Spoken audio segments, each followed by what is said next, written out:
Adventure.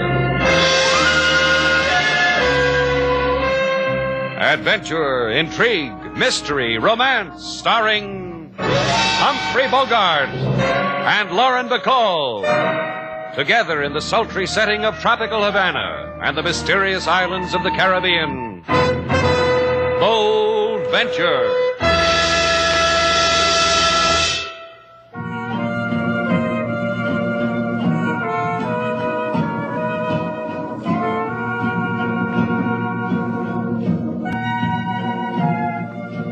Once again, the magic names of Humphrey Bogart and Lauren Bacall bring you Bold Venture and a tale of mystery and intrigue.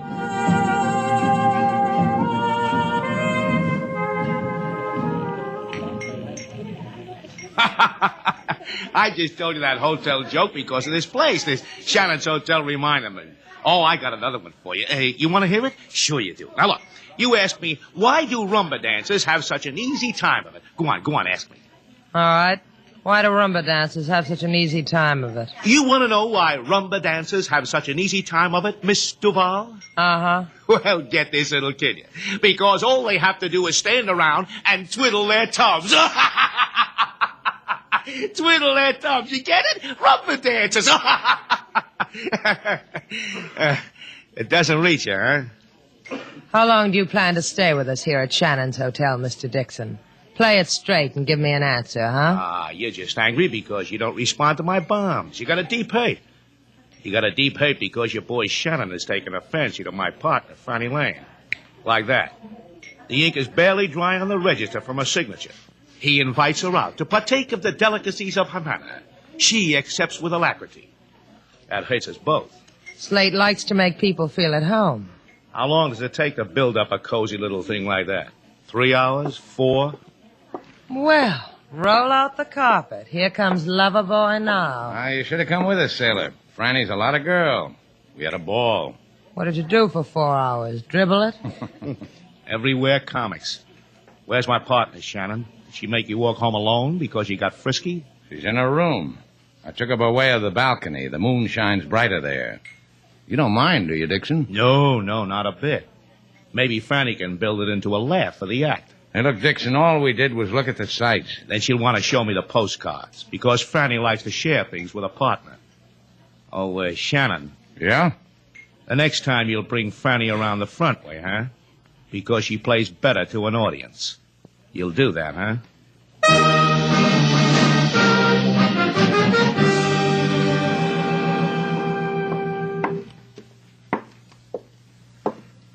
Franny. It's Hal, Franny. Come on, open up. That's my little Franny. Okay, what do you want? Inside. Wait. Invite me to sit down. Have you gone crazy? Tell me a thing, honey. You like Havana? Sure you do. What are you talking about? How much money you got stashed away in Havana, Franny? 20 grand? 100? Huh.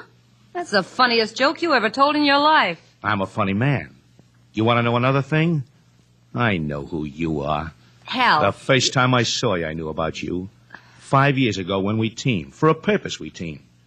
Because I knew you were the ever-loving of Tommy Carper. And Tommy's a man with how much money? 20 G's? 100? All right. What do you want? That's my baby. Tommy's in the clink right here in Havana. Because that's the law. You pull a bank job in the locality, you get caught, you get the clink in the locality. That's why you were so anxious to come to Havana, Franny? Listen to me, Hal. Sure it was. Because the dough Tommy robbed never turned up. Because you know where it is. Because Tommy told you. All that dough for us. For you and me, baby. Take your hands off Oh, me. now, Get out of here. Get out. No. You don't talk to Hal like that. Never like that. Franny, get up, baby. You hit your head on that bad old pipe, Franny, huh? Oh. Come on, get up. Hey, baby. You're not going to get up, are you? Never. Well, we'll just have to put you someplace, baby. An alley? Sure, an alley. You went out with a guy named Shannon tonight, and you never got home. Shannon left you in an alley.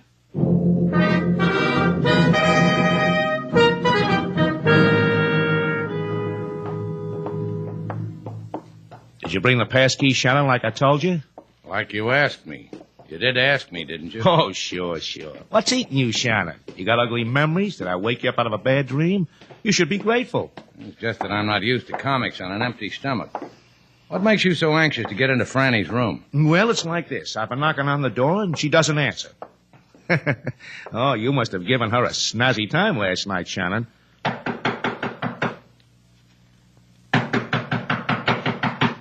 Franny, your partner says it's time for you to get up. No, I've been through all that, Shannon. So make with the key, huh? Even if it breaks your heart. Yeah. Well, Franny... What do you know? Franny isn't here. What did you do with my partner, Shannon? Look at the bed. It hasn't been slept on. Hasn't even been sat on. And no nylons hanging up to dry.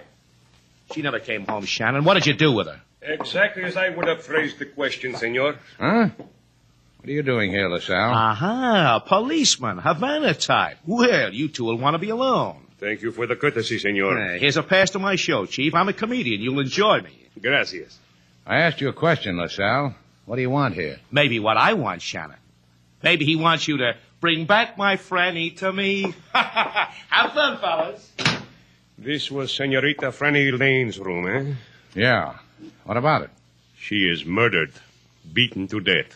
We found her body in an alley with a room key to your hotel, Franny Lane. Oh. Not Franny. Exactly, Franny. You enjoyed Havana with her last night, Senor Shannon, eh? We know you did so. Many friends have told us. What else did your friends tell you? That I killed her? We have not yet had the rudeness to ask this question of them, but I will ask it of you. I brought her home. She said goodnight here at the hotel. Far from an alley, no? You know who the girl really was, senor? Franny Lane, part of an act, Dixon and Lane. She was more than that, senor. She was the wife of a convict whose name is Senor Tommy Carpa. Yesterday, Senor Carpa escaped from our escape-proof jail. It makes me sadness. I bleed for you. Thank you. The Senor Carpa, it is good for you he escaped. If he had not, I would arrest you for the murder of his senora. As it is, you will have no impulse to depart our Havana. No, Senor Shannon?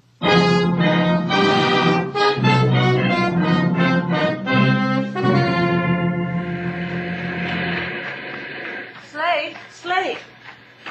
Hello, Slate. Hi. I've been looking all over the beach for you all day. What do you want? Nothing. Pretty night, huh? What do you want, sailor? Look at me. What? Go ahead, look at me. What do you see? Now, look, sailor, I got enough on my mind without making drooling noises at you. And that's why I'm here. I want to know what's on your mind, so I can worry about it, too. Who killed that girl? You didn't. Well, that leaves the rest of Havana. Any of the 23 people registered in the hotel. You didn't kill her, did you? It crossed my mind. So it brings us back to the question, who killed that girl? Her husband? You've got to know that so you can clear yourself. Is that why? I've got to know it because she was murdered. Because she was a person I enjoyed. Because she gave me 4 hours out of her life. We laughed a lot together. She kissed my cheek and thanked me when I brought her back to the hotel. Now she's suddenly dead. That's why I've got to know who made it like that. That's why, Slate. What are you going to do? I've been spending the day thinking about it. Now I know. You want to come along?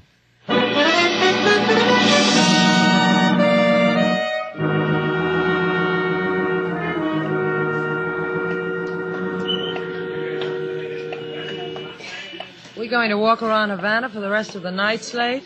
You want to go home? Go. We're not getting any place, are we? Well, it's not easy to get people to give you an answer when you ask them about an escaped convict. Mind if I ask a question? What? How do you know all these people? The kind of people you can ask about an escaped convict. Oh, we got mutual interests. Books, teas, the theater, friends in jail. In here, sailor. Hey, what is this? 10 centavos a dance. Stay here, sailor. Oh, Slate.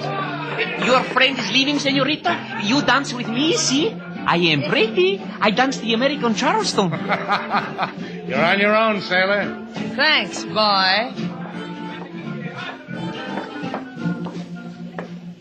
Hello, Maria. Oh, Slater Shannon, my beautiful Slater, my alma Slater.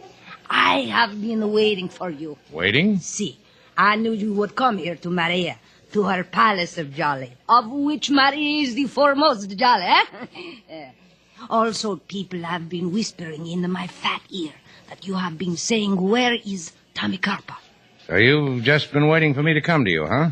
Oh, could I come to you, mi hermosa, with my big measurements? How many times a day can I give from this chair, eh? See, I knew you would come. Where's Carper? He will be happy to see you. Where is he? Number 22 Paseo Batista on the corner, near the alley. The girl I came in with is named Sailor Duval. Oh, I saw her. She is lovely. Muy lovely. Yeah, well, see that she gets home alone. See. Once I had a figure like she has. Oh, tell her to stay off of the tamales, senor.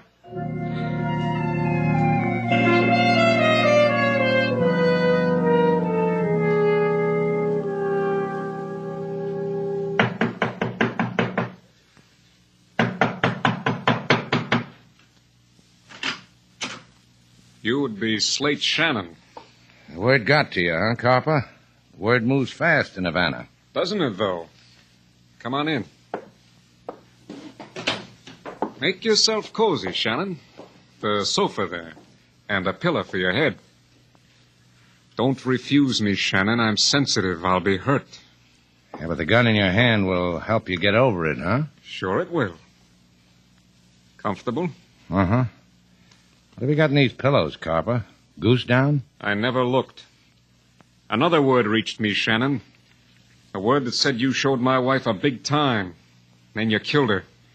Is that how you operate? One pleasure on top of the other? Now, look, Carper, I came to you... You came to me to die, Shannon. That's why I want you to be comfortable. All warm and cozy. Because pretty soon, Shannon, it's going to turn cold.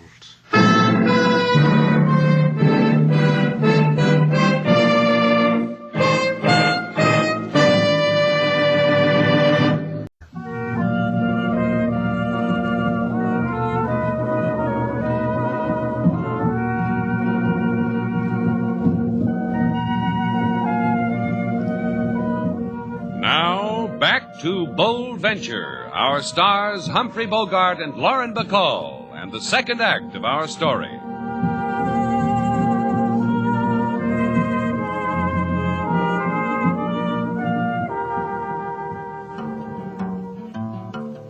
Lady Sailor, she go to dime a dance, the place of jollies and bell-bottom pants. Lady Sailor, she try like a hostess to pose. Mr. Shannon, he take powder right under her nose. What are you laughing about? I made $1.30. How that man could Charleston. You mean you danced, Lady Sailor, and let Mr. Slate get away from you? How did I know he was getting away? I turned my back and he was gone. I needed cab fare home. So I danced. You know where Mr. Shannon go? Sure, looking for something. And he'll find it. Why does he do it, King? Why doesn't he stay here? With you? With me. Have it your way. I think I'll take myself somewhere and dream about it. You go for a walk? With the moon dipping low in the tropic sky, I'm going to bid a fond farewell to colorful old Havana. I'm going to sleep. Hey, wait a minute. I wait, Lady Sailor. For what? The letter in the box for room 12. Franny Lane's room. While you were out, it came. I was going to mention it to Mr. Slate when he returned. A letter for Franny Lane. For a murdered girl. Registered. Postmarked Miami. And no return address. Let's see what's in it, King. Don't look at me like that. Mr. Slate would see what's in it. King Moses can compose jail song on spur of the moment. Well, what do you know? What is it, Lady Sailor? A baggage check for the check room at the plane terminal. A baggage check. I wonder why. If King Moses was you, he would not wonder too much. He would wait for Mr. Slade to do the wonder why. Sing me a song, King Moses. About how I was going to sleep to dream of Slate Shannon. About how I decided to wait up for him to show him a baggage check. Go on, King. Sing to me about Slate Shannon.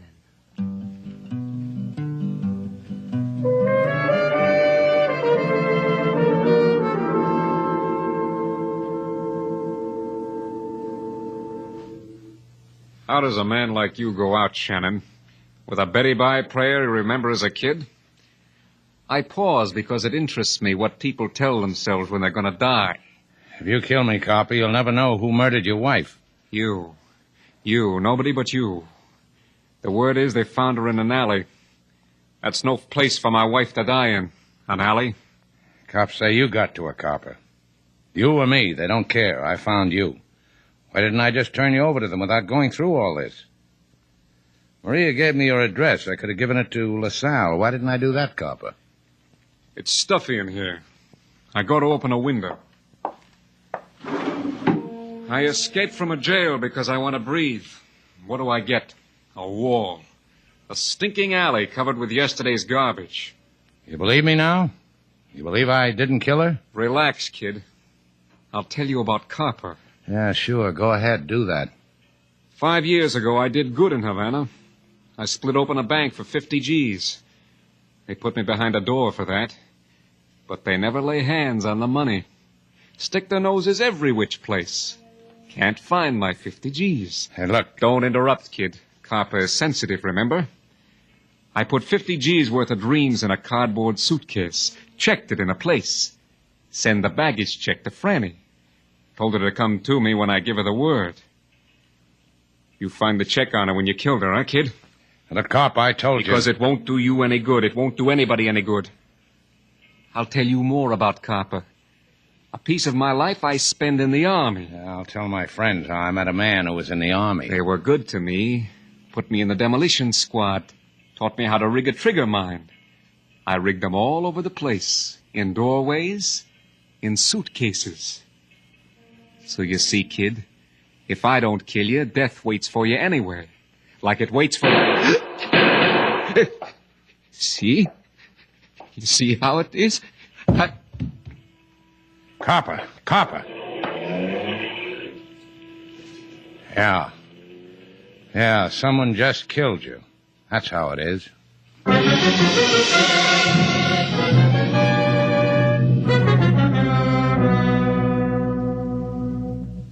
Mr. Shannon's a long time gone, Lady Sailor. He's a big boy now. What am I trying to be funny for? I'm worried. Maybe the funny man will make a ha-ha for you. What? Funny man. He just come in, Lady Sailor. The way he's standing there at the desk looking at you, he liked the inside of Shannon's hotel better than the outside of Havana. I wonder what he wants. I just asked myself what you wanted, Mr. Dixon. Oh, a big smile? See, I'll give it to you. What do you want? Let's play post office. All right. Go stick your head in a mailbox. I'll send you home to Mother. Oh, that's good. Very good. Very good. Say, ain't that letter in box 12? What about it? Give it to me. Over my dead body. Yeah, it might just have to be that way. There's a gun in my pocket, Sailor Doll. It's pointed upward. If I pull the trigger, the bullet would hit you, say, somewhere between your throat and your heart. Over your dead body. Now, how am I going to top that one? The letter's addressed to Franny Lane. Poor Franny. Bumped her little head. Franny Lane had a pain in the back of her head. It made her dead. You want what I gave her? Here's the letter. Goodbye, Mr. Dixon. Goodbye, Mr. Dixon. How funny can you ad lib? You tag along, doll. Wave goodbye to your friends over there. Make it jaunty and carefree and happy. King Moses. Yes, Lady Sailor. Ta-ta, King Moses, and toodaloo. Tell Mr. Slade I couldn't wait any longer. Jaunty enough, Mr. Dixon.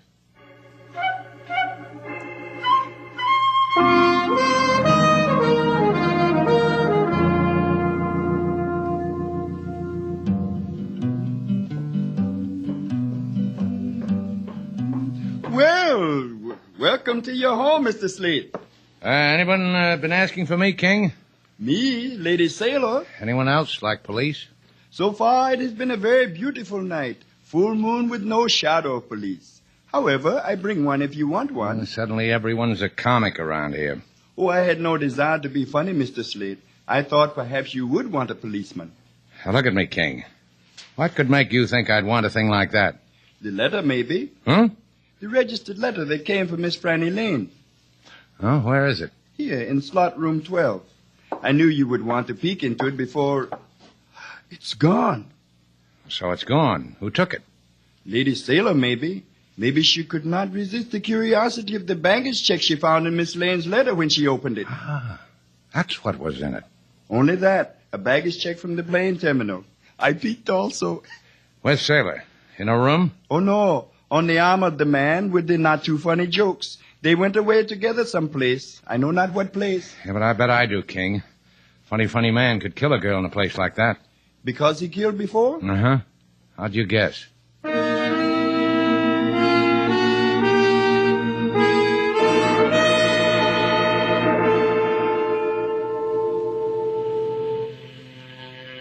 The girl was tall, slender, with honey-colored hair. Si. She came here with a man to get some baggage just a few minutes ago. Si, I remember. Sure you do. How could you forget a girl like Sailor?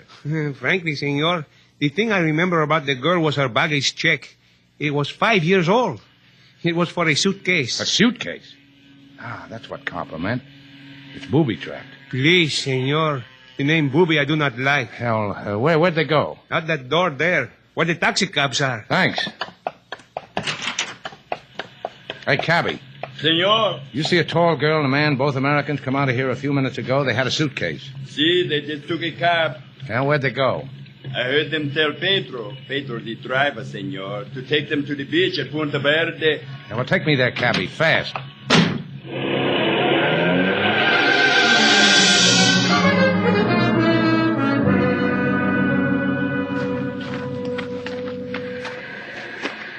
You tell me where to stop, doll. What have I got to do with it? You've got the gun. Pick a place that's pretty, 'cause it's your dying place. I want to do right by you. What's it to you if I'm dead or alive? You've got to be dead, doll. There's maybe $50,000 in that suitcase. I killed Franny for it and Copper. I've got to kill you so you won't run to the police. I know a joke to fit the occasion. You want to hear it? Wait a minute. Is that... Yeah, someone's following us. Lie down behind that dune, doll. I said lie down. You looking for us, Shannon? Yeah, I'm looking for you. You found us. Slate, are you all right? You missed, Dixon. We'll try again. Dixon, listen to me. That suitcase is booby-trapped. You'll get blown up. Your boy makes funnies too, huh, doll? Copper booby-trapped that suitcase, he told me. You better listen to him, Dixon. You think so, huh, doll? He's not going to lie to you at a time like this. This is just the time to lie to me. But I tell you what, we'll play it out.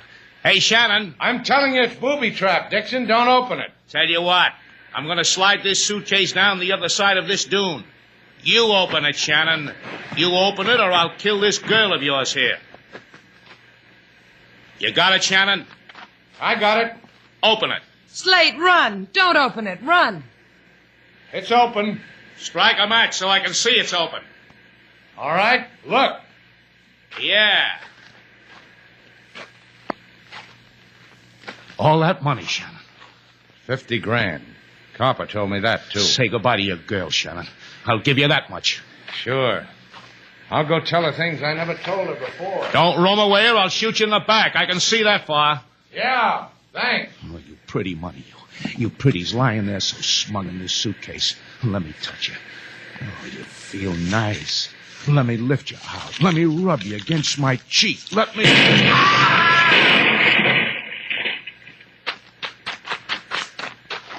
Now turn around, sailor. You don't have to look. We're pretty lucky, sailor. What happened? The copper rigged it good. To blow up when the money was taken out of the suitcase. Now, come on, sailor. Let's go home.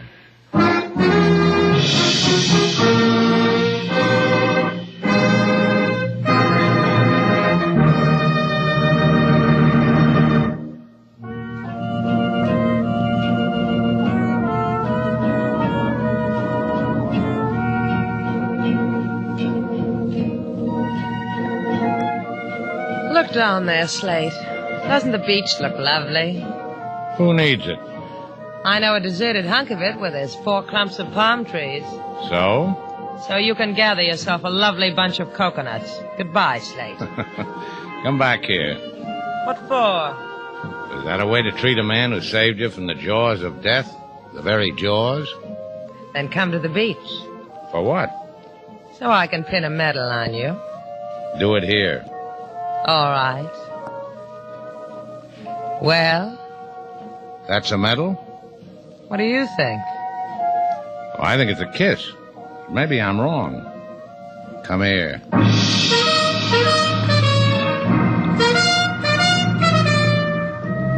And so our 2 stars, Humphrey Bogart and Lauren Bacall, have brought to a close our latest bold venture story. Special music was composed and conducted by David Rose. May we invite you to listen again next week at this time for another exciting adventure starring Humphrey Bogart and Lauren Bacall together in Bold Venture.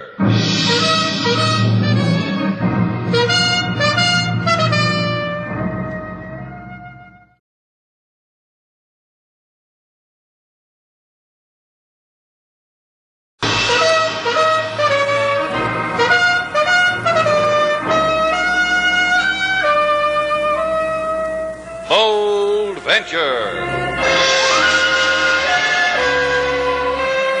Adventure, intrigue, mystery, romance, starring Humphrey Bogart and Lauren Bacall. Together in the sultry setting of tropical Havana and the mysterious islands of the Caribbean. Bold Venture.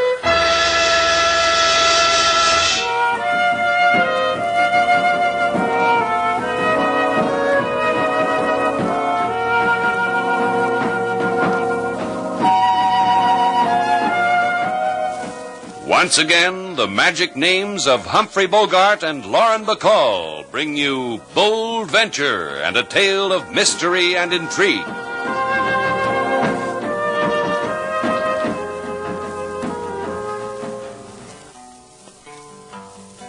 Now in Havana there is a small hotel.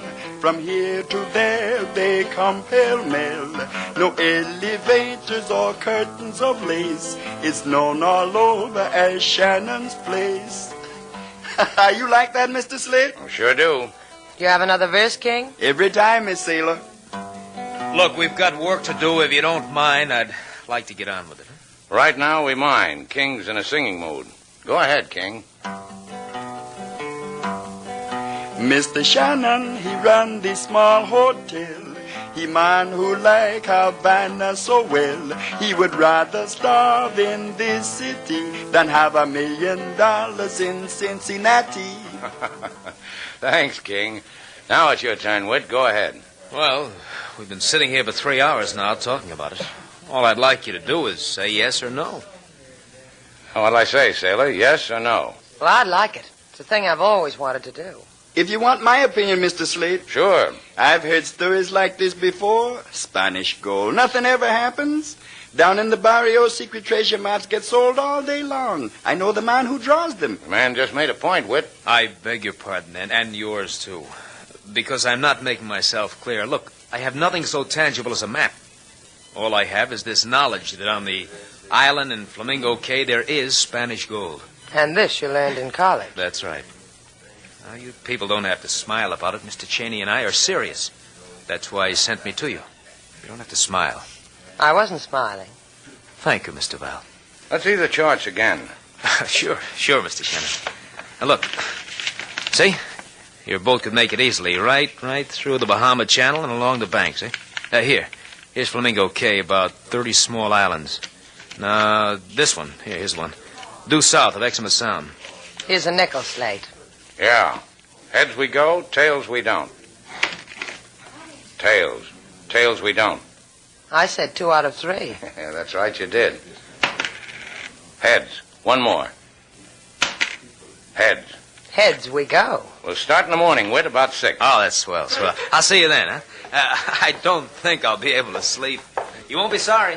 Take it easy, boy.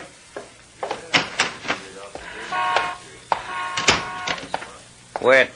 Uh-huh. Did he bite? I learned a word for his type in college. Sucker.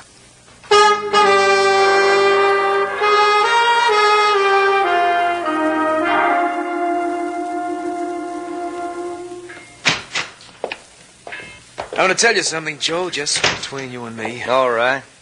I feel good. I feel good all over. Well, I'm glad for you. Yeah, that's a feeling I like. All that loot just waiting for me. For both of us. For both of us. You're a greedy boy, Whit. That's what makes you so useful. But you'll remember something, Whit. Anything you ask me, I'll remember. Anything you tell me, I'll remember. That's good, because it's my party I call the dance you won't forget now, college boy. Joe, tell me more about yourself. Tell me again how a man like you comes on a dream like this. Yeah, I had me a boat once. I tore the insides out of it on a coral reef in Flamingo Cay, and I got ashore. It is like you said, the stuff that glinted on the beach wasn't just sand. You make me young again, Joe. It just lay there teasing me, pirate's loot whispering to me in the sun. Then a shadow come over it, a guy and his wife. Mr. and Mrs. Mark Bryan? Yeah, college boy, Mark Bryan and his wife. He told me the island belonged to them. He told me don't touch. He told me fix your boat and go away. I went away. But he won't do that to us again, will he? College boy. And our sucker, Slade Shannon. And that pretty dream that hangs on to him. What do we do with them, Joe? We use them. Then we lay a Spanish doubloon on their foreheads so they shine in the sun. So the seagulls can find them.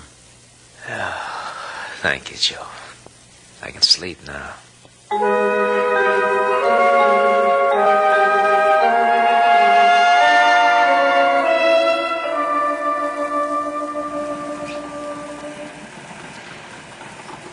I hope you're a good navigator, Shannon. Now, don't worry about it. That college boy, Whit, he looks worried, and he's got an education. The Bold Venture's gotten through barrier reefs before.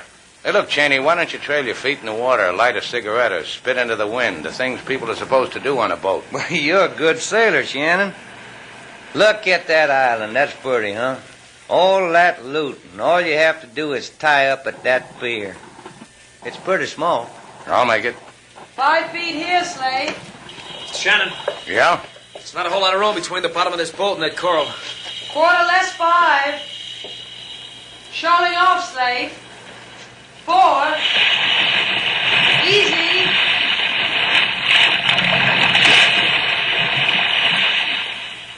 Yeah, that does it. We'll tie up here. Maybe.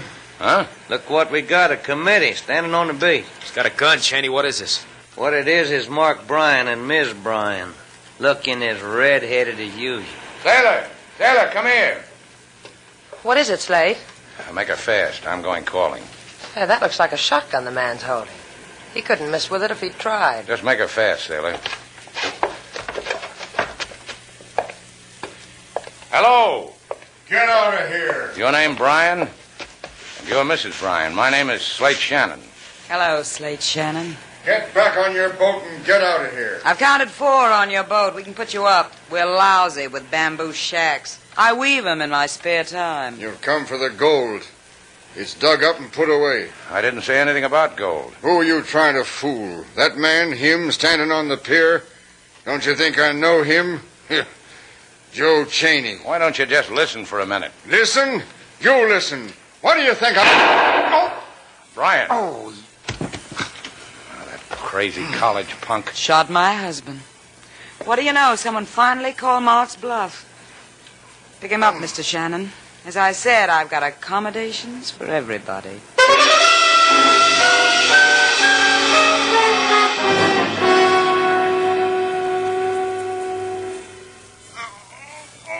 Sorry, Mr. Bryan. That's all right, my boy. I don't expect you to mend me without some hurt. One more twist of bandage and you... You know, you're good, Slade. If I'm ever shot in the shoulder, if I'm ever hurt, remind me to call you. Yeah, I'll do that. 2 weeks and you'll have your shoulder back, Mr. Bryan. You want me to be grateful? Shall I kiss the hands that heal me? I think we could bear it. Don't misunderstand me, you two. It's only that for me, the difference between living and dying is very slight. I rather wish your friend had potted me into eternity. I'll go get your wife, Mr. Brown. No. Leave her there with her newfound excitements. 2 new men. That can make Lucy very happy. See? This occasion is a rare delicacy for Lucy. Life with me on my island bores her. It's bored her for 12 years. You could have taken her away. Anywhere in the world she wanted to go. And maybe she'd be with you when you're hit. You mean the gold? The gold you and your friends are so hungry for? You're quite right. I could have used it for that. But I have no taste for it. Then this wasn't a college boy's fairy tale. There is gold here, Mr. Bryan. Enough to make all men kneel at your feet, Miss Duval. I need gold for that, Slate. You heard what the man said. Then listen more to what I say. This is your fee for probing in my shoulder, for trespassing on a world I meant to keep for myself. Wash up, Slate. Get your money and let's get out of here. Not money, Mr. Val. A suggestion. I suggest you and Mr. Shannon take your friends and get off my island. I suggest you forget its existence. I suggest you will never find what you're looking for. Except that. Except the sound of death. Good night, you two. Sleep well.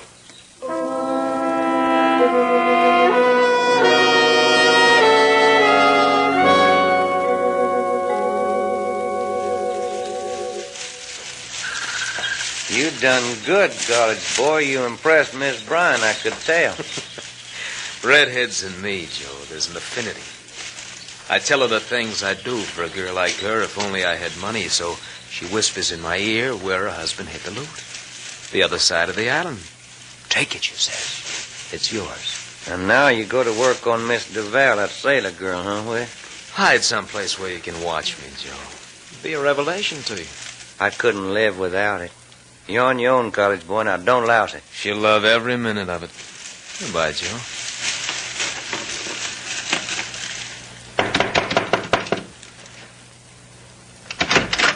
Oh, it's you. I thought You have the look of a girl who's sorry she's alone, Mr. Val. As if you were waiting for someone to knock at your door. But not me. Right again. Not you. Mr. Shannon. Slate said he wanted to look around the island. Maybe you'll go find him for me. No. We've had a nice chat. Good night. You dislike me for shooting Mr. Bryan? I'll find other reasons. Give me time. Anything you ask, Mr. Val. I thought that if you're really tired of being alone, we could go for a walk. Tropic moon, the surf. Sometimes a girl wants things like that. Go beat on another shack, college boy. I've got strong sales resistance. Even with this gun in my hand? It could shoot your resistance full of holes, Mr. Val. It could. Why don't we walk, Mr. Val? You and I.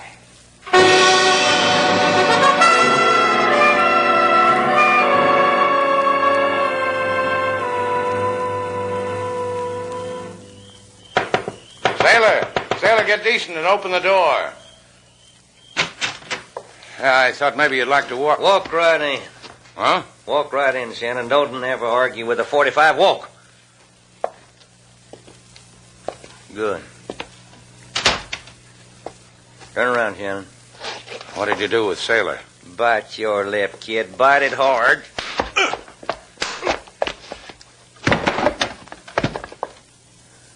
You stay unconscious too long, Shannon, you'll rot.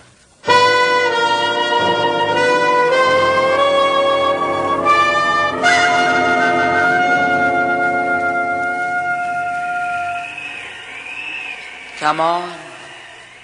Come on, Slate. Oh, you'll have to do better than that. What the... Well, that's better. Open your eyes. Help me up. Thanks. Where's Sailor? In the boat. I guess she's in the boat. Look out the window. Huh? Yeah.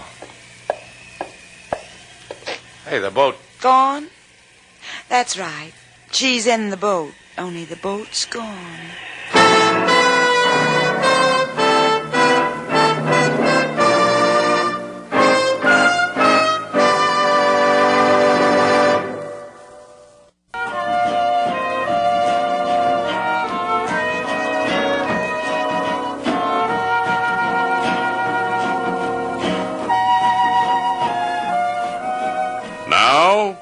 To Bold Venture, our stars Humphrey Bogart and Lauren Bacall, and the second act of our story.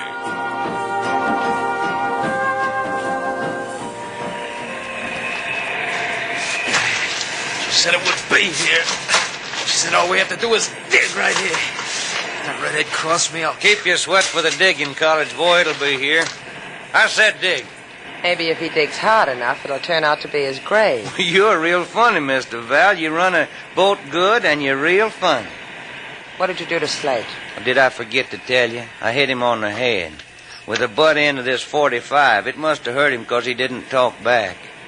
That's what I done with Slate. You dig for a while, Joe. I want to tell a lady about the splendors of where we are. Little-known facts. She'll enjoy it. Do that, college boy. Maybe it'll do something for me, too. This lagoon you sailed us into, Mr. Val, it's really just a saltwater lake filling up a hole that used to be a volcano. Imagine that. And all of this cove with these sheer cliffs all around, rising up into the sky like a cry for help. Stunning, isn't it? It makes me weep, the sheer stunningness of it. And that hurricane hovering over us like a black winged bird. But it won't touch us here. Because Mother Nature built this place so no storm could touch it. M is for the million things. And on the other side of the island, you're Mr. Shannon. The redhead, her husband, all at the mercy of a tropical hurricane and no place to hide. Will you cry for Mr. Shannon, Sailor? I found it, kid. It's here. Just like she said, it's all here, wrapped in an old sail. Let me look at it, Joe. Get out of the way so I can look at it. We're through here, kid. Yeah. Make the boat ready, Mr. Val. We're sailing away from this lovely place. Wrong again, college boy. What? The black-winged hurricane, remember? The one you were telling me about? Boats die in it, even with me sailing them. Joe. She's right. We wait here till it blows away. I don't mind, Joe. I don't mind a bit. I got the gold to keep me warm.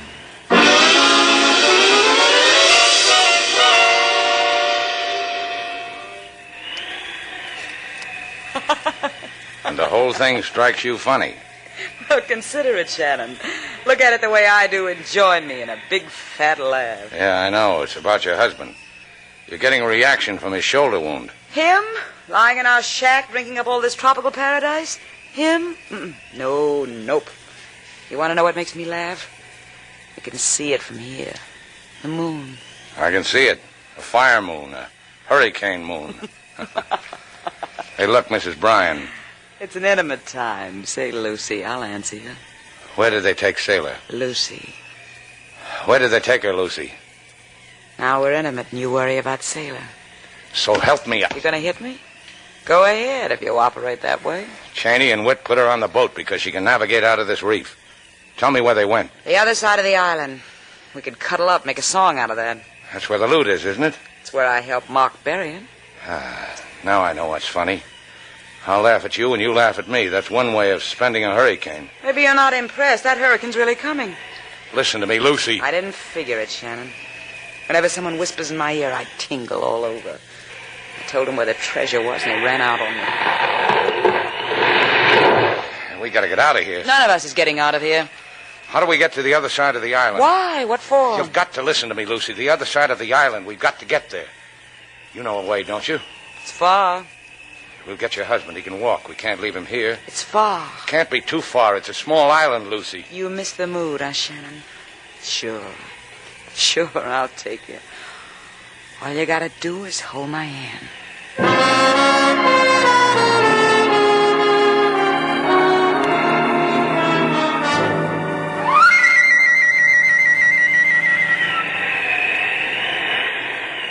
You know something, Joe? What? I'm glad we're down here, not up there. People could die up there on top of the island in that hurricane, and We don't want to die, do we, Joe? That's right, kid. I sit here and I dream of what I can do with all this loot. Makes me shudder. Sends chills down my back. Care to share it with me, Mr. Brown? Maybe I would. What? Because I see you in a new light, college boy. That would be the reflection of all this gold, wouldn't it? That's part of it. Tell me, what else would there be? You, the way you are. The dark things you stir up in a girl once she gets to know you. And when did this wonderful thing happen to me? It began when you came into Shannon's place. It built when you shot Mr. Bryan. And the way you handled me when you made me bring you here in the boat. I liked it. You surprised me. I didn't figure for this kind of girl. No? How do you figure me, Joe? I don't have to, I know. Leave her alone, kid. She's got a point, Joe. It interests me. We burn up dreams, you and me, huh, Sailor? Burn them. Blow the ashes away. Start new ones. Whatever you say. Uh-huh. Joe? What's the matter, you kid? You gone crazy? Put that gun away before I slap you across the mouth with it. You won't be able to do that, Joe. I'll tell you why.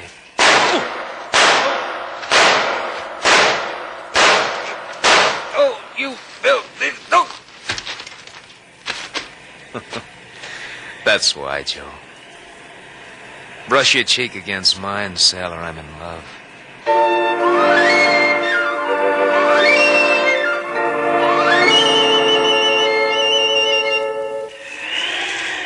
You okay, Brian? You didn't have to take me. Two of you could make it faster. You lean on me. Leave him alone, Shannon. What's the matter with you? I said leave him alone. You love him all of a sudden? Shut up. How much further? We'll never make it. Never. Down that crater. There's a passageway that leads to the other side. Then we can... That tree! Watch out! Mark! Mark! Help me with him! Help me! No, it's no use. Help me with you! I can't budge the tree. Mark. Come on, Lucy. You can't help him. Lucy. Get out of here! Get out! You can't stay here. I did wrong, Mark. I did wrong, and this happened. It's my fault, Mark. It's mine. He's dead. No. No, it isn't my fault. It's your fault, Shannon. Coming here with that boat. Those men. Get out. Get out, will you, and leave me with my husband. The wind's dying. You'll be all right. Can't you understand? I want to be with Mark. Tell him how sorry I am.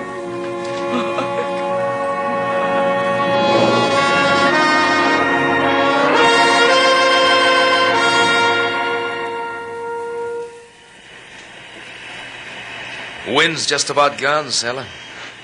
Let's go see all those pretty places we were going to see. Maybe we ought to stay around for a while.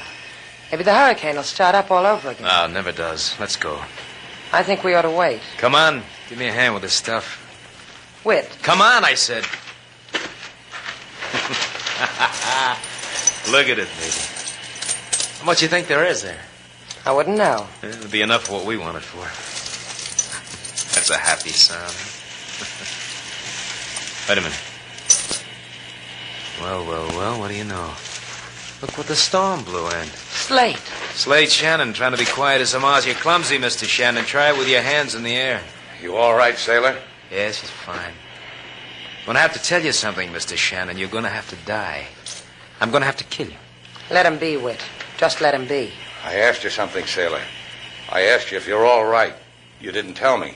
Slate, don't come near me. He'll kill you. No, you're wrong. I won't kill him. You'll kill him. You're fond of me, remember?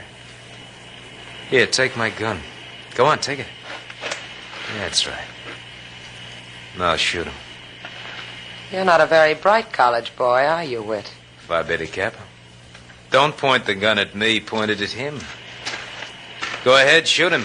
Don't come any closer. Sailor, let him have it. I warned you, Wit. You aren't really fond of me at all, Sailor. Stay where you are, Mr. Shannon. This other gun, Joe's gun, is loaded. All the bullets in the gun Sailor's holding are in Joe. What do you do with us now? Kill us both?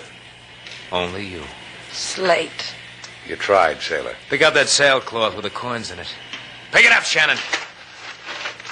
That's right. Might as well lead a short and useful life. Now carry it over to the boat. Show 'em the way, Sailor. That's right. You get your feet wet, but it won't matter. What are you going to do with all this money? Convert it into coin of the realm, then live. Sailor helped me plan the whole thing. Dry him off first, Whit. Why, you... Watch it, Sailor. I'll tell you. Start holding your breath, Whit.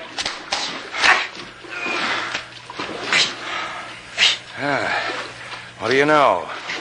Short-winded. Slate, you'll kill him. Don't suggest anything, Sailor. Let him up. See? I let him up. He's breathing, too. Maybe they'll put a stop to that in Havana.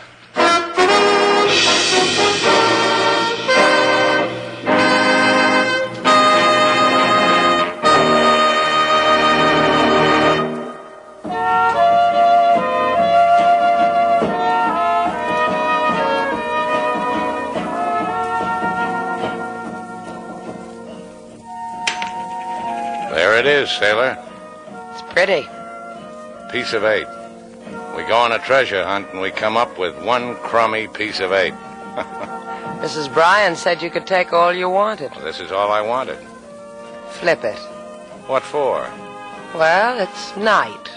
I want to go for a walk on the beach. You never want to take me. All right. Heads, I'll take you. Tails, I won't. Tails, I won't. 2 out of 3, Slate. Oh. Tails again. Sailor. Uh-huh. 3 out of 5. Isn't that the way we play it?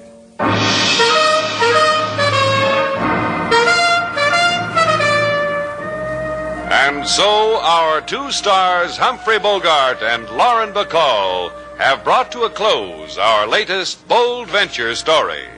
Special music was composed and conducted by David Rose. May we invite you to listen again next week at this time for another exciting adventure starring Humphrey Bogart and Lauren Bacall together in Bold Venture.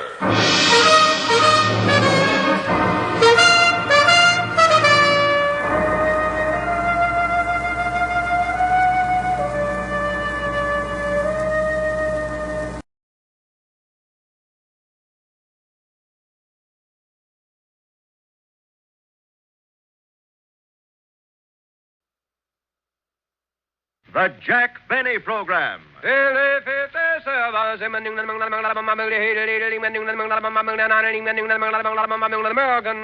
your own real deep-down smoking enjoyment, remember... LSMFT. Lucky Strike means fine tobacco.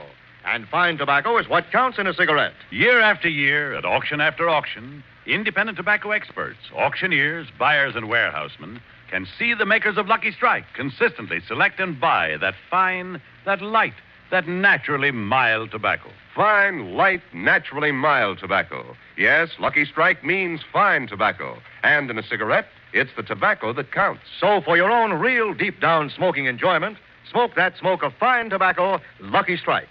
So round, so firm, so fully packed, so free and easy on the draw. At 59 American.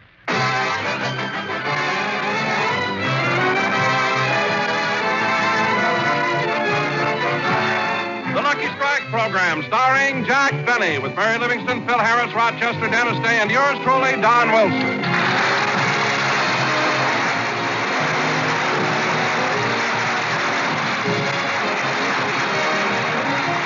Ladies and gentlemen, as you all know, in the Rose Bowl game on New Year's Day, Illinois upset the dope. And here he is, and he still upset Jack Benny.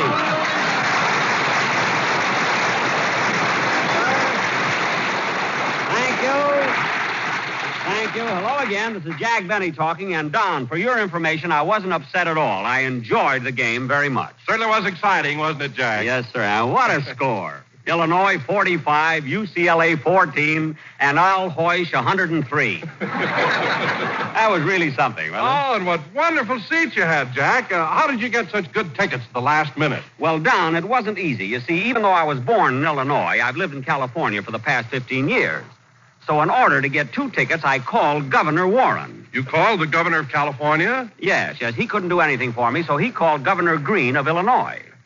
Governor Green called President George Stoddard of the Illinois University. President Stoddard got in touch with Ray Elliott, the coach.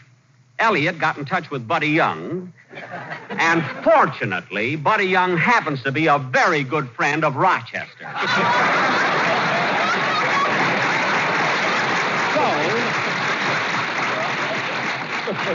So through Rochester, I not only got 2 seats on the 50-yard line, but I also got a sure thing in the 4th race at Santa Anita. Say, Don, who were you rooting for at the game? Well, Jack, I didn't want to show any partiality, so I got a seat on the UCLA side and a seat on the Illinois side. Well, Don, how could you possibly sit on both sides of the... Oh, of course.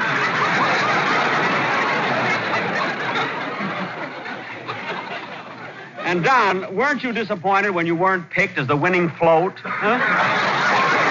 Well, better luck next year. Hiya, Jackson. Hello, Phil. Phil, get your band ready and... Phil, what happened to your orchestra? Half of your boys are missing. Where are they? Look, Jackson, New Year's Eve was only 5 days ago. Give them time. Give them time. Say what? Leave them alone and they'll come home, dragging their empties behind them. I know. But meanwhile, do the best you can with the boys. Oh, no. What's the matter, Jackson? Sammy, the bass fiddle player. Well, what about him? He's the best bass player in the country. I know, but look at his bass fiddle. It has 6 silver handles on it. Well, that's Sammy for you. If anything happens to him, he don't want us to go to no expense. Oh, fine. Look what he has carved on the bottom of it. R.I.P. What's that? Rest in Petrillo. Now cut that out! And until something happens to him, tell Sammy to put down the shovel, use a bow, and blow out the candles on the music stand. Will you? By the way, Phil, I saw you at the Rose Bowl game New Year's Day. Oh, is that where I was? Phil, you know where you were. That was a great game, wasn't it? What about that 103-yard run that Hoysh made? Confidentially, Jackson, it was longer than that, but it won't go on record. What do you mean? He picked up the ball behind his old goal line, started down the field, ran up into the stands, asked me for my autograph, told me how to spell Harris, and then went on to make the touchdown. What? If he'd have waited for me to dot the I, they'd have nailed him on the 10-yard line. Well, that just shows you how fast that boy is. Oh, hello, Mary. Hello, Jack. Well, everybody's here now except Dennis. Where is he? I don't know. He hasn't come in yet. Well, how can we go on with the show if the cast doesn't get here on time? Oh, Jack, don't be mad at Dennis. I happen to know something that you don't know. Don't tell me he has 3 shows. No, Jack, it isn't that. It's something you won't believe. What is it? Well, all of a sudden, Dennis got a big crush on me. A crush on you? How come? I don't know. Someone must have told him I was a girl. Oh, Mary, stop kidding. Has Dennis really got a crush on you? Yes, Jack, and he's so cute. Ever since last week when I danced with him in that nightclub, he's been sending me notes and little gifts. Gifts? What did he give you? Oh, lots of things. His Boy Scout knife, a bag of marbles, 3 Coca-Cola bottle caps filled with mud, a ball of tinfoil, a fish hook, and a stick of bubble gum. No. Yes, and I'm worried. Why? If you see me wearing his bicycle clip, you'll know we're engaged. Well, how do you like that? And, Jack, you should see the note he sent me yesterday. Dennis sent you a note? Yeah, wait a minute. I'll read it to you. Oh, it's so sweet. My darling Mary, I hope you won't think I'm silly, but I keep your picture on the wall of my bedroom. I didn't want my mother to know who I'm in love with, so I took a pencil and drew a mustache and a derby hat on you. I think I fooled my mother because now she's in love with you, too. Well, I'll be darned. And look how he finishes. I love you madly and passionately, and will never forget the kiss you gave me when I took you home. Thanking you in advance for your next shipment, I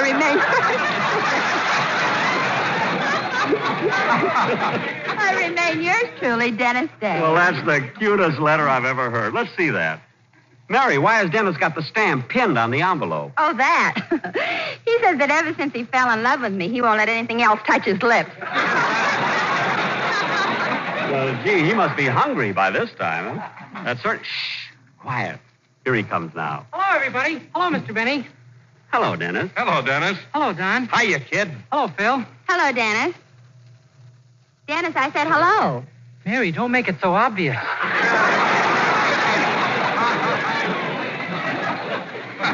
Obvious. All I said was hello. I know, but look how you're trembling.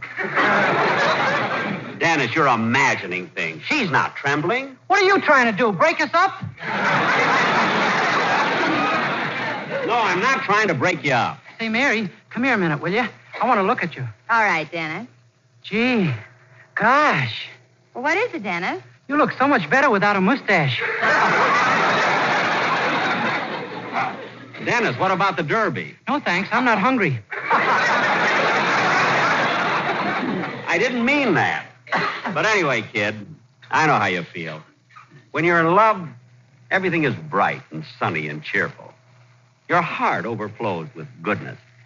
You feel nice towards everybody. Say, Jackson, did you hear about Fred Allen being voted the best comedian on the air?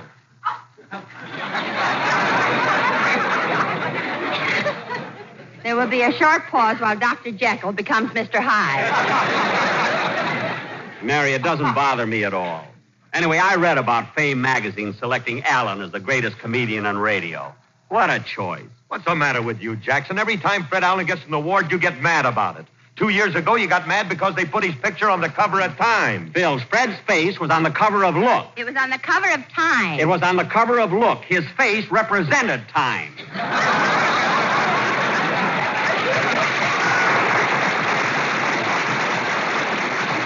That burns me up. All right.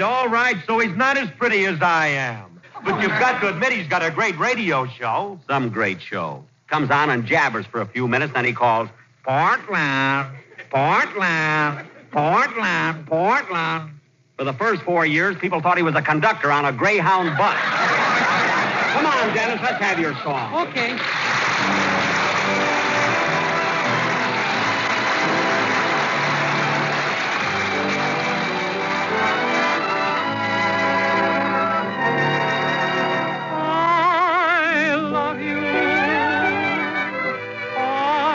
Sentimental reason,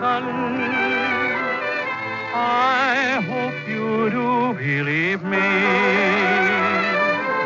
I'll give you my heart.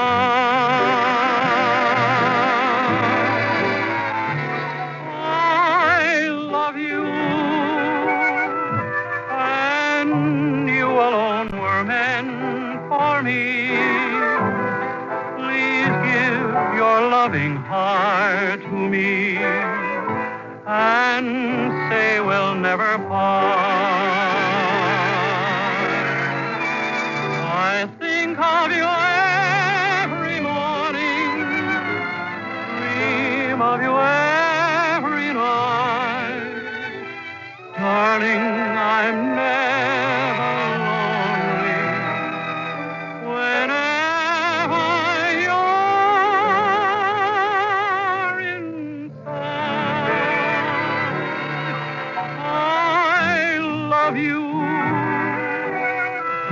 for sentimental reason.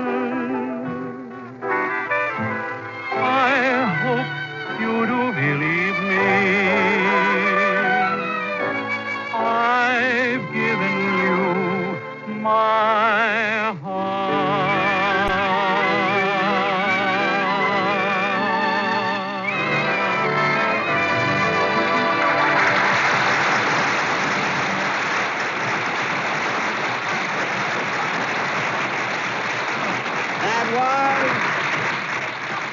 That was I Love You for Sentimental Reasons, sung by Dennis Day, and very good, Dennis. Yes, Dennis, I've never heard you sing so well. That's because I'm in love. With me? It ain't your sister, Babe.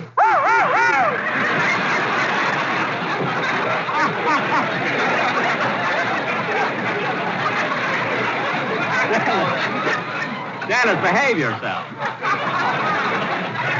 And now, And now, ladies and gentlemen, for our feature attraction tonight, we are going to present... Now, excuse me. Come in. Well, Mr. Kitzel, what are you doing here? Pardon the intrusion, Mr. Benny, but I came over to thank you for the Christmas present you sent me and to wish you a happy New Year. Well, the same to you, Mr. Kitzel. So you like the sweater I sent you, eh? I have never in my life owned such a beautiful slopover.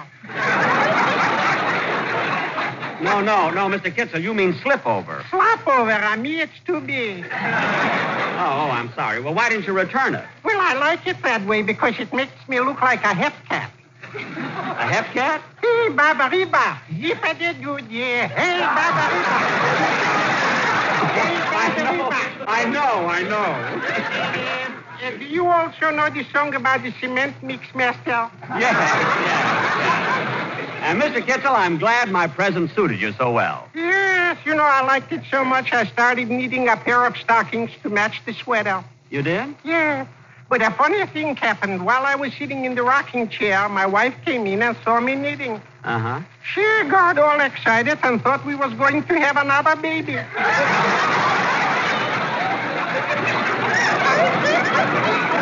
Well, congratulations. Thank you. By the way, Mr. Kitzel, as long as you're here, would you like to sit down and hear the rest of the program? Oh, I'm sorry, but I got to leave. Oh, you should stay, Mr. Kitzel, because tonight our guest star is Lauren Bacall. Lauren Bacall. Who what? Who's going? I'm going to stay. Oh, good. But,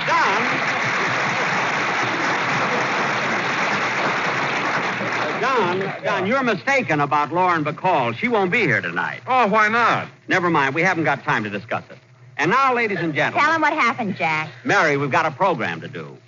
And now, ladies and gentlemen... Anyway, Don, the trouble started after you left the rehearsal yesterday at Jack's house. Jack's house. Lauren Bacall hadn't showed up as yet to rehearse her part. And Phil and Dennis and I decided to stick around and play a little gin rummy. So we went in the den and sat down. Say, Jack, where are you and Lauren going to rehearse? In the library. Then we can stay here in the den and play cards, can't we? Yep, that'll be all right. Rochester, will you bring in a deck of cards, please? Yes, sir. What kind shall I bring? The red backs or the blue backs? Oh, it doesn't make any difference. Yes, it does. The reds are 40 cents, the blues are 50. Bring them a deck of cards. They won't quibble about the price. Now, come on, Rochester. I want you to go in the library with me and help me get things ready. Yes, sir. Now, Rochester, I want to make a good impression on Miss Bacall, so see that there's a nice fire burning in the fireplace. Move the divan so it'll be nice and cozy in front of the fire. Turn the lights down low, turn on the phonograph, and put on some nice, soft, romantic music. Want me to burn some incense and fan you with a palm leaf? No, that won't be necessary. Now, let's see. I think these horn-rimmed glasses make me look a little too old. I guess I'll take them off. Oh, boss. I wouldn't do that if I were you. Remember what happened the time Miss Ann Sheridan came over to rehearse with you and you took off your glasses? No, nothing happened. When Miss Sheridan came in, you rushed over to where you thought you saw her, put your arms around the bridge lamp, kissed the parrot, and said, "Why, Annie, you bit me." That's because it was dark. Now, let's see. Oh, that must be Miss Bacall now. Rochester, you answer the door. I want to sit down and make myself look alluring. I mean, relaxed. How do I look? Fine, boss, but aren't you overdoing it with that rose in your teeth? Rochester. What are you laughing at? Ramona Benny. The rose is for my lapel. Oh, answer the door. Yes, sir. Is Mr. Benny at home? Yes, come right in, Miss Bacall.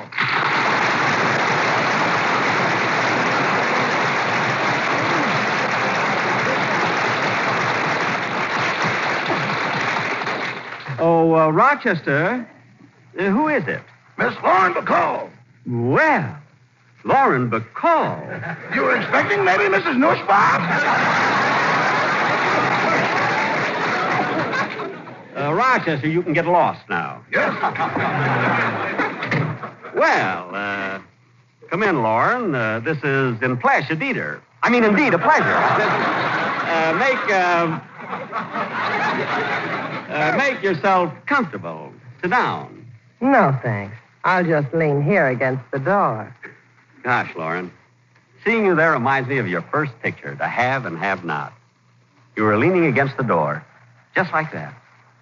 And then you said your famous line. You mean, if you want anything, just whistle.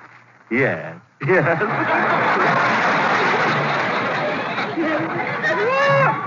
Well, Lauren,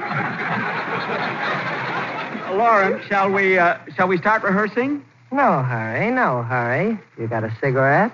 A cigarette? Yes. Here you are. Thanks. Match? Match. You know, Lauren, that cigarette I gave you is a... They're so round, so firm, so fully packed. So free and easy. So round, so firm, so fully packed. So free and easy on the draw. Gee, F.E. Boone never sounded like that.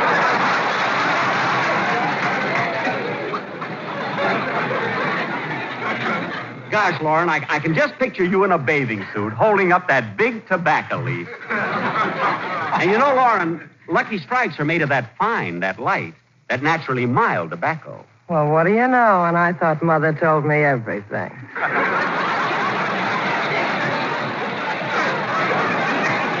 Well, live and learn. You must have learned a lot. Yes. Well, now let's start rehearsing. Here's your script. We're going to do a sketch based on your picture, To Have and Have Not. You'll play the same part you did in the picture. Okay. Well, let's start. I'll take the first line. Wait a minute, Jack. I'm supposed to lean against the door. Oh, yes. I'm sorry. Well, we'll start again. You're sore at me, aren't you, Slim? Sure, Steve. I'm sore at you. I wanted to get even. I brought that bottle of brandy up here to make you feel cheap. But I'm the one who feels cheap. Well, you've only got yourself to blame, Slim. After all, what did I do? Nothing.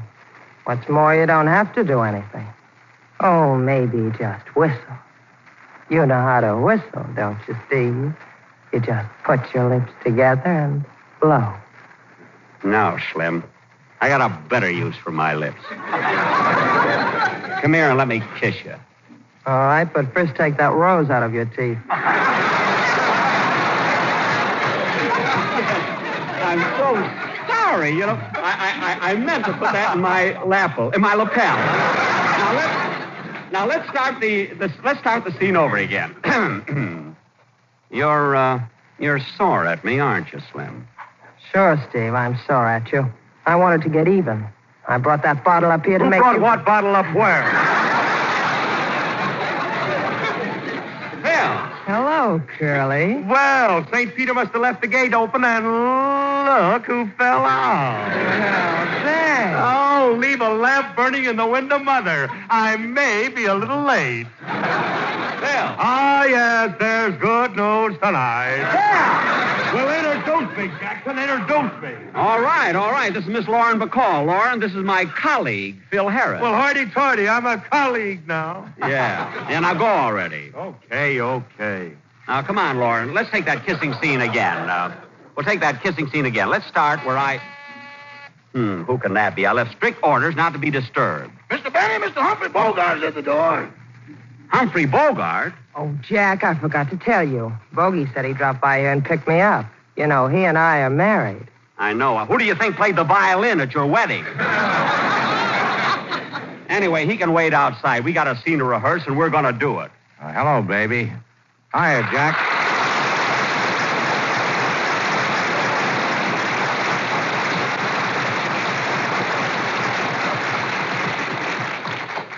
Look, Humphrey, we're right in the middle of the rehearsal. Oh, that's all right, Jack. Go right ahead. We won't be long, honey. That's all right, baby. You know, Jack, I'm glad to see you again. You're my favorite comedian. I am? Well, that's good. Now, Lauren, I mean, Miss Bacall.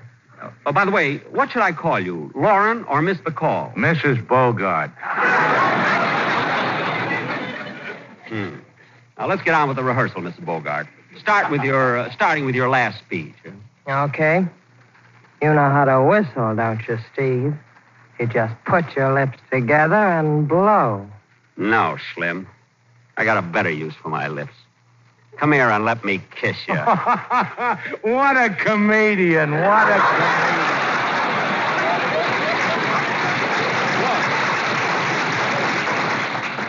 Look, Humphrey, I'm trying to... Mr. Benny, there's a telephone call for you. Oh. Well, pardon me a minute, folks. I'll be right back. How's it going, baby? Oh, brother. Yeah, I thought so. Say, baby, I want you to do something. What is it? When you get to kiss him, just put one arm around him and run your other hand through his hair. Why? I want to find out if he really wears one.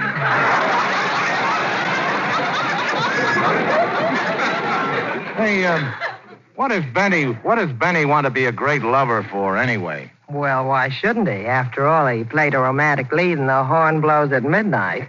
You saw that, didn't you? Yeah, and they called our last picture The Big Sleep. Oh, by the way, what's this sketch you're rehearsing with Benny? To have and have not. We're rehearsing the big scene you and I did in the picture. Oh? Which one of you's playing my part? He's coming back. Oh, I'm sorry I had to answer the phone, but, well, that's the price of fame. Who was it? Wrong number. I mean, my sponsor called because he sent me the wrong number of tickets to the broadcast. Now, let's get on with the rehearsal, Lauren. We'll start with my line. Well, you've only got yourself to blame, Slim. After all, what did I do? Nothing. What's more, you don't have to do anything. Oh, maybe just whistle. You know how to whistle, don't you, Steve? You just put your lips together and blow. No, Slim. I got a better use for my lips. Come here and let me kiss you. Now, wait a minute, Jack. Hold it. You're doing it all wrong. Wrong? Yeah. When you get ready to kiss a girl, you put your arms around her gently, tenderly. What? Hey, you're not supposed to grab her by the earlobes and pull yourself up.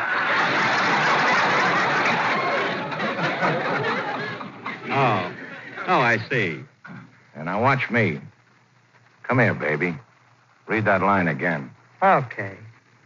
You know how to whistle, don't you, Steve? You just put your lips together and blow. No, Slim. I got a better use for my lips. Come here and let me kiss you. Like this. I see. Humphrey, I get the idea. That's enough, Humphrey. Look, you can do that at home. Look. Humphrey, I'm paying her by the hour. Stop! I'm supposed to do that. I get the idea now, Bogey. Let's you and I take it again, Lauren. Say, Jack, our gin rummy game's over, so I thought I'd come in here and watch you rehearse. All right, but be quiet. Now, come on, Lauren. Start with your line again. Okay. You know how to whistle, don't you, Steve? You just put your lips together and blow. Ah, Slim. I got a better use. Come here, let me kiss you. Like this. No, Jack. No, you're doing it all wrong. Here, let me show you again. What? I'll do it with Mary this time. Are you ready, Mary?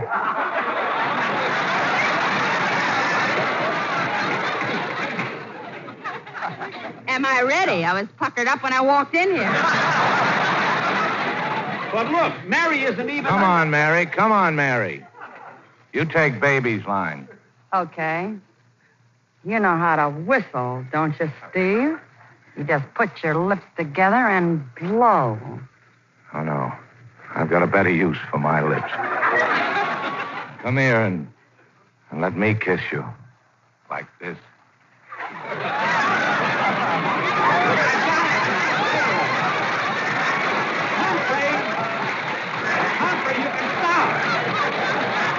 Humphrey, you can stop. Bogey, wait a minute.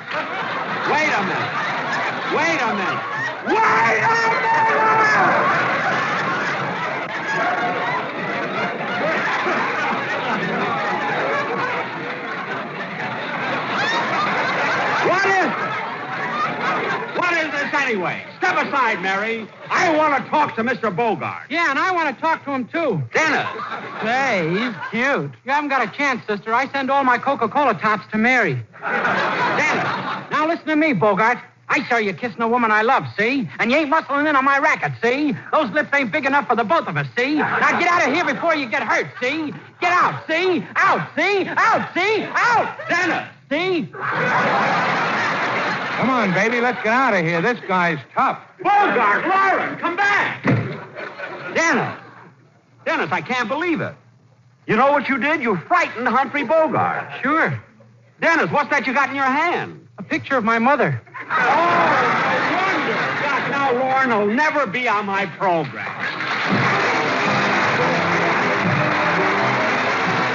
Jack will be back in just a minute, but first here's my good friend, Mr. L.A. Speed Riggs.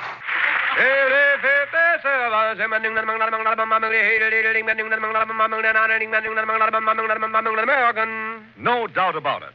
In a cigarette, it's the tobacco that counts. And year in, year out, consistently, Lucky Strike means fine tobacco. Here's a tip from a man with a lifetime of tobacco experience. Mr. James Monroe Ball of Winston-Salem, North Carolina, an independent tobacco auctioneer for the past 31 years. Mr. Ball said, I speak as an eyewitness when I say that season after season, I've seen the makers of Lucky Strike buy fine, ripe, mellow leaf. That good kind of tobacco that makes a swell smoke.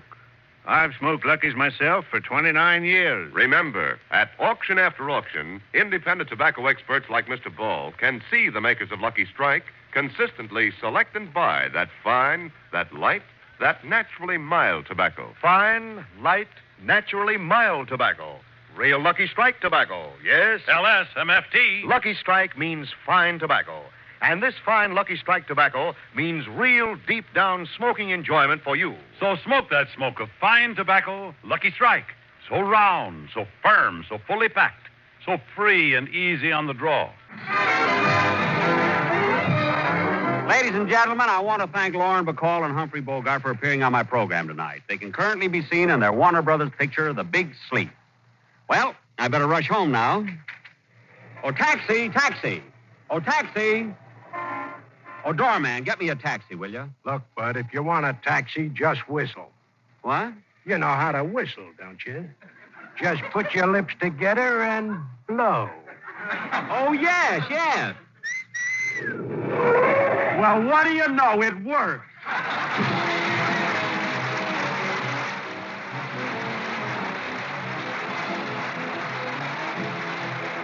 This is NBC, the National Broadcasting Company.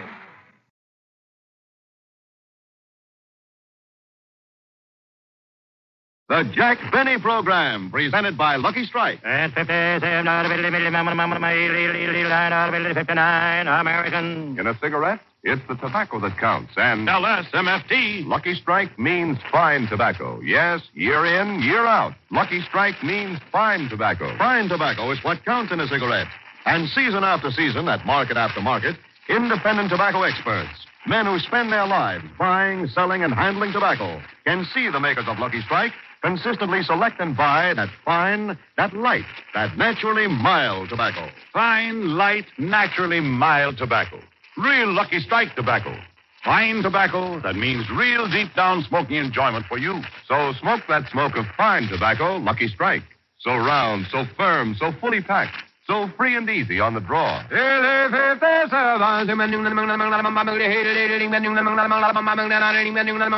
American.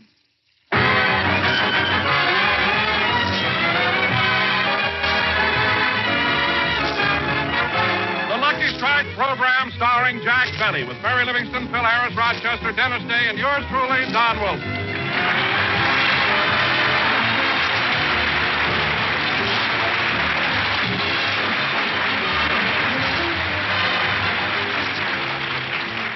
Ladies and gentlemen, again, it's Sunday, so let's go out to Beverly Hills to Jack.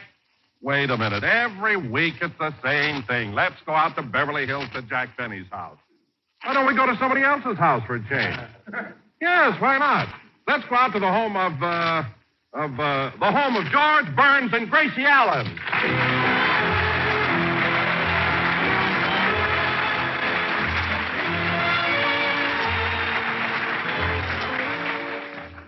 George, what are you doing?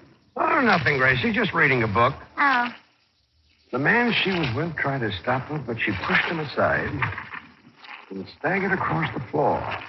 George, if you're going to sit there reading a book, why don't you take off your shirt? Take off my shirt?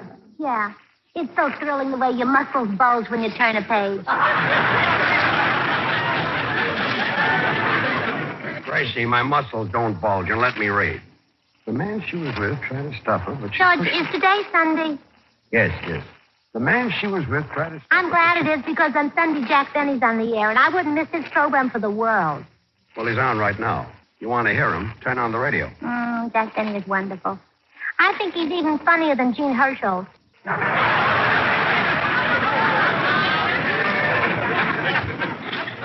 Gracie, he's on right now. Gene Herschel? No, Jack Benny. Oh. Yes. I wouldn't miss him for the world. You know, George, if Sunday came around and I didn't listen to Jack Benny's program, I'd kill myself. Gracie, turn on the radio. You can hear him. But if I killed myself, I wouldn't be able to hear the program next Sunday.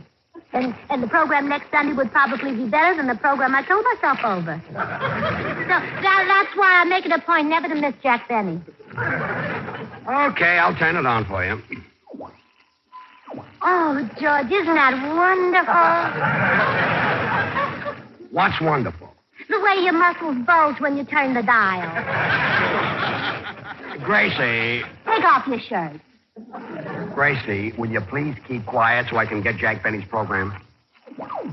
And, Don, when I walked into the library and I said to Rochester, what are you doing with those goldfish in your hand? What do you think he said to me? I don't know, Jack. What did he say? Well, Rochester looked right in my face and said...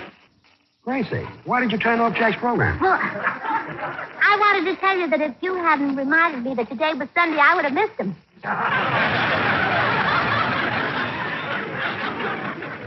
Look, Gracie, you could have found that out for yourself. All you had to do was go out in the kitchen and look at the calendar. The red numbers are Sundays. But, George, on our calendar, all the numbers are red. What? It's all in a bowl of ketchup. Well, Gracie, go back into the kitchen, take the calendar out of the ketchup, and wipe it off. It's too late. You ate it for lunch. I did? Well, yeah, George Burns, why didn't you tell me you like calendars? I love them. Now, Gracie, turn on the radio. You turn it on. Gracie, you're the one who wouldn't miss Jack Benny for the world. You turn it on. You just want to see my muscles bulge. Yes. I want to see your muscles bulge. All right. But I'm not going to take my shirt off. Okay, I'll turn it on. No kidding, Jackson. Did that really happen? Sure, Phil. And when the man got back on his horse, he said, that's why umbrellas have ribs in them. I thought it was funny. Don't be discouraged, Jack. I thought it was funny, too. Gracie, stop talking to the radio. Gracie, why did you turn it off? You were talking to me. I said stop talking to the radio. How do you know the joke was funny? You didn't hear the beginning of it. All you heard was the answer. Well, that's the only part you're supposed to laugh at. Oh, George, you're just jealous because he's so sophisticated and charming. Jack Benny? No, Gene Herschel. Gene Herschel? Where did he come from? Denmark. Everybody knows that. Look, if you wouldn't miss Jack Benny for the world, why don't you keep listening? Instead of turning him on and off and on and off and on and off. Oh, George, you're cute. Say that again. Yeah, cute. Makes my Adam's apple do tricks, huh? No. It makes your pivot tooth spin around and fan me.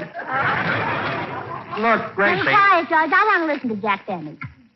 But, Don, you really ought to do something about your weight. Oh, Jack, I'm not so fat. I went on a diet and lost 10 pounds. 10 pounds, Don. 10 pounds off of you is like taking one bucket of smog out of Los Angeles.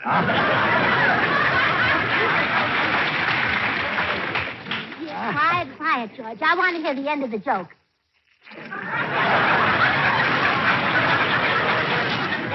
That was the end of it.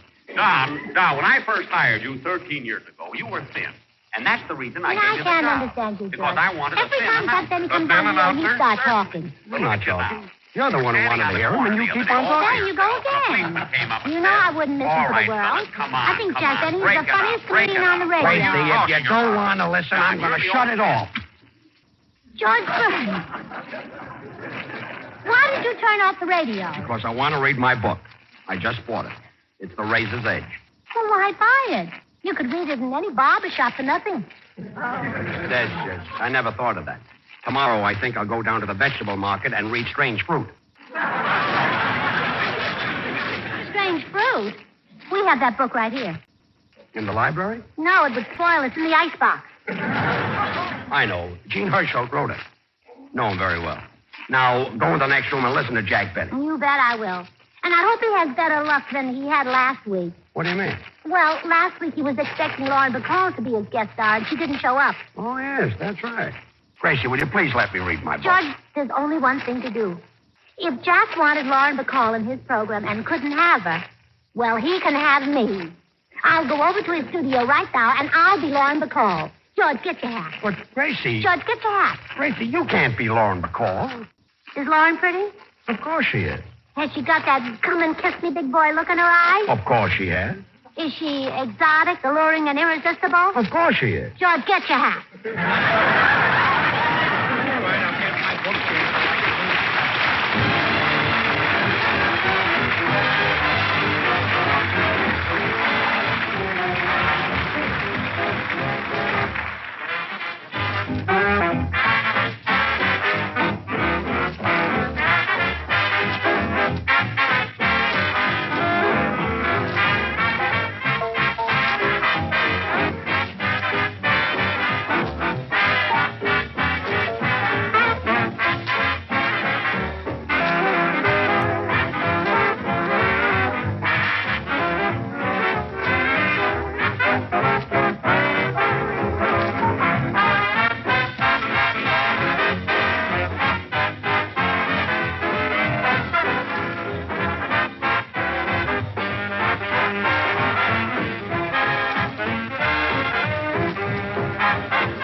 That was The Best Man, played by Phil Harris and his 18 bridesmaids.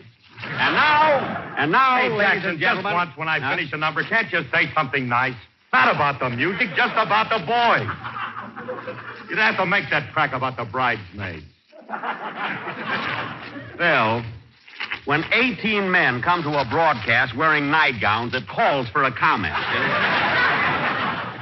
Believe me. Them ain't nightgowns. Oh, them ain't, huh?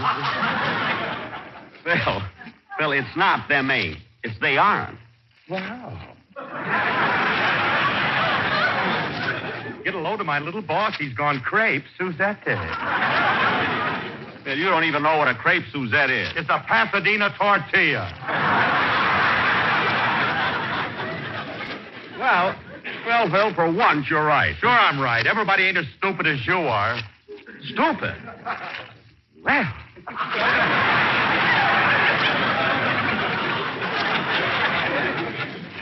That's a fine thing to say about me, Phil. After all I've done for you. What did you ever do for me? What did I do for you, Phil? 11 years ago, I happened to be in Memphis, Tennessee, and I dragged you out of a bar, brought you out to Hollywood, put shoes on you, stood you in front of 18 musicians, put a stick in your hand, and because you already had the shakes, you thought you were leading them.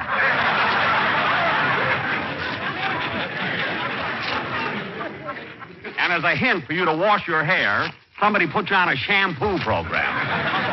What did I ever do for you? So what? So what? Phil, when I picked you up, you didn't even have a ham hock to your name.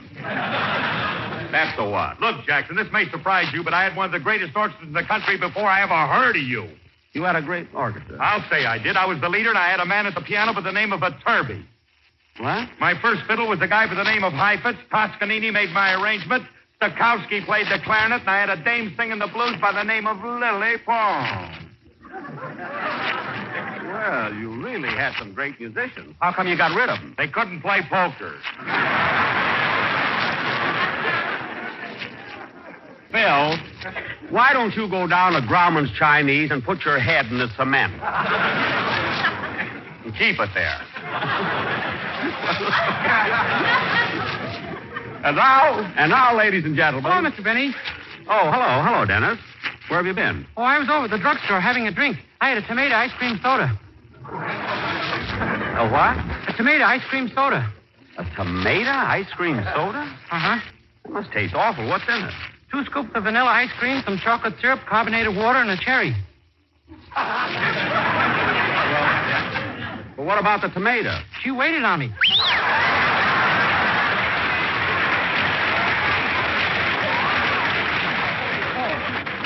Oh, I see. I see, kid. You're making up a little joke. Yeah, I make up jokes all the time. I know. Now, come on, Dennis. Let's have your song. You're not the only comedian in the world, you know. Dennis, I never said I was. I mean, Edgar Bergen, Bob Hope, Jack Haley, Eddie Cantor. And Gene Herschel. Dennis, Gene Herschel isn't a comedian. He's on the radio as Dr. Christian. Oh, yeah. Dr. Christian, come down. Dennis. Dr. Christian, I'll see you swinging from the highest yardarm in the British... Now, cut that out!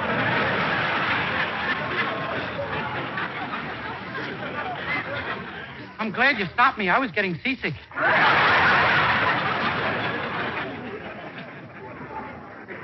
Now, come on, Dennis. Let's have your song. Okay. Oh, Jack, before Dennis's song, how about the commercial?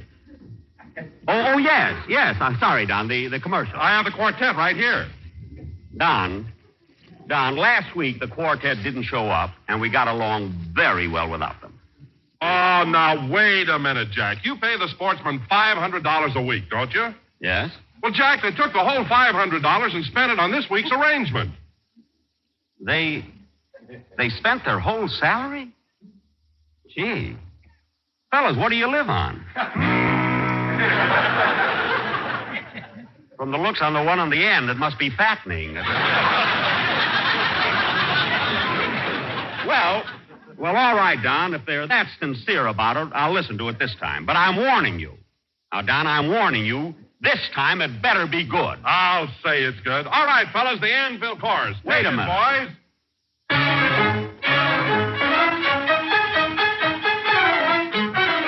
Elephant-T.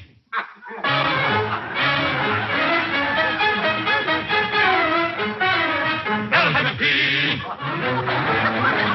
Don. That's what I like. Don. Boys.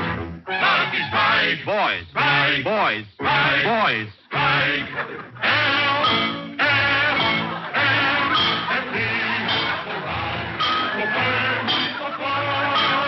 Holy what?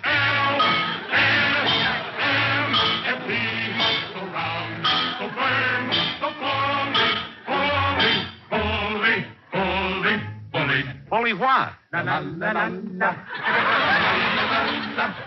Sophie and Eve. On the what? Holy pack. Look, Don, this is too crap. Better go and buy one. L-S-M-F-T. Don, I don't want such a classy number. That's a smoke for me. Lucky Strike. Look, wait a minute, Don. This is not what I want, Don, believe me. Don, fella, wait a minute, boy. Wait a minute, fella. Wait a minute, boy. Look. Wait a minute!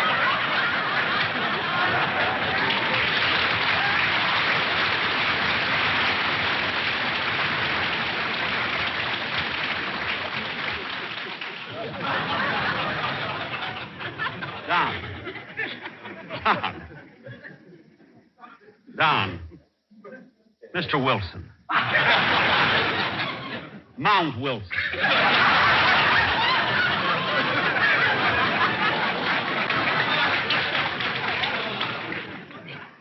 Don, is this the arrangement they spent $500 for? Yes, the anvil cost them $300. Well, tell them to take their anvil and get out of here. Now, come on, fellas. Out. See? Dennis, that was last week. Now, come on, let's have your song. Okay.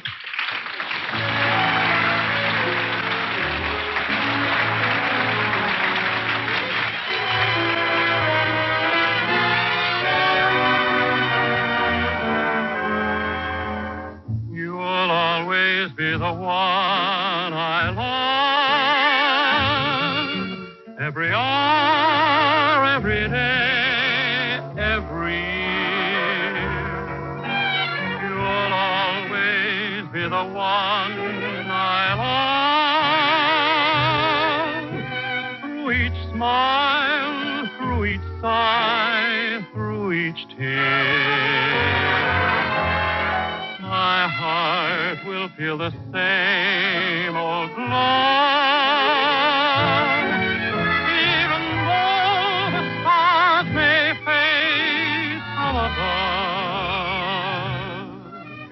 I promise there will be no other arms for me. You'll always be the one.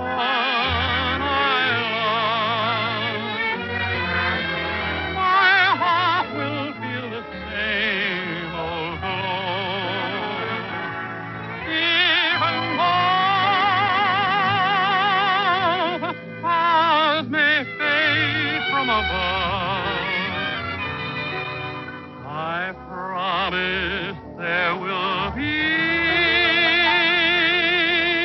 no other arms for me. You'll always be the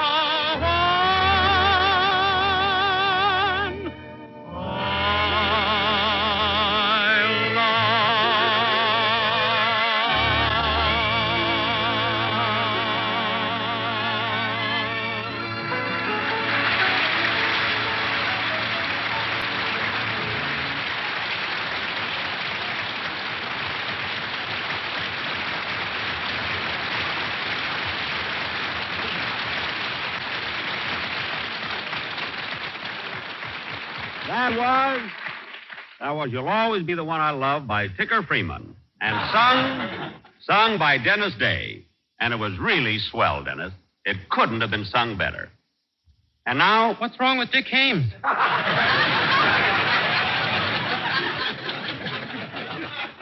What? There's nothing wrong with Dick Hames. I merely said that you sing beautifully. I suppose Andy Russell is bad, huh? Dennis, look, Andy Russell is fine, and so is Dick Hames. They're both great singers. And now... Bing Crosby ought to punch you right in the nose. Dennis, be quiet. Now sit down. And now, ladies and gentlemen, for our... Oh, darn it, more interruptions. Phil, answer the phone for me, will you, please? You answer it, Jackson. It might be a collect call, and I love to see your skin roll up. Don't be so smart. Don, will you answer the phone, please? Oh, I'm checking over the closing commercial. Dennis, will you answer the phone for Jack? Let Gene Herschel do it. Dennis! Now, stop being so... Oh, never mind. I'll answer. Hello? Hello, Mr. Benny. This is Rochester.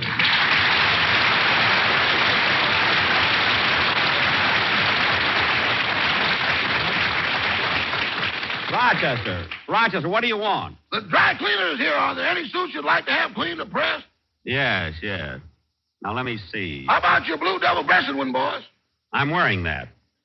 Give him my gray gabardine. I'm wearing that.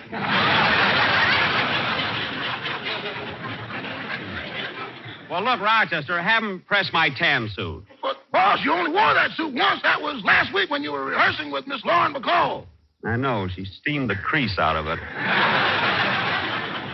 Look, Rochester, have him press that suit and tell him to let the pants out 2 inches. Better let out more than that, boss. No, the pants aren't that tight. They're not. Remember what happened last week when you bent over? Rochester. If UCLA could have broke through like you did, they'd have won the game. Well, okay. Give him my full dress suit, too. Your full dress suit? Yes, I may as well have it cleaned and pressed for the Academy Award dinner. Boss, for what you're going to get, you could go in a T-shirt. Look, Rochester, I'm not expecting an award this year. After all, I didn't make a picture. Maybe they'll give you an award for that. Oh, stop, and just give my suits to the cleaner. Goodbye. Goodbye. Oh, say, boss. Now what? Can I have Tuesday afternoon off? I want to go to the races at Santa Anita. But, Rochester, I thought on New Year's Day you made a resolution not to go to the races. I didn't go on New Year's Day.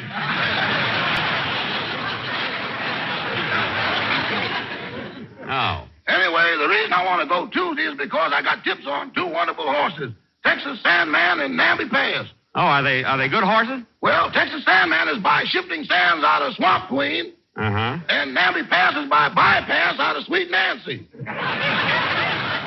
Well, all right, Rochester, you can go, but you can't use my car this time. Take a yellow cab. Oh, yellow cab? Yeah, that's by Rapid Transit out of General Motors. Now, goodbye. Can't understand Rochester. He makes a New Year's resolution not to go to the races and then breaks it. Say, Jackson, I was at the races just in. I bet on a horse called Fit Shampoo. Fit Shampoo? Yeah, the dandruff came off him so fast the other horses thought they were snowbound and froze to death. Oh, Harris, when you come home, Alice must think she's in Wonderland. W.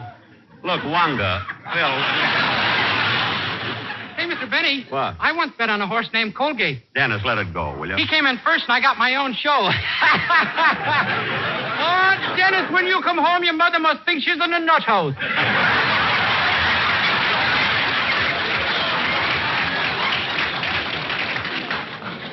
Well, at least that makes sense there. Now, kids, let's not hold up the show anymore because our sketch tonight is very... Come in. Hello, Jack. Huh? Hello, big boy. Your worries are over. Baby is here. Why, George. Gracie, what's this? Don't be bashful, Blue Eyes. If you want anything, whistle. What? You know how to whistle, don't you? You just put your lips together and blow. Gracie, what? Jack, I'm sorry for this. Oh. But Gracie heard how you didn't get to kiss Lauren Bacall last week, and now she wants to be Lauren Bacall. You keep out of this, Humphrey. Now, how about it, kiddo? You'll find me fascinating, so let's fast. But, Gracie, Wow, that's the kind of a woman I could go for. Say, you're kind of cute, Sonny, but you're too young. Maybe, but I'm plenty hip. Oh. I suppose your father told you how the bees carry pollen from flower to flower on their feet? Yes, he did. Well, I'd advise you to forget that. I tried it, and believe me, it's nothing.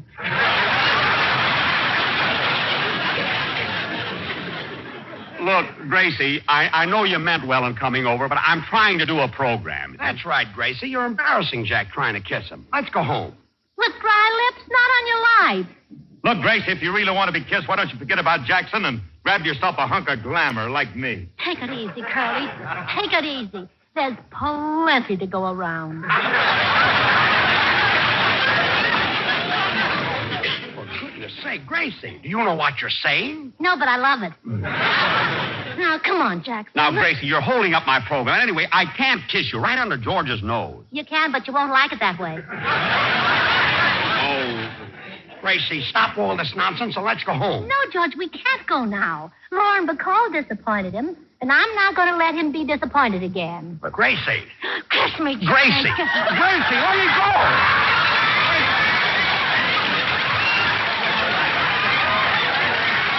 Gracie. Stop kissing. Wait a minute. Wait a minute. Wait a minute. Wait a minute.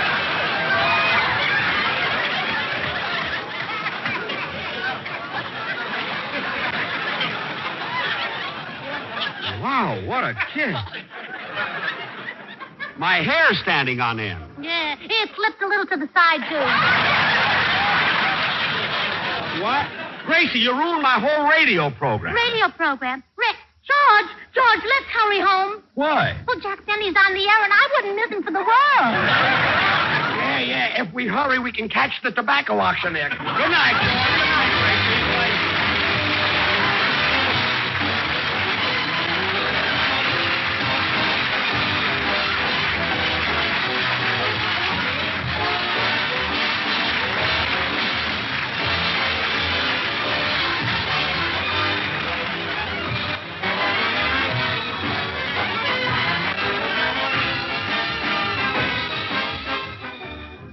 gentlemen, because the majority of America's hospitals are understaffed, once again an urgent appeal is being made for student nurses. In order to meet this acute need, all young women between the ages of 17 and 35 who are high school or college graduates are urged to apply to their nearest hospital or school of nursing. And now, Jack will be back in just a minute, but first, here is my good friend, Mr. F.E. Boone.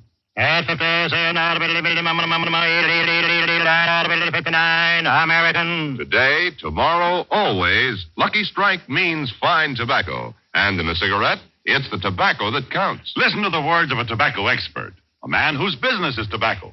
Mr. Fred Leonard Evans of Danville, Virginia, an independent tobacco buyer with 25 years' experience. He said, Year after year, I've seen the makers of Lucky Strike buy fine quality leaf. That fine, ripe, mellow tobacco you can't beat for top smoking quality. I've smoked Lucky's myself for 19 years. Quote, year after year, I've seen the makers of Lucky Strike buy fine quality leaf. Unquote. Yes, at auction after auction, independent tobacco experts like Mr. Evans can see the makers of Lucky Strike consistently select and buy that fine, that light, that naturally mild tobacco. Fine, light, naturally mild tobacco. Real Lucky Strike tobacco. Remember, LSMFT. Lucky Strike means fine tobacco. And this fine Lucky Strike tobacco means real deep down smoking enjoyment for you. So smoke that smoke of fine tobacco, Lucky Strike. So round, so firm, so fully packed, so free and easy on the draw. Ladies and gentlemen, I want to thank George and Gracie who appeared on our program tonight through the courtesy of Maxwell House Coffee. I also want to thank Gene Hirschhold, who was here in spirit. And he's cheaper that way. Good night, folks.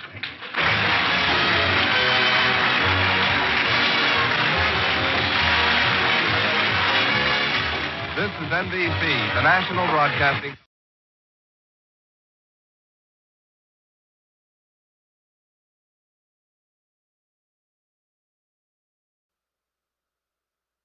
The Jack Benny Program. For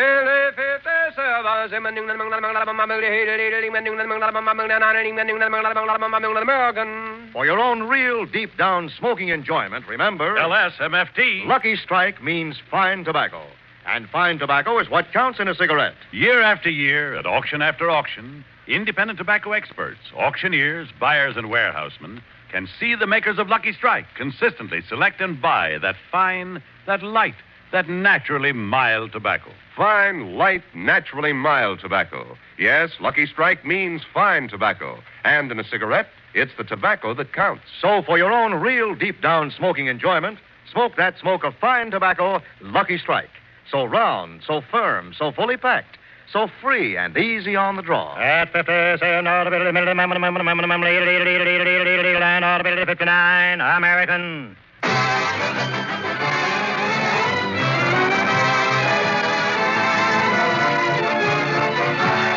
The Lucky Strike program, starring Jack Benny, with Mary Livingston, Phil Harris, Rochester, Dennis Day, and yours truly, Don Wilson.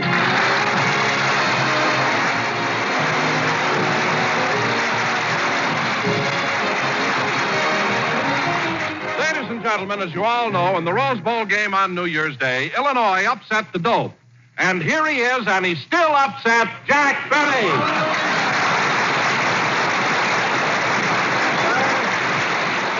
Thank you.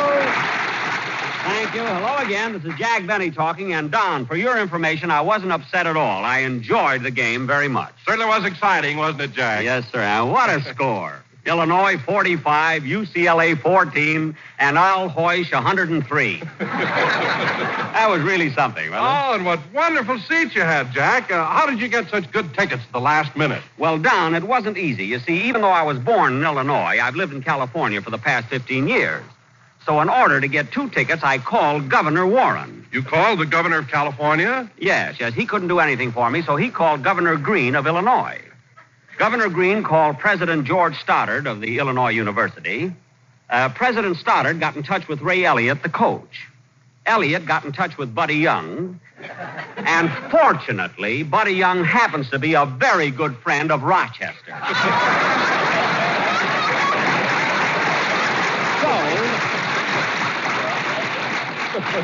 So through Rochester, I not only got 2 seats on the 50-yard line, but I also got a sure thing in the 4th race at Santa Anita. Say, Don, who were you rooting for at the game? Well, Jack, I didn't want to show any partiality, so I got a seat on the UCLA side and a seat on the Illinois side. Well, Don, how could you possibly sit on both sides of the... Oh, of course.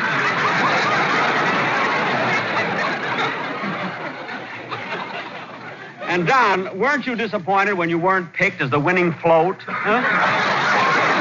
Well, better luck next year. Hiya, Jackson. Hello, Phil. Phil, get your band ready and...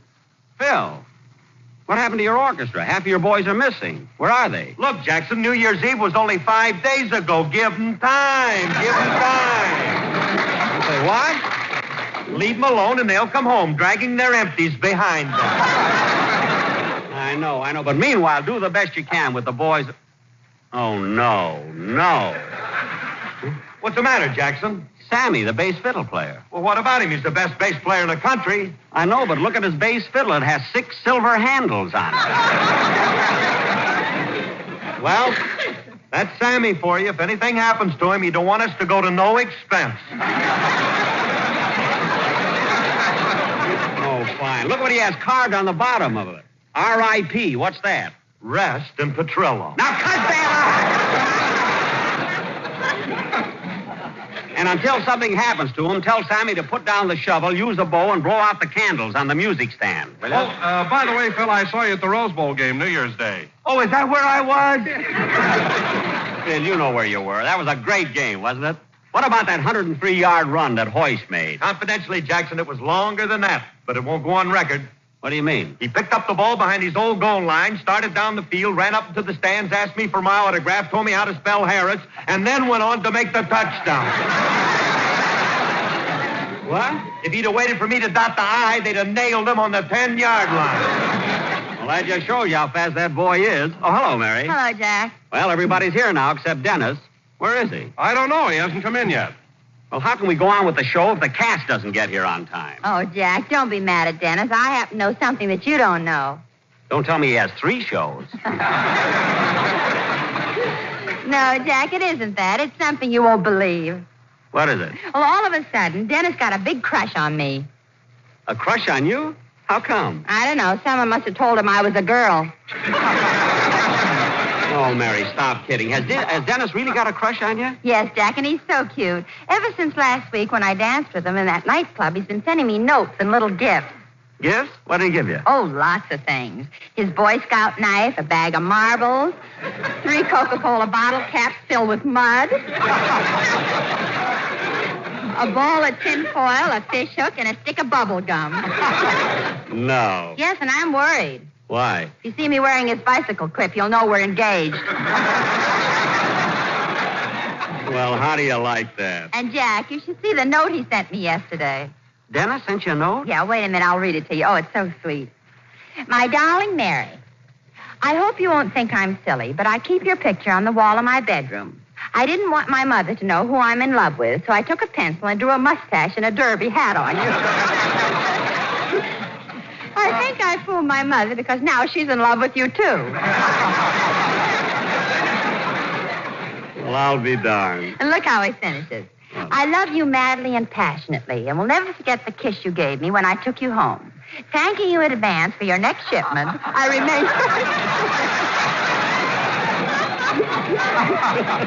remain yours truly, Dennis Day. Well, that's the cutest letter I've ever heard. Let's see that. Mary, why has Dennis got the stamp pinned on the envelope? Oh, that. He says that ever since he fell in love with me, he won't let anything else touch his lips. Well, gee, he must be hungry by this time, huh? That's certain. Shh, quiet. Here he comes now. Hello, everybody. Hello, Mr. Benny. Hello, Dennis. Hello, Dennis. Hello, Don. Hiya, kid. Hello, Phil. Hello, Dennis. Dennis, I said hello. Mary, don't make it so obvious.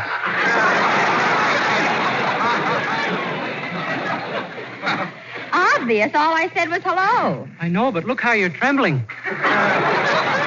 Dennis, you're imagining things. She's not trembling. What are you trying to do, break us up? No, I'm not trying to break you up. Say, Mary, come here a minute, will you? I want to look at you. All right, Dennis. Gee, Gosh. Well, what is it, Dennis? You look so much better without a mustache. Dennis, what about the Derby? No, thanks. I'm not hungry. I didn't mean that. But anyway, kid, I know how you feel. When you're in love, everything is bright and sunny and cheerful. Your heart overflows with goodness. You feel nice towards everybody. Say, Jackson, did you hear about Fred Allen being voted the best comedian on the air?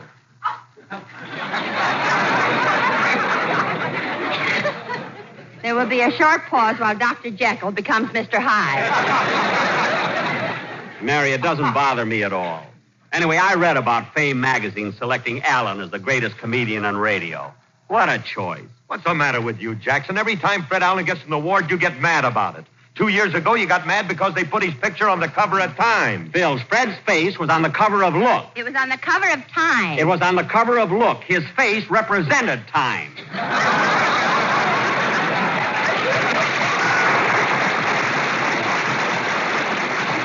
That burns me up. All right. So he's not as pretty as I am. But you've got to admit he's got a great radio show. Some great show. Comes on and jabbers for a few minutes, then he calls, Portland, Portland, Portland, Portland. For the first 4 years, people thought he was a conductor on a Greyhound bus. Come on, Dennis, let's have your song. Okay.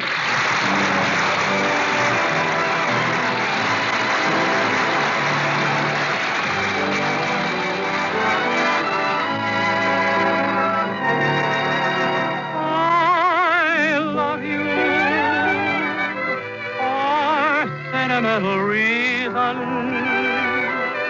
I hope you do believe me. I'll give you my heart. I love you, and you alone were meant for me. Your loving heart to me and say we'll never part.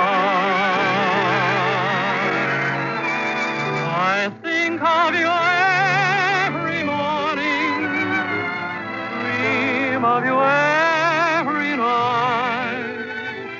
Darling, I'm never lonely whenever you're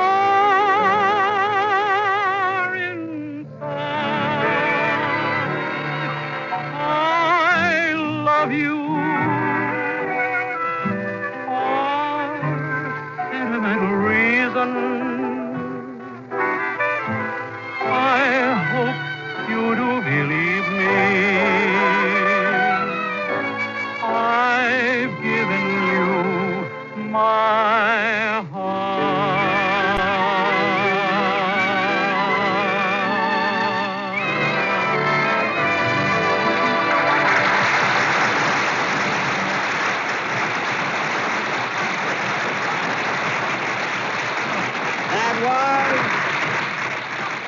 That was I Love You for Sentimental Reasons, sung by Dennis Day. And very good, Dennis. Yes, Dennis, I've never heard you sing so well. That's because I'm in love. With me? It ain't your sister, Babe.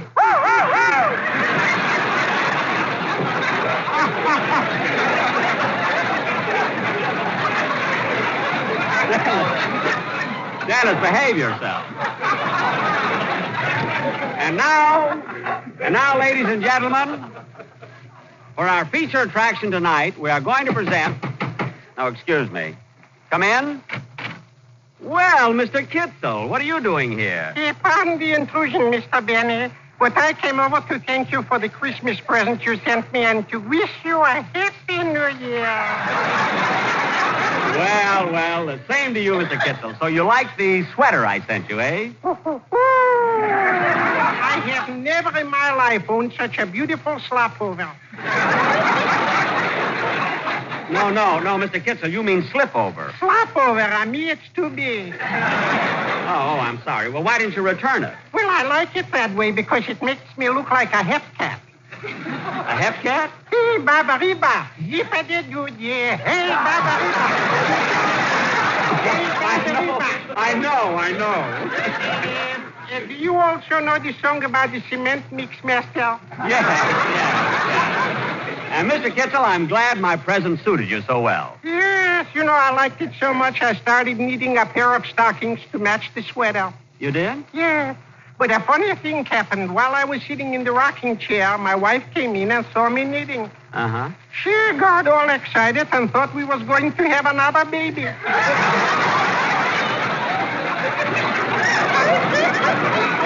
Well, congratulations. Thank you. By the way, Mr. Kitzel, as long as you're here, would you like to sit down and hear the rest of the program? Oh, I'm sorry, but I got to leave. Oh, you should stay, Mr. Kitzel, because tonight our guest star is Lauren Bacall. Lauren Bacall. Who what? Who's going? I'm going to stay. Oh, good. But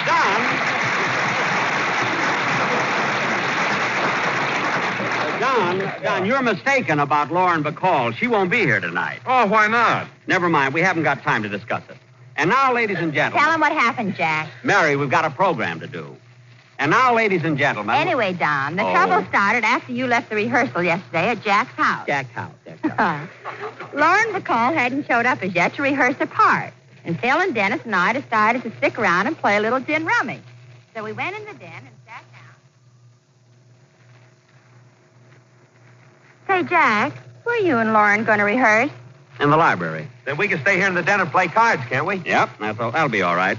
Rochester, will you bring in a deck of cards, please? Yes, sir. What kind shall I bring? The red backs or the blue backs? Oh, it doesn't make any difference. Yes, it does. The reds are 40 cents, the blues 50. Bring them a deck of cards. They won't quibble about the price. Now, come on, Rochester. I want you to go in the library with me and help me get things ready. Yes, sir.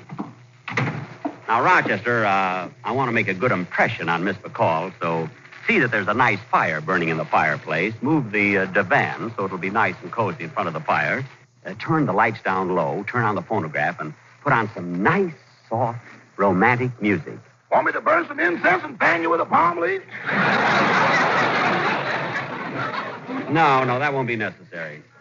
Now, let's see. I think these horn-rimmed glasses make me look a little too old. I guess I'll take them off. Oh, boss. I wouldn't do that if I were you. Remember what happened the time Miss Ann Sheridan came over to rehearse with you and you took off your glasses? No, nothing happened. When Miss Sheridan came in, you rushed over to where you thought you saw her, put your arms around the bridge lamp, kissed the parrot, and said, "Why, Annie, you bit me." That's because it was dark. Now, let's see.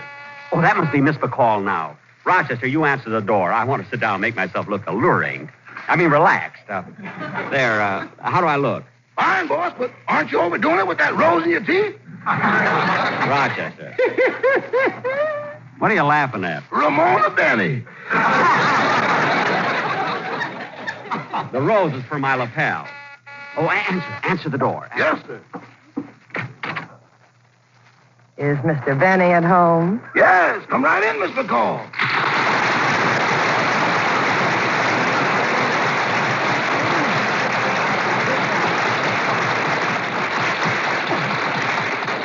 Oh, Rochester, who is it?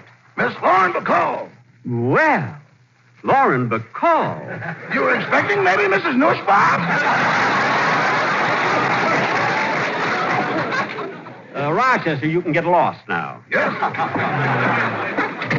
Well, come in, Lauren. This is in flesh a deeder. Indeed, a pleasure. Make yourself comfortable. Sit down. No, thanks. I'll just lean here against the door. Gosh, Lauren, seeing you there reminds me of your first picture, The Have and Have Not. You were leaning against the door, just like that. And then you said your famous line. You mean, if you want anything, just whistle. Yes.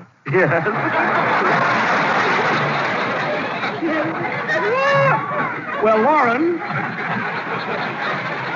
Lauren, shall we start rehearsing? No hurry. You got a cigarette? A cigarette? Yes. Here you are. Thanks. Match? You know, Lauren, that cigarette I gave you is a... They're so round, so firm, so fully packed. So free and easy. So round, so firm, so fully packed. So free and easy on the draw. Gee, F.E. Boone never sounded like that.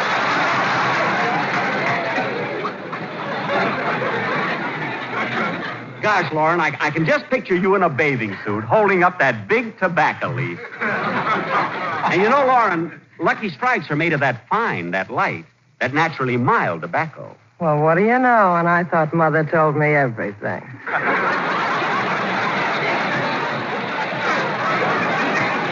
Well, live and learn.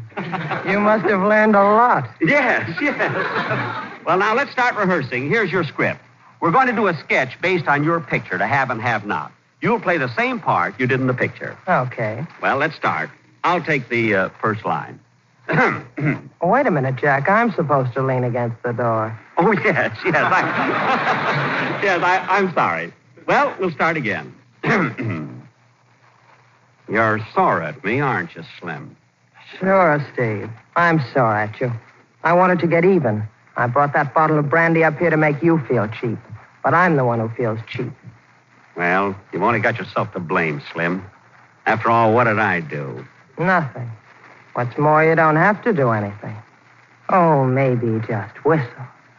You know how to whistle, don't you, Steve? You just put your lips together and blow.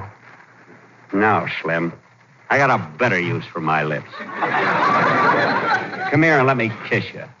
All right, but first take that rose out of your teeth. I'm so sorry. You know, I meant to put that in my lapel, in my lapel. Now let's start the scene over again. You're sore at me, aren't you, Slim? Sure, Steve. I'm sore at you. I wanted to get even. I brought that bottle up here to make you... What bottle up where? Hello, Curly. Well, St. Peter must have left the gate open, and look who fell out. Well, thanks. Oh, leave a lamp burning in the window, Mother. I may be a little late. Well. Ah, yes, there's good news tonight. Yeah. Well, introduce me, Jackson. Introduce me. All right. This is Miss Lauren Bacall. Lauren, this is my colleague, Phil Harris. Well, hoity-toity. I'm a colleague now. Yeah, now go already. Okay. Now, come on, Lauren. Let's take that kissing scene again. We'll take that kissing scene again. Let's start where I... who can that be? I left strict orders not to be disturbed. Mr. Benny, Mr. Humphrey Bogart's at the door. Humphrey Bogart? Oh, Jack, I forgot to tell you. Bogey said he dropped by here and picked me up. You know, he and I are married. I know. Who do you think played the violin at your wedding? Anyway, he can wait outside. We got a scene to rehearse, and we're going to do it. Hello, baby. Hiya, Jack.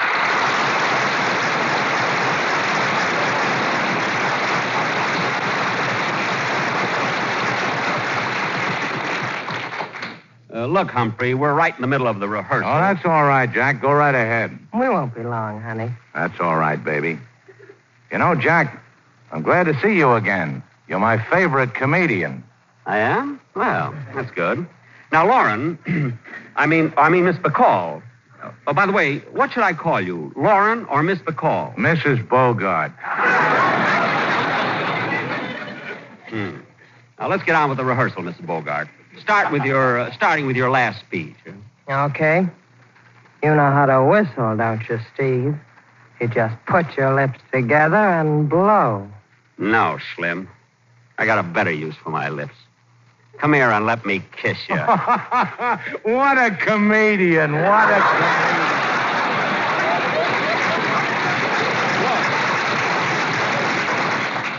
Look, Humphrey, I'm trying to... Mr. Benny, there's a telephone call for you. Oh. Well, pardon me a minute, folks. I'll be right back. How's it going, baby? Oh, brother. Yeah, I thought so. Say, baby, I want you to do something. What is it? When you get to kiss him, just put one arm around him and run your other hand through his hair. Why? I want to find out if he really wears one.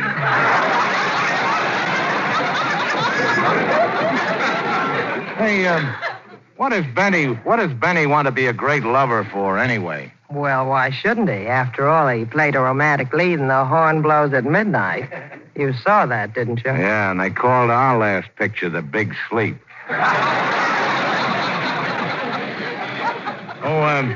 By the way, what's this sketch you're rehearsing with Benny? To have and have not. We're rehearsing the big scene you and I did in the picture. Oh? Which one of you's playing my part? He's coming back. Oh, I'm sorry I had to answer the phone, but, well, that's the price of fame. Who was it? Wrong number. I mean, my sponsor called because he sent me the wrong number of tickets to the broadcast. Now, let's get on with the rehearsal, Lauren. We'll start with my line. Well, you've only got yourself to blame, Slim. After all, what did I do? Nothing. What's more, you don't have to do anything. Oh, maybe just whistle. You know how to whistle, don't you, Steve? You just put your lips together and blow. No, Slim. I got a better use for my lips. Come here and let me kiss you. Now, wait a minute, Jack. Hold it. You're doing it all wrong. Wrong? Yeah. When you get ready to kiss a girl, you put your arms around her gently, tenderly. What? Yeah, you're not supposed to grab her by the earlobes and pull yourself up.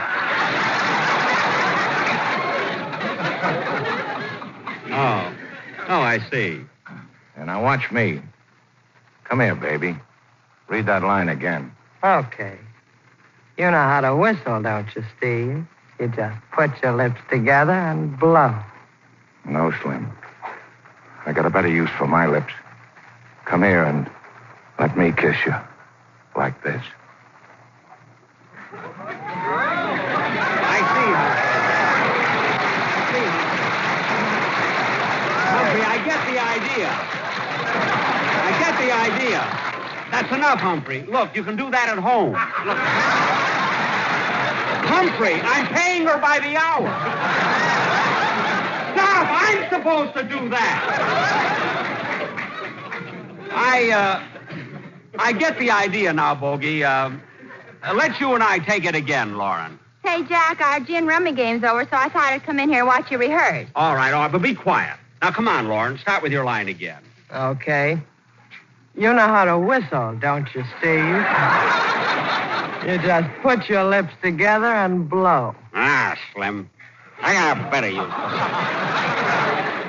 Come here, let me kiss you. Like this. No, Jack. No, you're doing it all wrong. Here, let me show you again. What? I'll do it with Mary this time. Are you ready, Mary?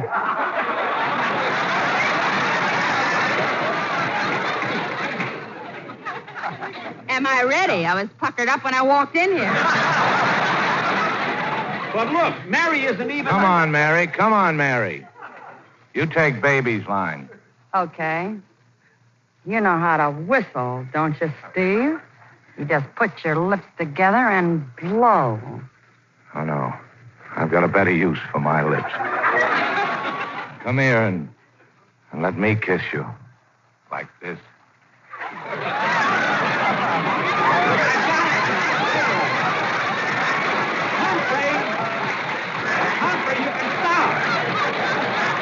Humphrey, you can stop. Bogey, wait a minute. Wait a minute.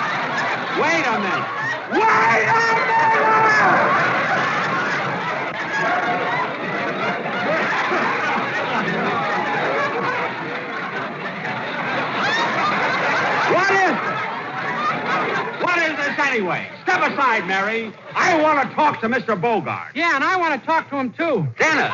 Say, he's cute. You haven't got a chance, sister. I send all my Coca-Cola tops to Mary. Dennis. Now listen to me, Bogart. I saw you kissing a woman I love, see? And you ain't muscling in on my racket, see? Those lips ain't big enough for the both of us, see? Now get out of here before you get hurt, see? Get out, see? Out, see? Out, see? Out! Dennis! See? Come on, baby, let's get out of here. This guy's tough. Bogart, Lauren, come back! Dennis, I can't believe it. You know what you did? You frightened Humphrey Bogart. Sure. Dennis, what's that you got in your hand? A picture of my mother. Oh, no wonder. God, now Lauren will never be on my program.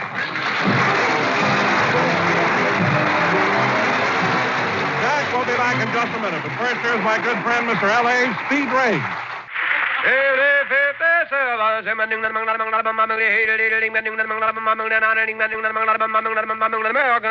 No doubt about it. In a cigarette, it's the tobacco that counts. And year in, year out, consistently, Lucky Strike means fine tobacco. Here's a tip from a man with a lifetime of tobacco experience. Mr. James Monroe Ball of Winston-Salem, North Carolina, an independent tobacco auctioneer for the past 31 years. Mr. Ball said, I speak as an eyewitness when I say that season after season, I've seen the makers of Lucky Strike buy fine, ripe, mellow leaf. That good kind of tobacco that makes a swell smoke. I've smoked Lucky's myself for 29 years. Remember, at auction after auction, independent tobacco experts like Mr. Ball can see the makers of Lucky Strike consistently select and buy that fine, that light, that naturally mild tobacco. Fine, light, naturally mild tobacco. Real Lucky Strike tobacco, yes? LSMFT. Lucky Strike means fine tobacco. And this fine Lucky Strike tobacco means real deep-down smoking enjoyment for you. So smoke that smoke of fine tobacco, Lucky Strike. So round, so firm, so fully packed, so free and easy on the draw. Ladies and gentlemen, I want to thank Lauren Bacall and Humphrey Bogart for appearing on my program tonight. They can currently be seen in their Warner Brothers picture, The Big Sleep. Well, I better rush home now. Oh, taxi, taxi. Oh, taxi. Oh, doorman, get me a taxi, will you? Look, Bud, if you want a taxi, just whistle. What? You know how to whistle, don't you? Just put your lips together and blow. Oh, yes, yes. Well, what do you know? It works.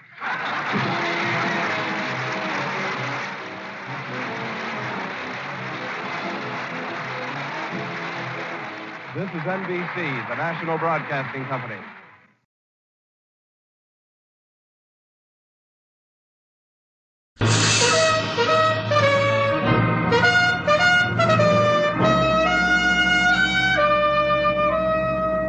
Bold Venture.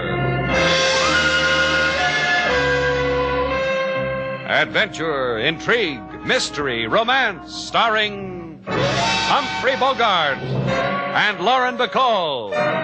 Together in the sultry setting of tropical Havana and the mysterious islands of the Caribbean. Bold Venture.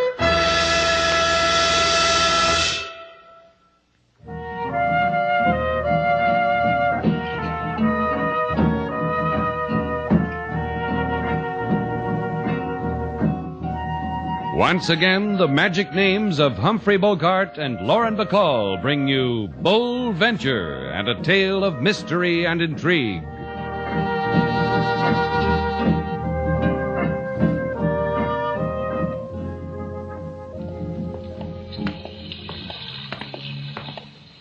You won't regret this, Mr. Shannon.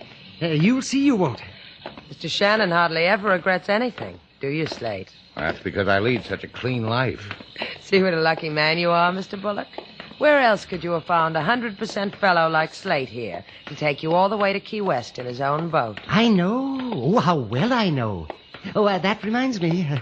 The passage money. You can pay me when I land you at Key West. When you do that, you'll get a bonus. Yes, a nice, plump bonus. Plump, huh? That'll be nice. You're a nice man, Mr. Bullock. Well, thank you. Thank you very much. Here, I got the money right here. I'll peel off any part of it. Just say when. What a big piggy bank you must have robbed, Mr. Bullock. Huh? Oh, you made a funny. Did you do that, sailor? Yes, she did. I've got $50,000 right here in my hand. Oh, piggy bank. Now, just say when, Mr. Shannon. Well, if it makes you that happy. When? What did I tell you, Mr. Bullock? You finally found an honest man. You're wonderful, Slate. Means a lot to you to get to Key West, doesn't it, Mr. Bullock? Oh, it does. Yes, it does. A man like me, I'm just not cut out for this excitement in Havana. I'm strictly a homebody. Carpet slippers, a pipe, the evening paper, but all of it in English. Something a man can hold on to. Yes, how much farther to your boat, Mr. Shannon? A couple of minutes. If you're that anxious, you could have taken a plane. One of the crack liners. I told you, I don't like all those people around me. I paid you enough, didn't I? I'm not paying you to ask silly, personal questions. You're being paid to... Now, easy, Mr. Bullock. Slate doesn't like it when you get... Hey! Watch it, sailor.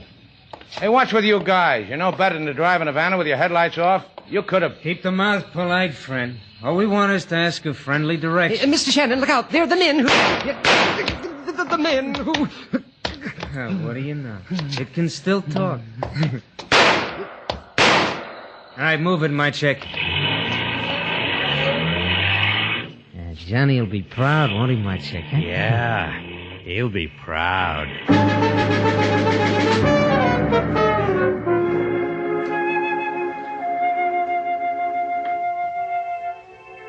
Hey, you should have seen it, Johnny. You should have Relax. seen it. Eh?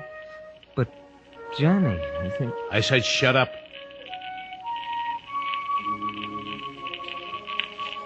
Turn off the record, Marchik. Yeah.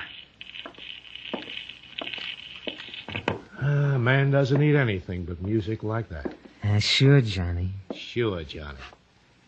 Tell me how Bullock died. 4 slugs in the chest. Can you imagine that, Johnny? A little guy like that, and it takes him 4 slugs. Who was driving? Him. My chick, him. I was driving, Johnny. I don't know about you, Marchek. I really don't. I said Dolly drives. You were going to handle the gun, remember? Oh, what difference does it make? Sure, Johnny, what difference? I didn't mind. He took 4 slugs. You should have seen him. Marchek. Uh-huh. Next time you do like I say. Next time you'll do it my way, won't you, Marchek? Oh, sure I will. Sure you will. You understand. It's the little things that annoy me. Take Bullock. He annoyed me. A bookkeeper who walks out with $50,000 shakes my faith. The money is incidental, Marchek. It's the annoyance of it. Gives me butterflies. That's Johnny. Johnny, when do Soon, we go... real soon. And when we get back to the States, it'll be like old times, won't it? Running things from Havana is okay, Johnny, but I like the States. Like old times. When are we getting out of here? Sometime I'll whisper it in your ear gently, Marchek. Sure. There's no chance of a slip-up on Bullock, is there? Uh-uh. We were driving without lights. Nobody followed. Yeah, that's right. It happened too fast even for the guy and the dame to What guy and dame? The ones that Bullock was talking to. What guy and dame? Bullock came out of the hotel with the guy and the dame. What hotel? Called Shannon's place. Get them. Bring them here. Sure, Johnny. Now turn on the music, Marchek. Uh-huh.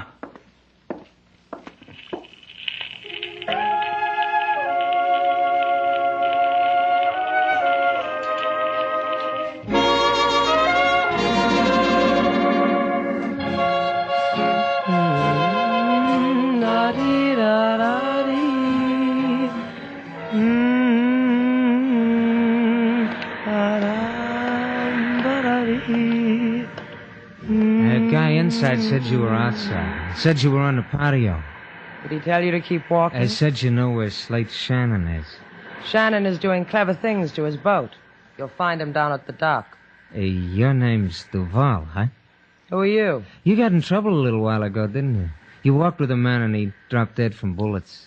Look, don't make me repeat myself. Police, that's all. For a Cuban policeman, you've got quite an American lilt to your voice. Yeah, I go to all the American movies. Come on, sis.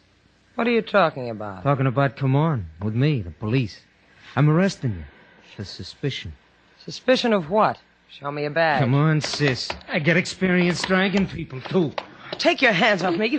Why, you're the man in the car. Yeah, you gonna stop fighting, or do I break the soft arm? Huh?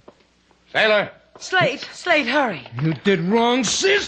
Wrong. What's the... Slate, he's got a gun. Okay, drop it. Sailor, get the gun. You're gonna be real sorry, mister. He's getting away. Yeah. You all right, sailor? He slugged you good, huh? Are you all right? Let's go inside. He was the man who shot Mr. Bullock. Yeah, I noticed. Like you said, he slugged me good. I'll get you something. Hey, wait a minute. We've got company. Sitting over there. Yeah. I wonder what he wants. Good evening, Senor LaSalle. Buenas noches, senor. Senorita. Are you sad also like me? Sad? Si. This evening you were seen with a man who was lately murdered. That's why I am sad. You are under arrest, both of you.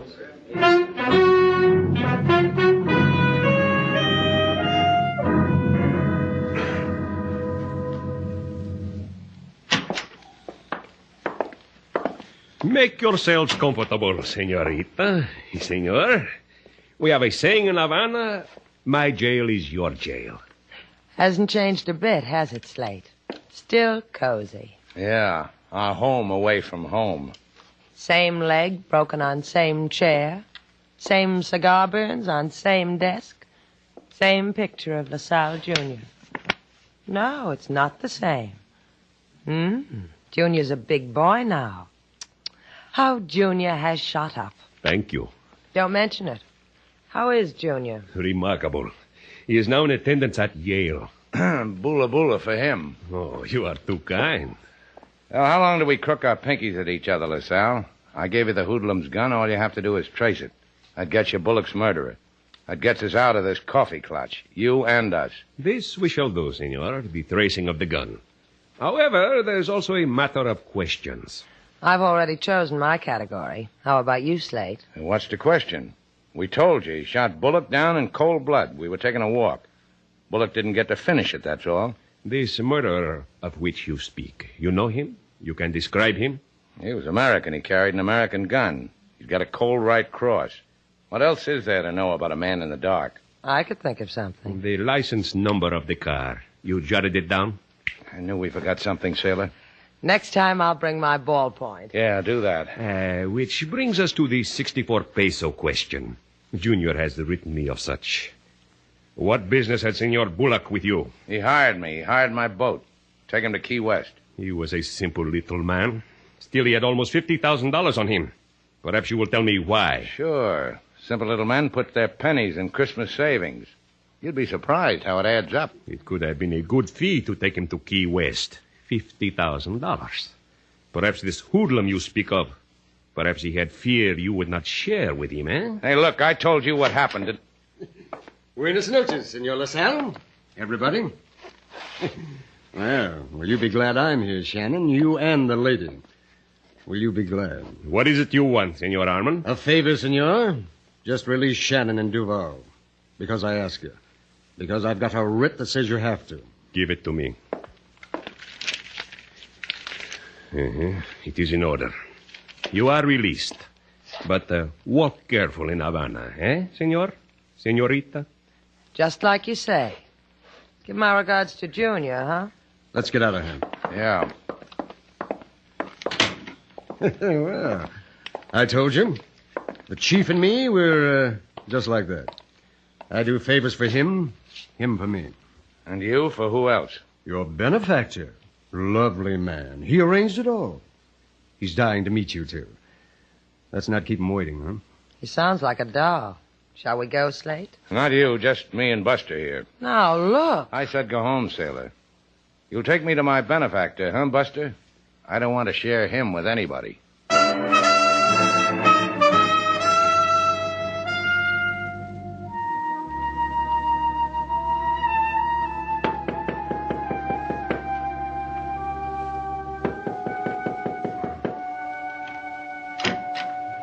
Yeah?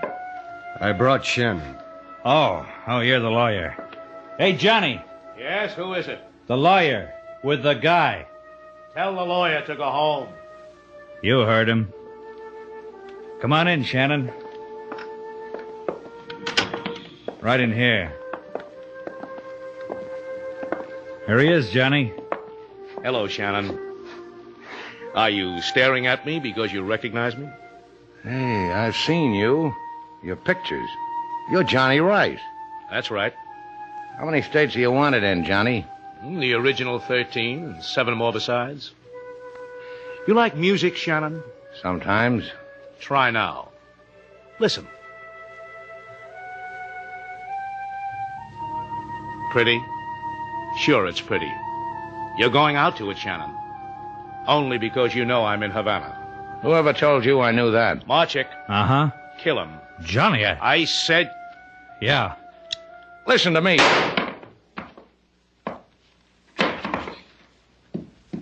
Now throw 'em away, Marchek.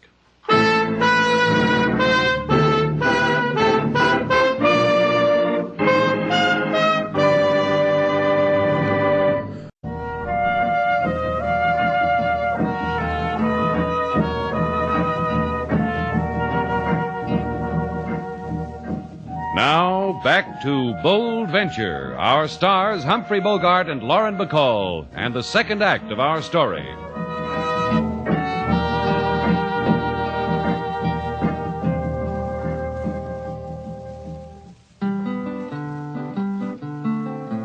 A man he come to Shannon's place, have plenty of money and anonymous face. This man so rich want to live in states, but die in gutter decree his face. The police they come and arrest Mr. Slate, also Lady Sailor, his fair lady of late. Then lawyer he come with writ, 3 cheers. Lady Sailor come home, but Mr. Slate disappears. Now Lady Sailor, she bit her lip, her eyes are sad and... Does it show that much, King Moses? Maybe not to somebody else, but to King Moses, it shows like it was in neon lights. Funny. Slate never sees it. Mr. Slate sees, but he does not believe. You are someone he has not known the like of ever before. He do not think himself worthy of you. That'll be the day he underrates himself. Ah, I know him longer than you, Lady Sailor. Well, then maybe you can tell me where he's been all night, because you know him so well. I cannot. In Havana, there are many places. One goes because one has a desire in his heart, or what, King? Or there is a desire in someone else's heart, to please or to do harm. Slate can take care of himself. Yes, but sometimes a man gets hurt taking care of himself. Sometimes... How could he have got hurt? We were in the police station. A lawyer named Harmon came in with a writ. Slate went. Get me my coat, King. You go someplace, Lady Sailor? Yeah, to see our lawyer. We got him for free yesterday.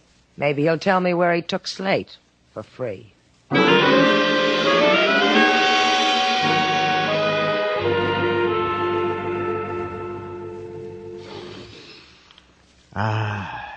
You understand, Miss Duval, it's been so long since a person as lovely as you walked in here.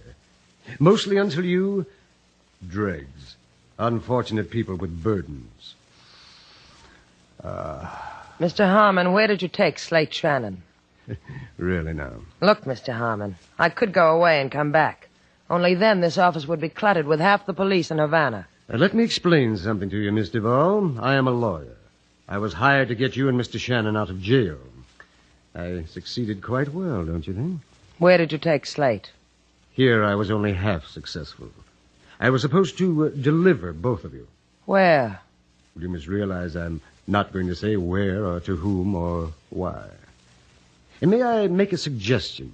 What? Should you bring the police here, I would lie.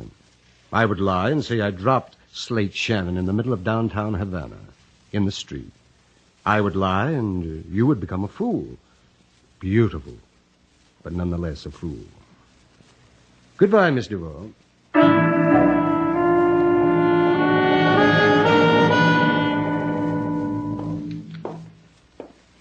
Come on, wake up. Come on, wake up, Shannon. You're over being hurt. Wake up.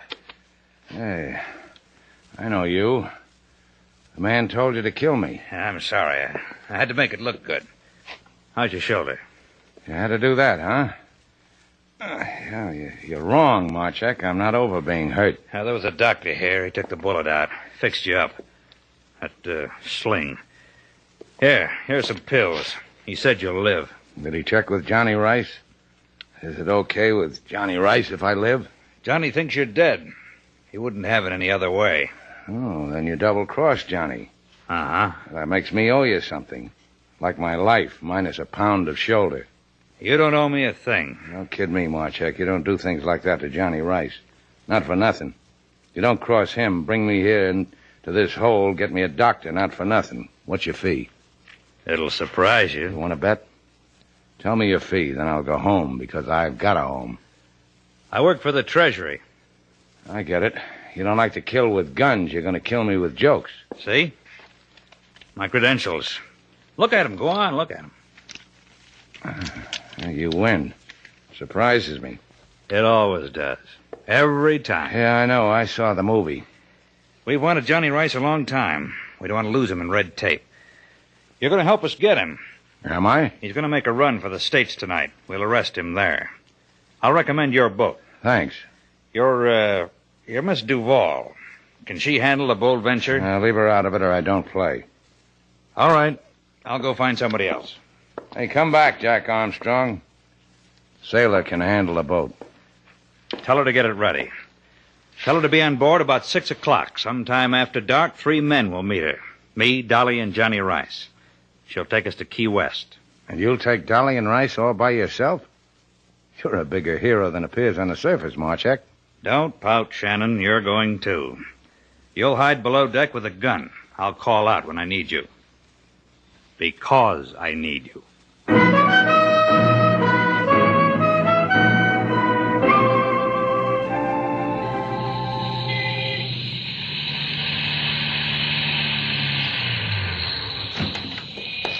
See you later, Marchek. Yeah.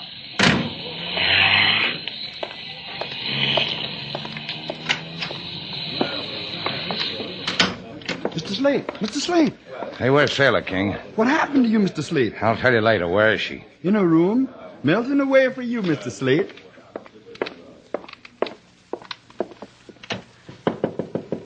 Sailor.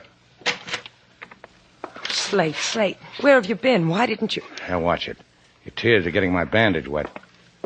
Hey, what's the matter with you, Sailor? Your arm. Ah, it's my shoulder.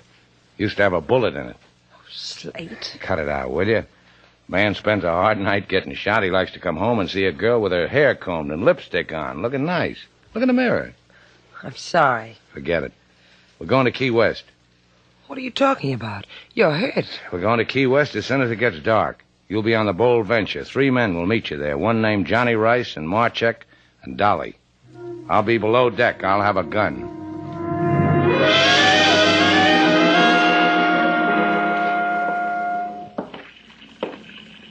Ahoy! Bold Venture! Ahoy! Come aboard. Well, good evening. I'm Johnny Rice. And you're Sailor Duval. You sit over there. No. You're at the wheel of this tub. I'm your right-hand man. Right beside you. Let's get moving. We wait for 2 more men. Marchek and Dolly? That's right. When Marchek paid me for this trip, he said you, him, and something named Dolly. How much did Marchek pay you for this trip? $300. He did well by it. I'll thank him again when he comes aboard. I'm afraid not. He's dead, like your friend Slate. Dead? That's right. I caught Marchek placing a phone call, transatlantic, to the Treasury boys. Can you imagine Marchek doing that? That's why he's dead. What about Dolly? He's packing Marchek to bury him wherever he wants to bury him. I'll meet Dolly in the States. Then there's going to be only you. And you. Let's go to Key West, Mr. Val.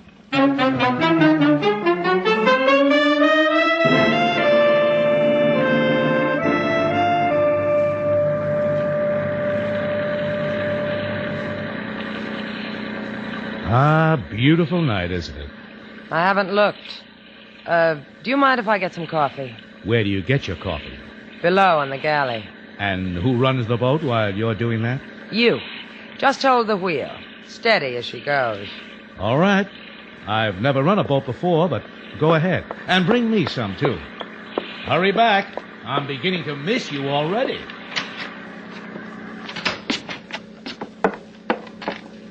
Slate. Hey, what are you doing here? Where's Marchek? He's dead. They found out who he is and they killed him. You mean you've been up there all alone with Rice and Dolly? No, only Johnny Rice came aboard. He's waiting for some coffee. I'll carry it to him on this gun. Be careful, Slate. Your arm. Now, don't worry about it.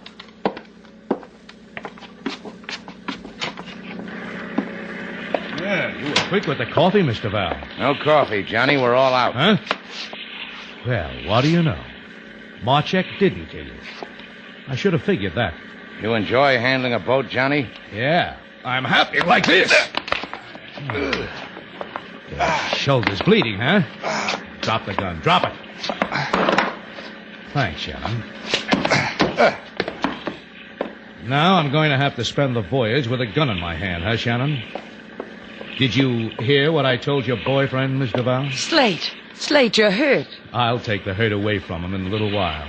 Get on this wheel. I'm sorry, sailor. I lost it. Come on, get on the wheel. You know something?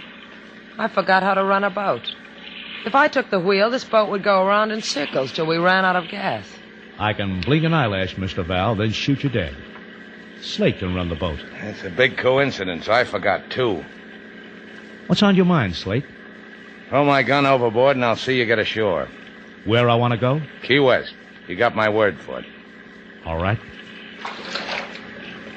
That was my gun, Johnny. Now yours. Now I'll take the wheel.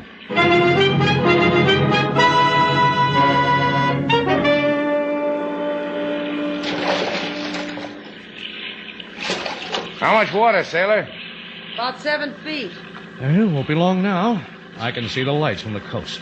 Take another sounding, sailor. All right. 4. Better cut the motors. Now 2. All right, Johnny, jump. Jump? That's right. I can't take the boat on the beach. You'll have to walk from here. Go ahead, jump.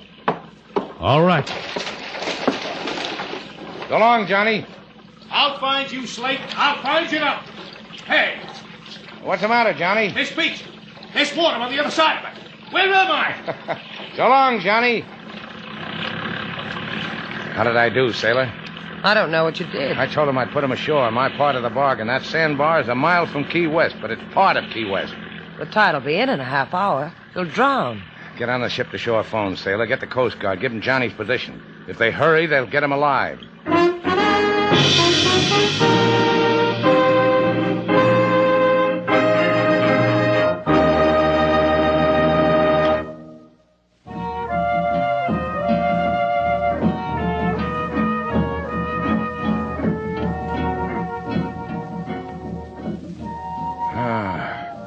Nurse, where am I? Nurse. Take it easy, Slate. I'm not a nurse. This is Sailor. Water. Water. So help me, Slate. If I thought you had a fever... The room is spinning. Everything's going black. I've got no pulse. I'll go get you one. Oh, thanks, nurse. I'll be right back, baby. It's time for your 10 o'clock feeding. Why are you nurses always talking shop? Come here. Let go of me. Oh, come here. Boy, you really have got a fever.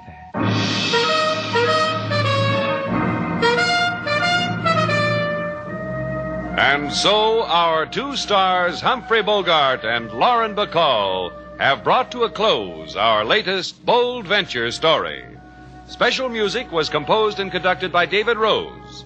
May we invite you to listen again next week at this time for another exciting adventure starring Humphrey Bogart and Lauren Bacall together in Bold Venture.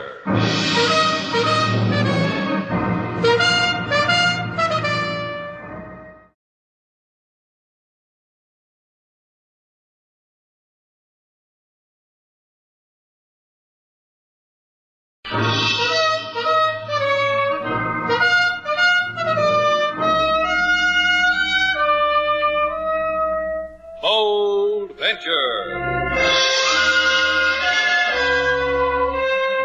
Adventure, intrigue, mystery, romance, starring Humphrey Bogart and Lauren Bacall. Together in the sultry setting of tropical Havana and the mysterious islands of the Caribbean. Bold Venture.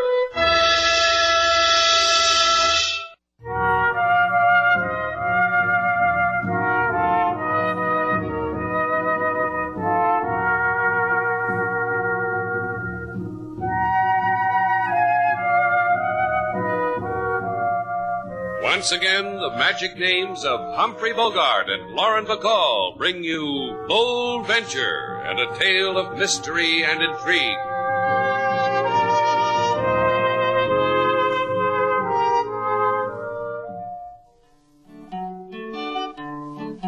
In Shannon's place do many dwell. The pretty, the ugly, the high tone swell. They come to Havana to have some jolly sit around in the evening to discuss their follies.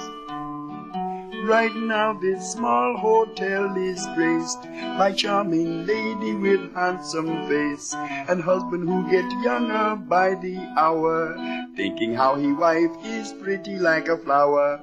Oh, isn't that lovely, Robert? Yes, Martha. Oh, you sing beautifully, King Moses. It's, I don't know, joyful, haunting. Thank you, Mrs. Palmer.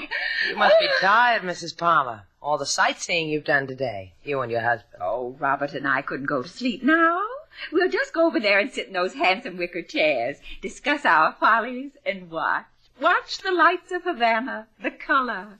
That's what we'll do, won't we, Robert? Just watch. Whatever you wish, Martha. Oh, I love you, Robert. Take my arm. You didn't mind those things I bought. Anything you do, Martha, it's all right. I hope you were paying attention, Slate. Lesson 1 in how a gent treats a lady. Yeah, look me up when you get to be like Mrs. Palmer. That could take years. That's what I said.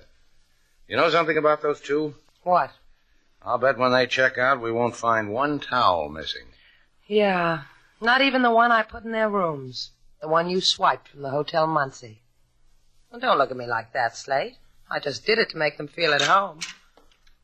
My favorite towel, and you... Senorita, you may not be aware of it, but a large thrill has just entered into your lives. Not tonight, Chico. We've got everything we need. Oh, you desolate me. Don't take it too hard, Chico. Here's $1. Senorita, the minute I put my eyes on you, I say to myself in my mother's tongue, here is a queen. See how the news gets around, Slate? Please, I cannot take dollar and give nothing in return. They built me this way when I was a baby. Here, have a picture postcard and wear it in good health. Adios, you thrill me people. $1 for a tourist postcard, a color picture of a flossy tourist hotel. Oh, you've been taken, sailor. Good. It was my buck. I can... Hey, look at this, Slate. It's already been written on. It's addressed to you. Huh? You mean you can't even send it to the folks back home? It says, I need you, Slate. Right now. Drop everything. Right now. Signed, Sam Meston. Sam Meston? What does he want with me? You won't go, will you, Slate? Not to help anyone like Meston. He said he needed me, didn't he? You coming, sailor? Sure. I love to help people like Sam Meston. They're so grateful they kick you in the teeth. Good night, Mr. and Mrs. Palmer. We have to go out. Slate's trying for a merit badge. You coming? You see, Robert, I told you it would work. It was so simple, really. You're very clever, Martha. Here's your coat, Robert. You'll need it in the chill night air. Hurry, Robert. We'll lose them if you don't hurry.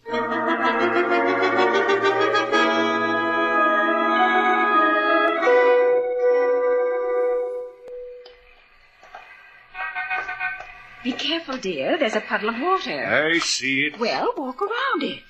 There. Think of it. Mr. Shannon will lead us straight to Sam Meston. Martha. One more killing, Robert, that's all. Then there'll be nothing else to worry about. I suppose so. Don't hate yourself, dear. Couldn't stand it. Martha, please. After all, your first wife, Alice, was an old, tired woman. And wealthy. That has nothing to do with it. Oh, Mr. Shannon, Miss Duval, just turn that corner. We'd better hurry. Help me up the curb, dear. Martha, I have an idea. Oh? Tell me, Robert. Why can't we go back to Muncie before we do this thing, this killing? Forget all about it. And keep paying Mr. Meston all that money? He's so greedy, dear. Mr. Meston must be... Yes, I suppose so. It's the only way, Robert. And Mr. Shannon will lead him to us. Mr. Shannon knows everybody in Havana. That's why I had that funny little Cuban man deliver this note to him. I think we ought to go back to Muncie. Now, you listen to me, Robert.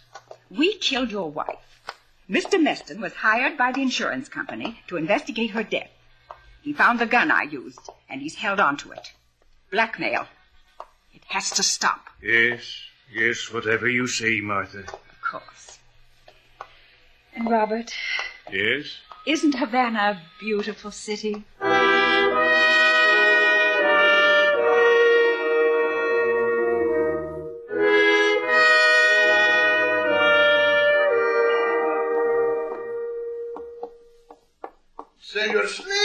amigo and Henry the sailor. Welcome, welcome. Alfredo Gomez bids you welcome to the Hotel Metropole Ritz. Alfredo Gomez says the place is yours. Unequivocally, irrevocably, and without doubt. Hi. The last time he gave you the place, sailor, he took it right away from me and threw me out. That's the story of your life, isn't it? I do not wish to interrupt, but por favor, why have I given you the hotel? Is Sam Meston still registered here? Sam who? Sam Meston. Who, Meston? S-A-M, Sam. M-E-S-T-O-N, Meston. Let's see you get out of that. What are you both saying? Sam Meston. I want to see him. I want to know if he's registered here. Sam Meston. Sailor just spelled it for you. A joke? I'm supposed to say ha-ha? Ha-ha.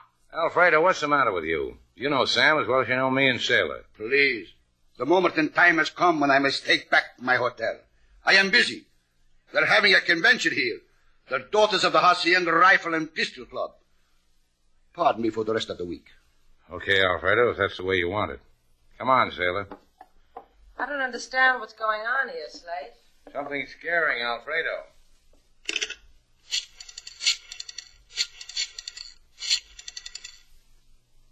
Sam Meston, this is Alfredo. They were looking for you, Sam. You better go far, far away.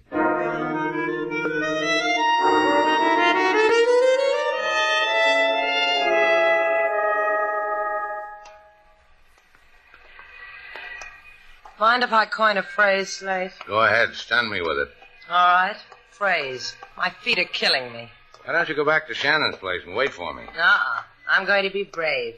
Just tell me how many more places are we going to have to look for Sam Meston? Consider it, Sailor. Here's a man who's known all over Havana, and all of a sudden people never heard of him, or they don't know who he is. Funny, isn't it? I'm tingling from the strangeness of it all. Slate, when we get back, will you rub my feet? I'm going in here. Pool room? It hits you like that, huh? The middle of the night, and you get a big yen to play nickel-9 ball. The guy who runs the place is named Garson. He knows Meston. Whatever you say, Slate. Place is practically empty. That's Garson playing on the last table. You wait here. And do what? Your snooker's a little weak. Go practice. Garson. Huh? Oh, hello, Shannon. Didn't hear you come in. You seen Sam Meston? How would you play this shot? Here, here, and here. Uh-huh. You like it? Olay. Gee, wow. Hey, you like it? Watch this one. You're crowding, Slate. Sam Meston. This is a toughie. Beautiful, huh? What's everybody so cagey for, Garson? You want to shoot pool? Grab yourself a table. 60 cents an hour. Hey, look, Garson. You can't push the management around, Slate. Get out of here. Where's Meston? What happened to him? Okay, you're asking for help to get out, huh? Yeah, just that. You're asking for it. And you'll tell me. Tell me, Garson, and I'll make you fit into the rack. Tell me. Paseo Lima, number 14, ground floor. Huh. Now, there's one to try a man's mettle. You like that shot, Garson?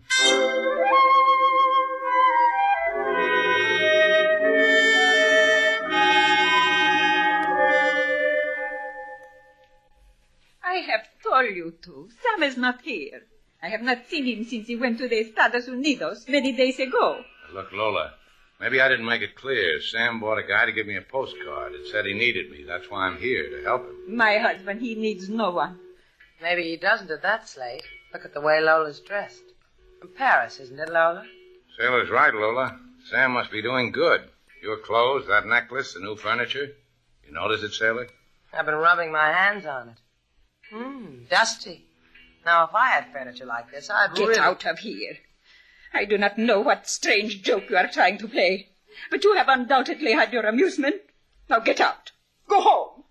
Now, why didn't we think of that, Slate? Home. place to sleep. A place to wash out my nylons. Let's go, Slate. First, I want to leave my calling card. A guy asked for help. A guy I could live without. I grub all over Havana for him. People make jokes at me, try to slug me. And why don't you take the lady's advice, Shannon, and go home? Huh? Sam Meston. Greetings, Sam. The whole world's been telling me you were out. You should listen to what people tell you, Shannon. You learn things that way and you don't get hurt. I'll remember. Just for the record, why'd you send me that postcard? You never got a postcard because I didn't send one. It'll have to be better than that, Shannon, if you want to cut in. Sam, please. Maybe it's What else not... could it be, Lola? You want a piece of what I got. You're here to put a finger on me and say, give us a piece. You'll never get it, Shannon. You can die at my feet and you'll never get it. Whatever it is, who wants it?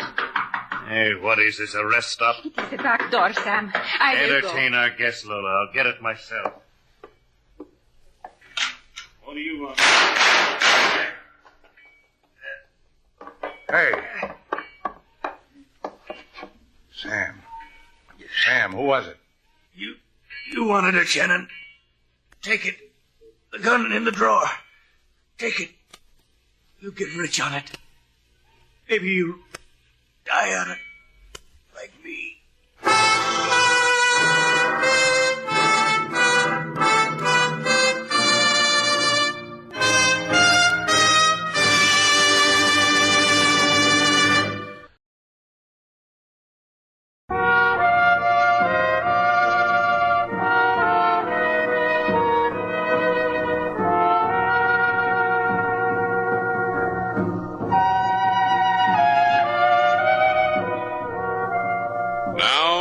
To Bold Venture, our stars Humphrey Bogart and Lauren Bacall, and the second act of our story.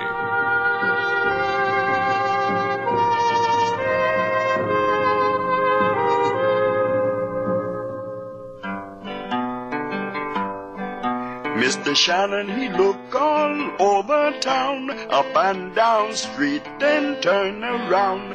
This fella he look for, his name is Sam. Now, fella, he is Mr. Very Dead Sam. Slate. Yeah? You're sorry he's dead, aren't you? He never did anything to me. What are you going to do about it? I phoned LaSalle. He's going to meet me at police headquarters about noon. I'm going to turn over the gun and... A lady come in, she walk real slow. She wear black lace for a new widow. She has the look of... Yeah, I see her, King. Be careful, Slate. She lied to you once. Good morning, Senora. I want you to know how sorry we are. Send flowers. We're going to do that too, Senora. But right now, Slate's being a gentleman. Allow him the luxury. Bueno, console yourself that you have killed my husband. What are you talking about? The killers follow you all over Havana. You find Sam, the killers find Sam. I said I was sorry. Anything I can do. There is what to do. You took a gun from Sam. The gun he told you was in the drawer. Give it to me. I don't like the way she asks. Look, Senora. Sam told me to take it. He must have had a reason for it. I'm going to find out what it is. Give it to me. Give me the gun. Now, I don't like the way you ask. Keep it then. Be a fool and hug it to you. Sam said it, and I will say it. That gun will kill you.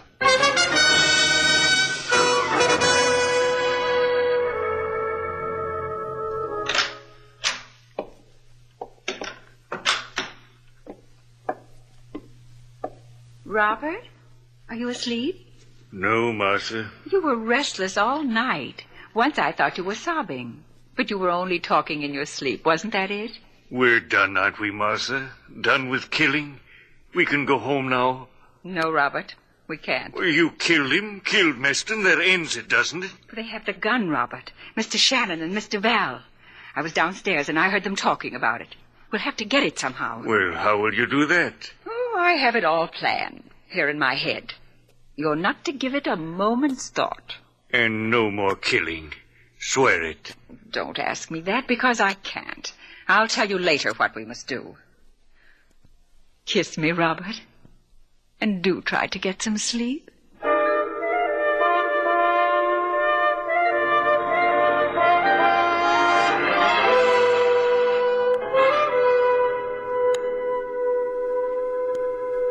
It's 11 o'clock, Slate. Don't you have to go to police headquarters and see LaSalle? I told you noon. You trying to get rid of me? I've got a reason.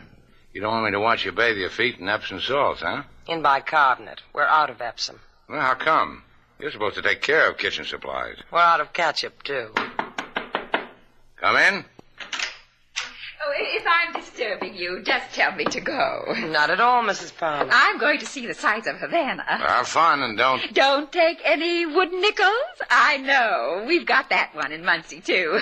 The young men use it. Oh, we've got handsome young men in Muncie. Or eventually there would be no Muncie. Oh. Is there something we can do for you, Mrs. Palmer? Yes, there is. Mr. Val, would you go with me? Me? Well, there's so many places I've missed. You know Havana so well. You could show them to me. Mr. Val would be delighted. Slate, my feet. You two girls just run along. Have a wonderful time. And sailor...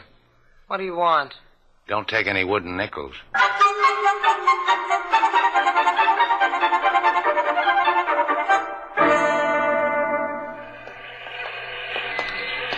Only one more stop, dear. I promised these people I'd bring you by to meet them. See? Wasn't far, was it? Hey, this is Sam Meston's place. This is where he was... Exactly, my dear. Please knock on the door. I don't get it. What's the idea? Knock on the door, Mr. Val. Because you see, I can't. Not with my purse in one hand and this gun in the other. Why, Grandma, what big eyes you have. Knock. Anything for the tourists. It's a motto with me.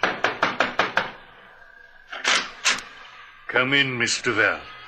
Mr. Palmer. You better take care of your wife, Mr. Palmer. Havana's too much for her. Look, the sweet thing's pulled a gat on me. The other one. Is she here, Robert? In the next room. I tied her up, gagged her. We'll go to her. Yes, Martha. You can put that thing away now, Mrs. Palmer. It helped a lot. My feet don't hurt a bit anymore. I like you, Miss Duval. You have many qualities. Now we're chums again, huh?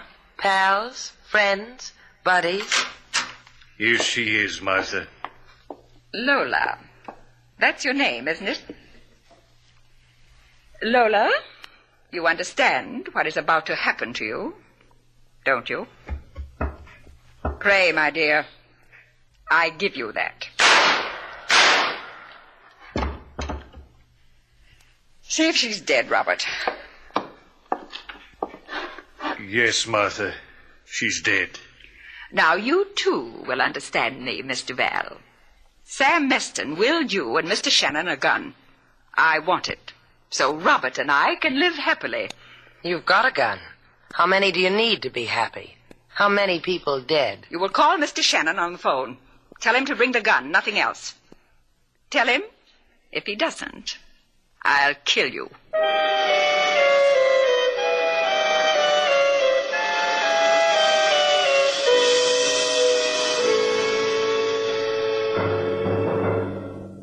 I don't understand, Senor Shannon.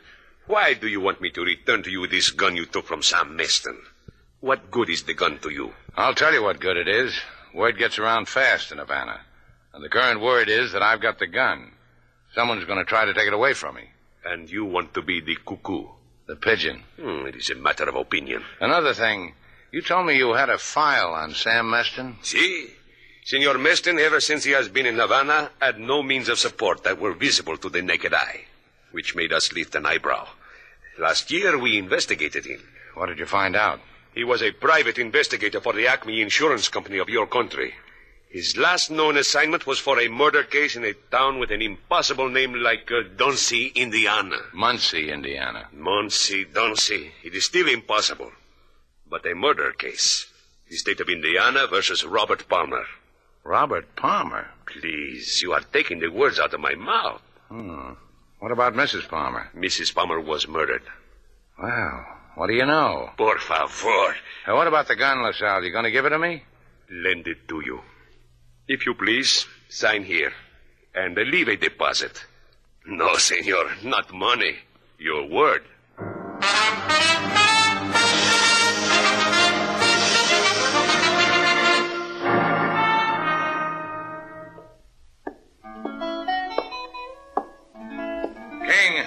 King, has Sailor come back yet? No, not yet, Mr. Slate. Perhaps she stopped someplace with the nice lady. Yeah, maybe we were wrong about the nice lady, King. Maybe I better go and find Sailor and take her away from the nice lady. Why? I don't think my girl ought to run around with murderers. She might get killed.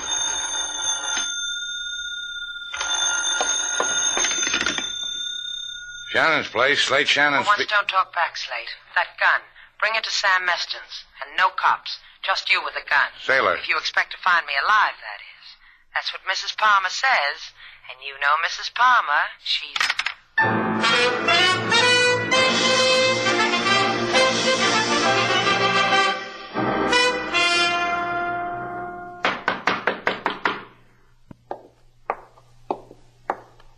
Mr. Shannon?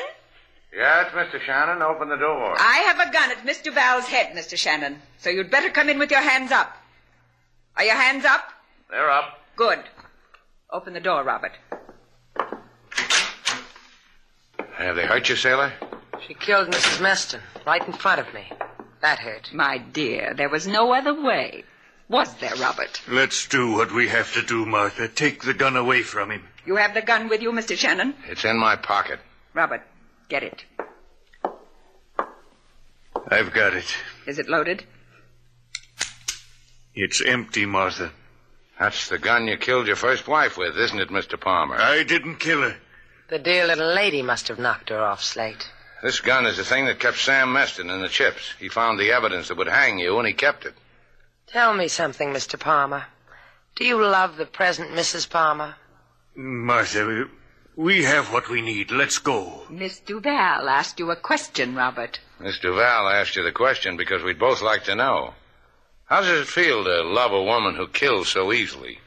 Don't be embarrassed, Robert. You can tell me. Robert's proud of his love for me. You just stand there and agree with everybody, Robert. But I'll tell you something. I admire you. I couldn't love a woman like Mrs. Palmer. Why not? A sweet lady like her. We all have our faults. Hers just happens to be killing people. Yeah, that's why. I'd be afraid of her. I'd be afraid she'd kill me. Shut up. I'll... Kill them, Martha? See how easy it is for her, Robert? Martha, would you kill me? Oh, what's the matter with you? Now's a good chance to kill me, Martha. Kill me and blame it on these people here. Go ahead. Kill me. You can do it. Just pull the trigger. Robert. Robert, stay away from me. Robert. Robert, don't you see what they've done? Don't walk toward me. Stay away. Get her. Get her. Robert! You fool. Out of my way. Drop that gun. Drop it. I'll kill you. Kill you. I take it all back, Robert. You're a brave man. I'm a murderer. As evil as she is. But it's over now. Yeah, it's over. Sailor. Uh-huh. You're clever with a dial phone. Dial 111, the police. Tell them to get here.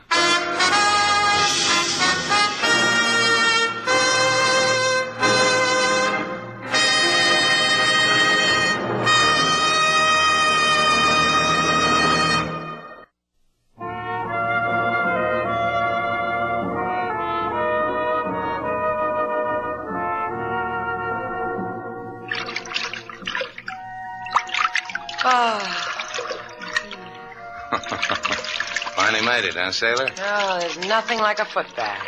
If anyone asks me to take another step... I know what you mean. Yeah. Uh-huh. That's why I'm not going to ask you to do it. Do what?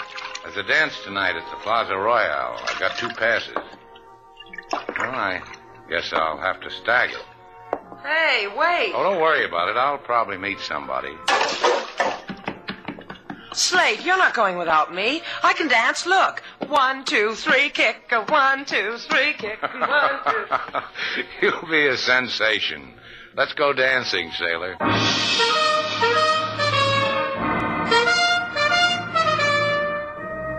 And so our 2 stars, Humphrey Bogart and Lauren Bacall, have brought to a close our latest bold venture story. Special music was composed and conducted by David Rose. May we invite you to listen again next week at this time for another exciting adventure starring Humphrey Bogart and Lauren Bacall together in Venture.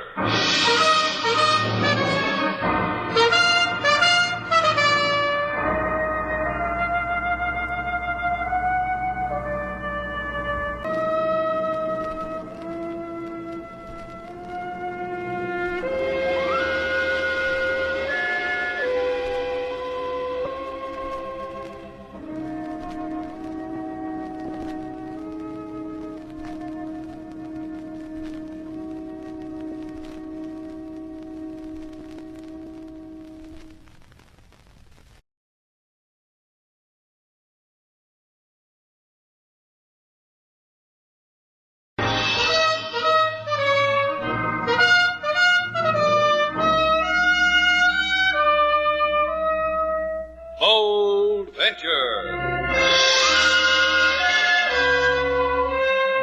Adventure, intrigue, mystery, romance, starring Humphrey Bogart and Lauren Bacall. Together in the sultry setting of tropical Havana and the mysterious islands of the Caribbean. Bold Venture.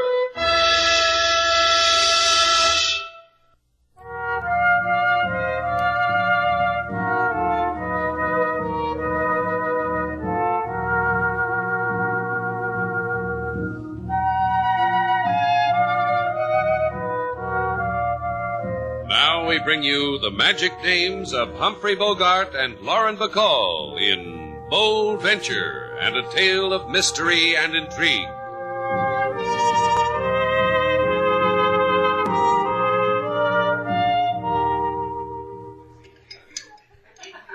One thing I don't understand, Johnston. And please tell me. I'll try to explain. Why are we sitting here? It just seems to me, well, talking about this, well, Shannon's place is pretty public. Known as reverse cloak and dagger in the trade, Mr. Shannon, as far as any of your customers are concerned, we're just sitting here eating cheesecake. It's fine cheesecake, Mr. Vaughn. Thanks. Now, shall we go on? I don't think there's anything to go on about. It's just a matter of whether Sailor wants to help you or not. Sinclair is a clever man, like all foreign agents have to be. We can't have him know that intelligence is onto him, onto what his plans are, why he's in Havana. It embarrasses me to appeal to your patriotism, Mr. Val, but whatever I have to do to convince you... All I have to do is go to this party, show an ankle, and bare a shoulder to Mr. Sinclair. Is that it? And convince him to drive you to this address in San Tomas. I'll meet you there. Let me get this straight. A man suddenly disappears from the States, a man named... Faulkner. A guy loaded with secrets about nuclear physics. You think he's here in Havana and he's going to contact a foreign agent named Sinclair, right? Right. Of course, we'd just love to pick up Faulkner and take him back, but we don't know where he is. Sinclair, we do. And Mr. Val is going to bring him to us. I've gotten her name on the party's guest list. Am I going, Slate? That's a question. She's got a chance to wear a strapless, and she says, am I going, Slate? More cheesecake, Mr. Johnstone?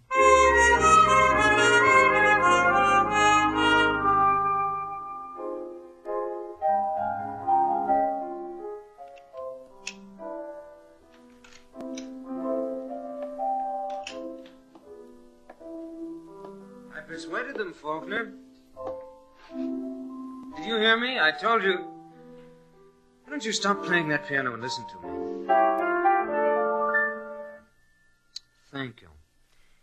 I said You said you were a persuasive man. I know that. Of what other possible use could you be to me? Don't patronize me, Faulkner. I wouldn't dare. You're a dangerous man, Johnston. I confess you frighten me. That's rich. You carry in that bald skull of yours enough atomic knowledge to turn the world into dust, and I frighten you. You never told me, Faulkner, to whom are we going to sell the fruit of this exquisite brain of yours? Whoever pays the most. Whoever makes the highest bid. I'm glad you remember. Sometimes you scientists are prone to become vague, forgetful about minor things. Like money. Not this scientist. Life in a test tube has become loathsome to me. Jolly glad to hear it. Now you may tell me how you persuaded the young lady. Simply. Ever so simply. I represented myself as being from American intelligence, showed her forged credentials, appealed to her patriotism, flicked her vanity. She is lovely. And she will bring Sinclair to us? Mr. Val, on a proverbial platter. And what will you do with Mr. Sinclair? Kill him. I've never killed an intelligence man before. I wonder what it'll be like. Like the other men you've killed?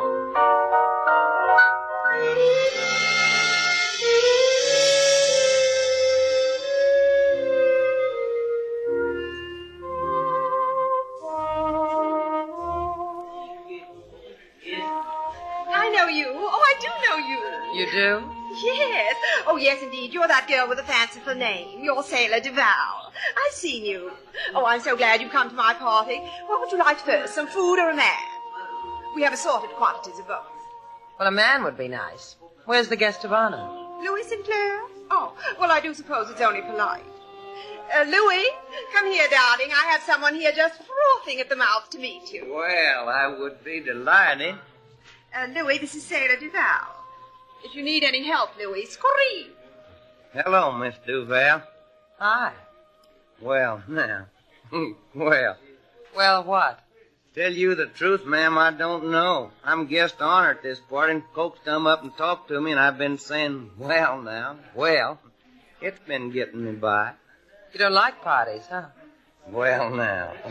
Well. Look, Mr. Sinclair, you don't have to give me the routine. Relax. I'll tell you what. You can tell me about Texas. Oh, the pleasure's all mine, ma'am. On the balcony? With you, Sugarfoot? Oh, you're so pretty in that Havana moon. It can't touch a Texas moon. The balcony, Mr. Sinclair. Call me Louis. You're a real devil. Rootin' tootin'. Look at it. Havana. You ever been in Houston? No, but I've dreamed about it. Sweetest dream a fella can have. Where you from, Miss Duval? Tennessee. What you doing in Havana? There was a man in Tennessee. That's why I'm in Havana. Texas man wouldn't let you go. He didn't let me go. He followed me to Cuba. Bob's like that. The whole Faulkner family is like that. Who? Bob. Robert Faulkner. Tall man, grin at the temples, little scar on his cheek, one of them brainy guys. Worked in a government science project, didn't he? That's right. You know him? Oh, do I know Bob Faulkner. Bobby used to spend summertime on my ranch. What you know, Faulkner here in Cuba. Would you like to see him? Oh, the sooner the finer. Well, he's got a little place in San Tomas. It's about 20 miles down the coast. We can get there in 15 minutes, depending on the traffic. Bob Faulkner in Cuba.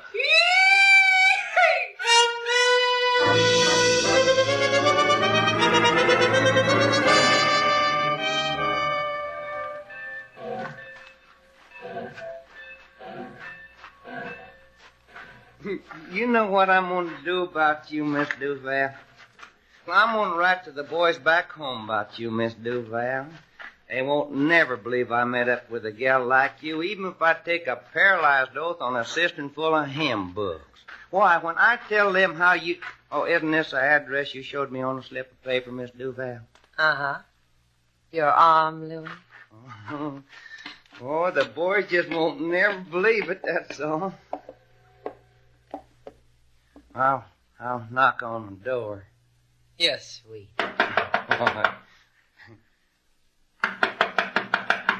You're sure Faulkner lives here?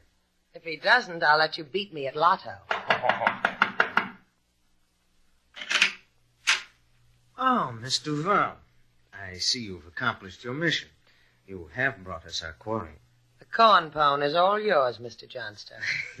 Corn pone. That's rich, very rich. Come in, Mr. Duval. Mr. Sinclair.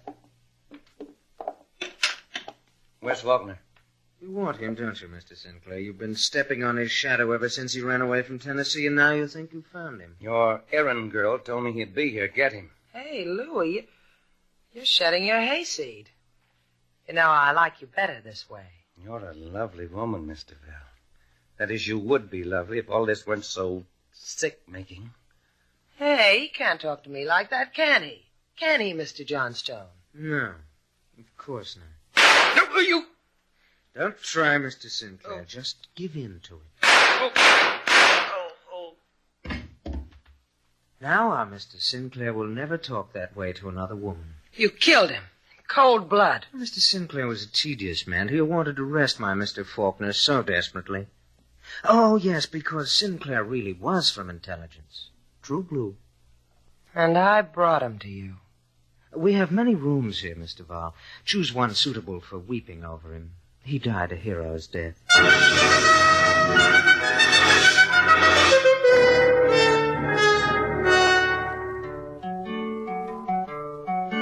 Miss Sailor, she go to big party, show pretty shoulder to society. The party is over, the people have fun. Where Miss Sailor is big question. She's in San Tomas, King. Morning's getting ready to start, Mr. Slate. She can be in San Tomas and back 4 times. 5 times, maybe. I figured it out, and it came to 6. I was going to say 6, but I didn't want to worry you. Thanks. You worry about Miss Sailor all the time, don't you, Mr. Slate? Just when she's supposed to be home, and she's not.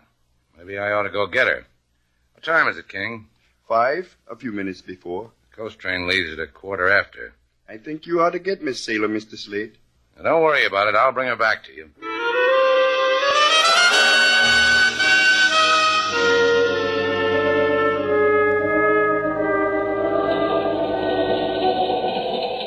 Con permiso, senor. You will not mind that I sit next to you, eh? Not at all, Chico. Sit down. Gracias. Muchas gracias. I could see by your face that you are a very simpatico fellow. Thanks. Oh, that Havana. I think Jose Clemente outdid himself in Havana. Jose Clemente is me. Slate Shannon. Had a big time, huh, Jose? Oh, in certain places in Havana, they will remember my name. I carved my initials on the walls. They'll never forget you. Don't be too sure, senor. In Havana, the profession is to forget. A man, his name, the days of yesterday. Help me, senor. What's the matter? You feel sick? An ugly pain chases itself inside me, around and about. Please, I need atmosphere. Lots of fresh atmosphere. Come on. We'll go out on the observation platform. My paper bag. Where's my paper bag? All of Jose's in this bag. Here it is. I've got it. Come on. Oh, gracias, senor. I told you, you are very simpatico. Right out this door. You'll be all right. Here we are. Take a deep breath, Jose. You'll feel better. Give me my paper bag, please, senor. In it I have pills to heal the sickness of going away from Havana. Here you are. Gracias. Little pink pills and this. It surprises you, Senor Shannon, that in this paper bag Jose Clemente carries a gun? It does. Especially when you point it at a simpatico fellow like me. And this is a remarkable little gun, Senor Shannon. So little and still big enough to make you fall from this train. You never get to San Tomas. I will shed tears and say you were drunk. But you and I will know that the little gun did it. Might not be that easy. It will, senor. If you do not fall, I will make a hole in your simpatico face and then throw you over. You have a choice, senor. Thanks. Thanks a lot.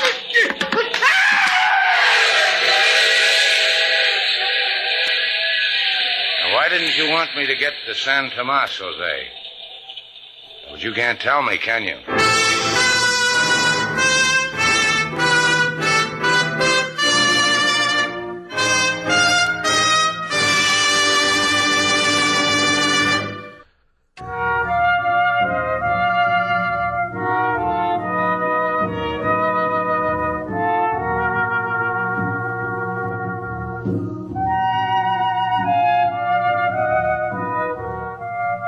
Back to Bold Venture. Our stars, Humphrey Bogart and Lauren Bacall, and the second act of our story.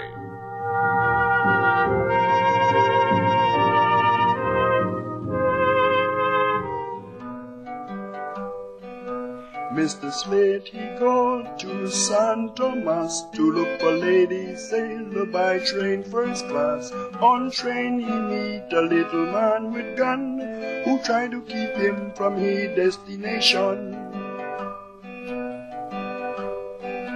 Little man, he don't know, he don't succeed. Find his body by track in railroad weed.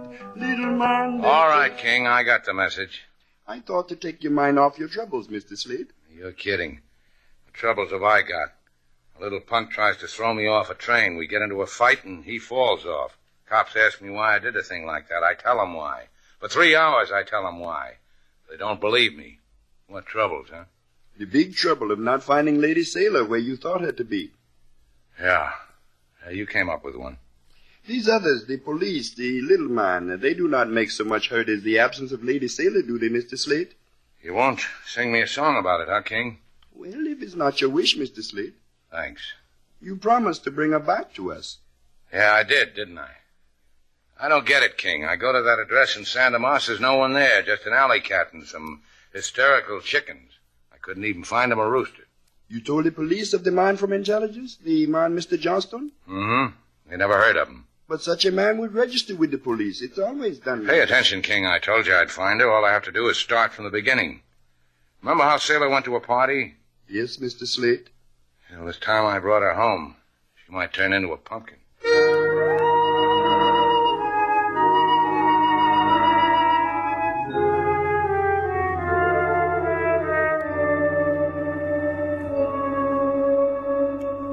Comfortable, Mr. Vaughn? Why did you bring me back to Havana? Because the method of your disposal has not been contracted for. If I'm to kill you, the man has to tell me. In what manner, for how much. It's up to the man. How does my hair look? I want to make a good impression. A Faulkner doesn't impress. Oh, so there really is a Faulkner. Well, surely. This is his place. Of course, he rented it, furnished, but it's indicative of his tastes. Expensive, like mine. Tell me, how does it feel to kill a man? It gets easier all the time.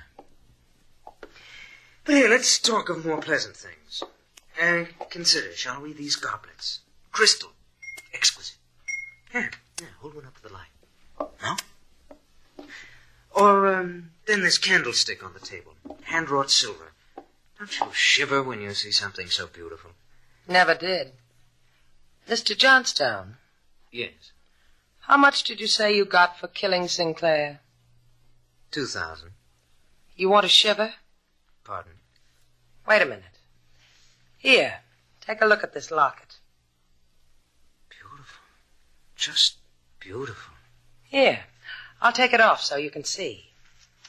The diamond in it is worth, well, your $2,000 would buy a corner of it. Here. Oh, I'm sorry I dropped it. Oh, let me. You've got your foot on it, Mr. Vaughn. And you put yours right in it. What do you know? You dented Mr. Faulkner's candlestick. Oh, sailor, sailor, you're so brave and clever. Why do you fight it? Huh?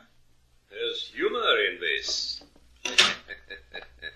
A killer lying at your feet, you standing over him with a candlestick in your hand. Irony, the essence of humor. Who are you?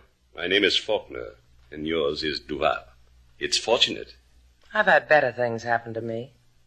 You have a boat, I've heard, and I have you. I'll need both of you. And Mr. Shannon, and Mr. Johnstone, and this gun.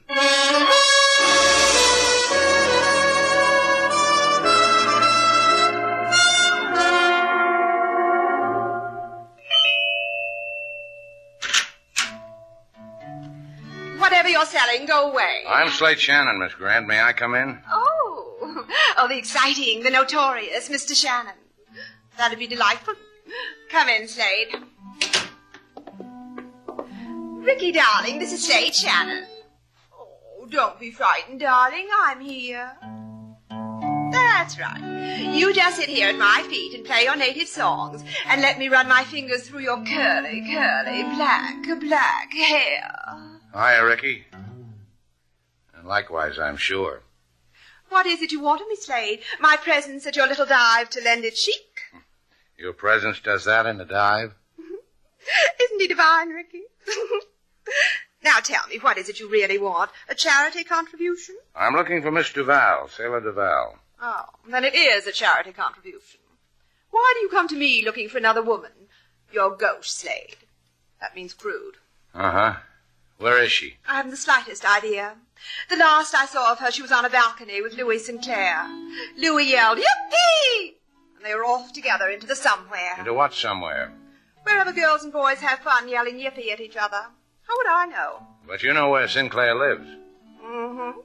You want to know, too? Yeah. Now.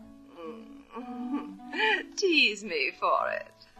So help me, Miss Grant. If you don't give me Sinclair's address, I may hit you over the head with guitar, curly boy and all. Ricky, are you going to sit there fingering that stupid guitar and let this wonderful man talk to me like that? Of course you are. You're keen, Rick. You're a pal. Try the Hotel Caesar, Slade, because you're so thrilling. Hey,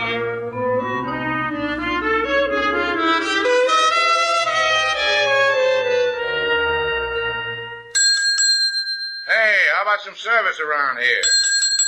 Service! Si, senor. I am the service. ¿Qué can I do for you? ¿Qué can I do for you? ¿Qué means what? I throw in a Spanish word so I'm colorful.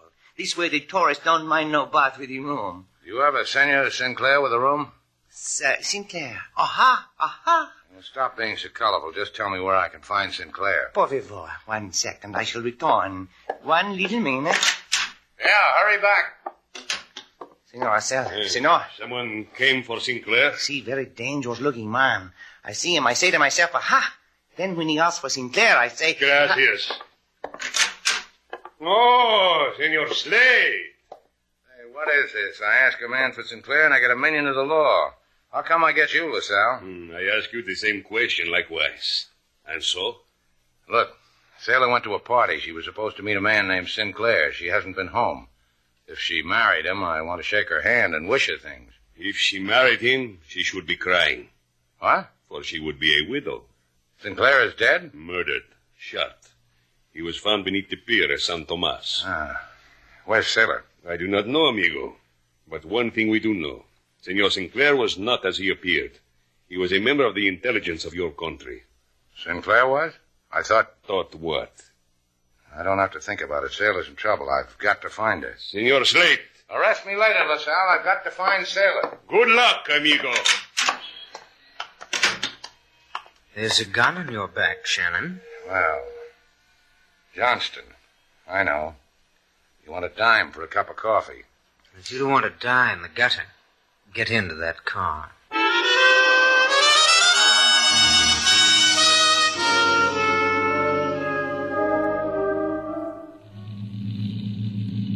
Your friend Faulkner handles my boat real good. He's the genius type. Knows everything. Hey, Faulkner. Where are we going? Tell him, Johnston. We're going to meet a freighter in the middle of the Caribbean Sea. It's going to be a neat trick in this fog. Oh, the genius will find it. He's not so smart. He needs a freighter. We don't need a freighter, do we, Sailor? No, he's not smart. We're smart. Look at us.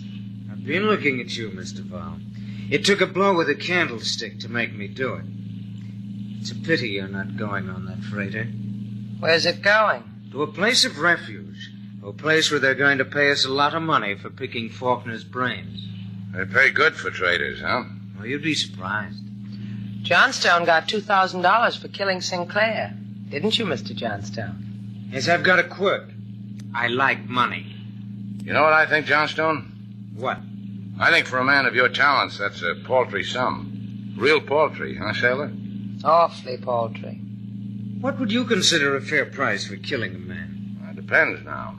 If it were a man like Faulkner... Slate, how could you? Mr. Faulkner and Mr. Johnstone admire each other. Oh, my mistake. You people have something on your mind? I've still got my locket. Here, it's in my hand. You could get $5,000 for it in any huck shop in the world. You can believe her. I've gotten it. All I'd have to do is shoot you, Mr. Val, and then I'd have the locket. My hand's on the rail, Mr. Johnstone. If you shot me now, the locket would drop into the ocean. You'd have to get wet to get it. I'd make book you wouldn't get it. It's worth $5,000. $5,000 to kill Faulkner. I'm going to tell you people something you won't believe. We'll believe you. I never had $5,000 at one time in my life. You're not getting any younger, you know. Don't you ever get tired of meeting freighters in the dark? How do you know what these people on the boat will do to you? They don't need you. Faulkner! Please, it's difficult enough. This fog is... It'll only take a second. Oh, what do you want? What? Oh, you fool. I I'll kill you. Got you, sailor. You're going to die, Faulkner. Johnstone, you went overboard. Now you, Shannon, Miss Duval. The wheel, we're going to ram that freighter. We all die. We all... Grab the wheel, sailor.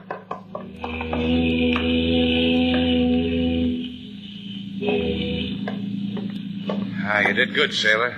Faulkner, He's dead. take the wheel, Slate. Maybe I'll be a girl for 2 minutes. Maybe I'll faint.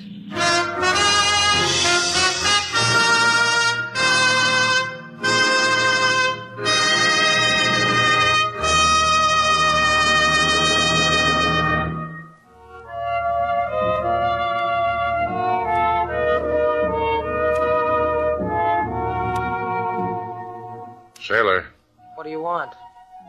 where'd you get that locket? A man gave it to me. What man? A man. You love him? A lot. He was my father. Why'd you let me hock it last time? You were nice to me. Come here. What did you do that for? I want to hock it again. I might have known. It's the first of the month. Mm-hmm. Payment's due on the boat. I thought you owned the boat. I put a mortgage on it so I could get the hotel out of hock. Don't you own anything outright? Yeah, the moon. Come on outside and I'll give it to you.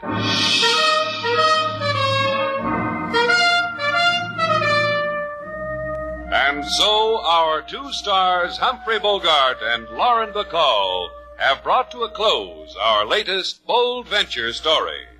Special music was composed and conducted by David Rose. May we invite you to listen again next week at this time for another exciting adventure starring Humphrey Bogart and Lauren Bacall together in Bold Venture.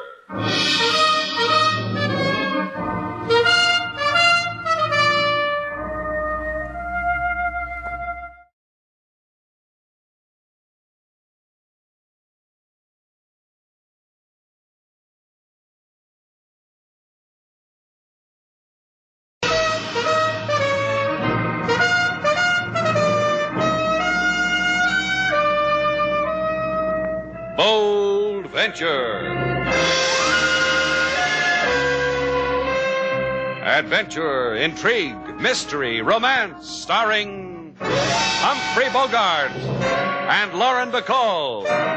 Together in the sultry setting of tropical Havana and the mysterious islands of the Caribbean. Bold Venture.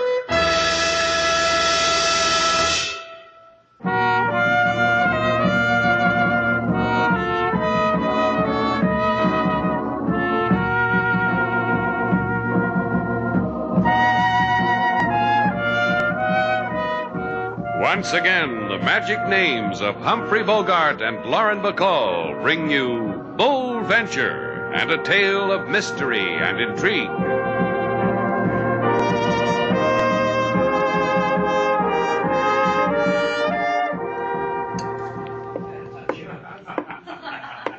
Is your name Slate Shannon? That's right. And this is Miss Duval. I'm very happy. Then I'm happy, too. Hello. My name is Cameron. I have a plantation outside of San Toma, sugar. Sugar? For the time being, just call me Sailor. What can we do for you, Mr. Cameron? I've never come to a man and begged before in my life. Well, then you've come to the wrong man. You don't have to beg anything from me.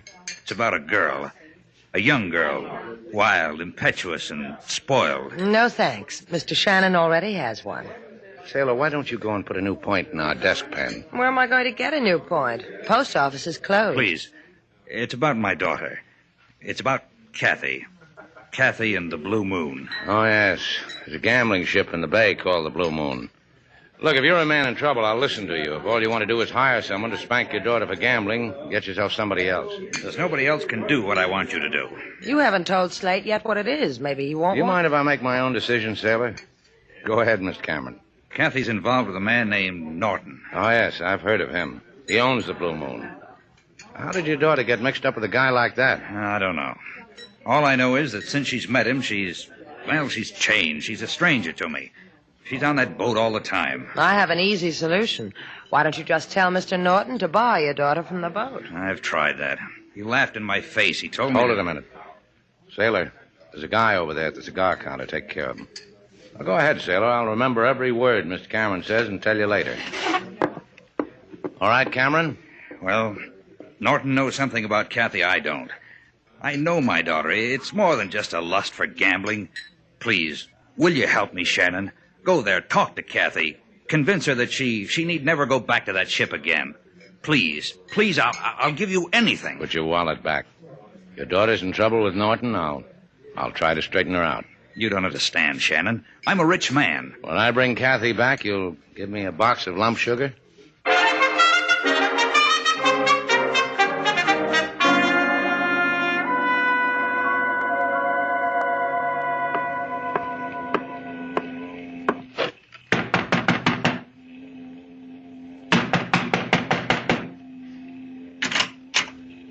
Not too loud, Paul. You disturb our boss. Tell Greg I want to see him. Our boss sleeps. His brain goes all the time. He needs rest. Wake him up, Mickey. I've got something for him. I don't wake our boss till he asks me. Wake me up, Mickey. Who wants me? It's your croupier, Paul. The wheel junkie says he's got something. He can keep it to himself till you get your share of sleep, boss. Let him in. Our boss says for me to let you in. I'll let. You have something for me, Paul? Well, give it to me, but make it tender because I just woke up. I was in Shannon's place a little while ago. And you had fun. Rub my neck, Mickey. There's a crick in it. Yeah, thanks, boss. Ah. Oh, that's good. That's very good. There was someone else there. Kathy Cameron's father. Now the other side, Mickey. Ah. He's sick with worry about his daughter. Wants Shannon to take her away from you. You three must have made a jolly group. They were so wrapped up in it, Shannon, his girl, Cameron, they thought all I wanted was to buy a pack of cigarettes. You're a good boy, Paul. The thing of many talents. Shannon's coming out here to the boat. I thought you'd need to know. Paul's a good boy, isn't he, Mickey? I'm better for you, boss. He can't do the things for you I can do. He can't... Of course he can't, Mickey. Nobody can. That's why I keep you around, isn't it? See? That's why he keeps me around. That's why... Sure, Mickey. So they want to take Kathy away from me. And Kathy will never leave me. Because I fixed it that way, didn't I, boss? Mm-hmm. Because you threw yourself in front of her car because she thought she'd killed you. That's why you've got to keep out of her sight, because for as long as she thinks you don't exist, she belongs to me. Till I use her up. Her and her daddy's money. And so clean. She loses it to me at the roulette table. Clean and legitimate. Boss, this Shannon could... No one's going to spoil it, Mickey. Not a well-paying corpse like you. I give you my word. Look through the porthole, Greg. That's Shannon's boat coming alongside. Go hold his hand, Paul. Then bring him to me. I want to tell him how he can't part two sweethearts like Kathy and me.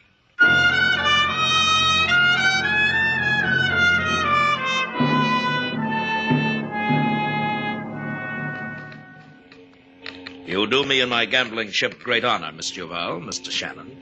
Your boy brought us to you. We asked for Kathy Cameron. He didn't want to deny me the pleasure of meeting you two. He has standing orders to deliver to me first the illustrious, the renowned.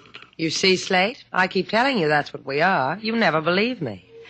Go on, Mr. Norton. You were saying... That I would have shuddered if you came aboard and deprived me of yourselves. Gee, you're smooth, Mr. Norton. The way you talk. The waxed mustache. That's the only word for you. Smooth. So you saved yourself a shudder, Norton. Now, is it all right if we go find Kathy? She may not care for you disturbing her at the gambling table. Now, what did you want with Miss Cameron? We're going to take her back to Havana with us, Norton, because her father's lonesome for her. He's a funny guy. He thinks his daughter ought to spend more time at home. Any objections? I only asked you because you stuck your nose in. No objections. I only fear for you. You think you can stop me? I know I can. However, Miss Cameron is in the casino on A deck. And please sign the guest book. I'll want something to remember you by.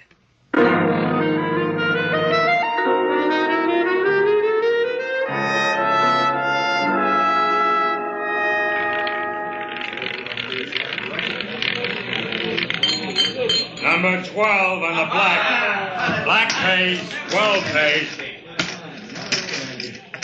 Miss Cameron? What? Mind if we talk to you? Place your bets, ladies and gentlemen. Place your bets. You mind if we talk to you? Go away. I can't do that, Miss Cameron. Why don't you two try the poop deck? It's a good place to jump from. Jump from? Oh, your preposition is dangling, Kathy. Your father must have picked the wrong finishing school for you. My father? Oh, you made me miss my bet. Sailor. I know. You want me to kibitz that hot game of old maid over there. Come on, Kathy. Let's get some air, you and I. Oh, you're hurting my arm. It's an advice I use to make myself clear. Come on.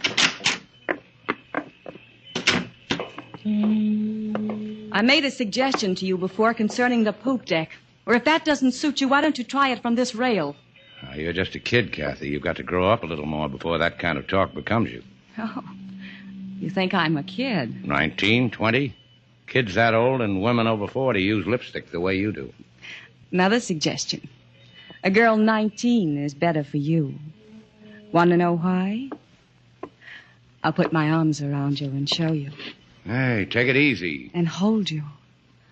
Okay, Norton. Yeah! Ah. Did you notice, Miss Cameron? I only had to do it once, right in back of the neck. Get him out of here. I think I'll give him back to Miss Duval.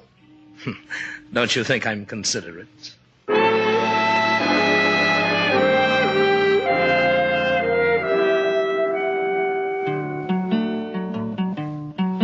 Mr. Slate, he stood on moonlit deck. Man from behind hit him in he neck.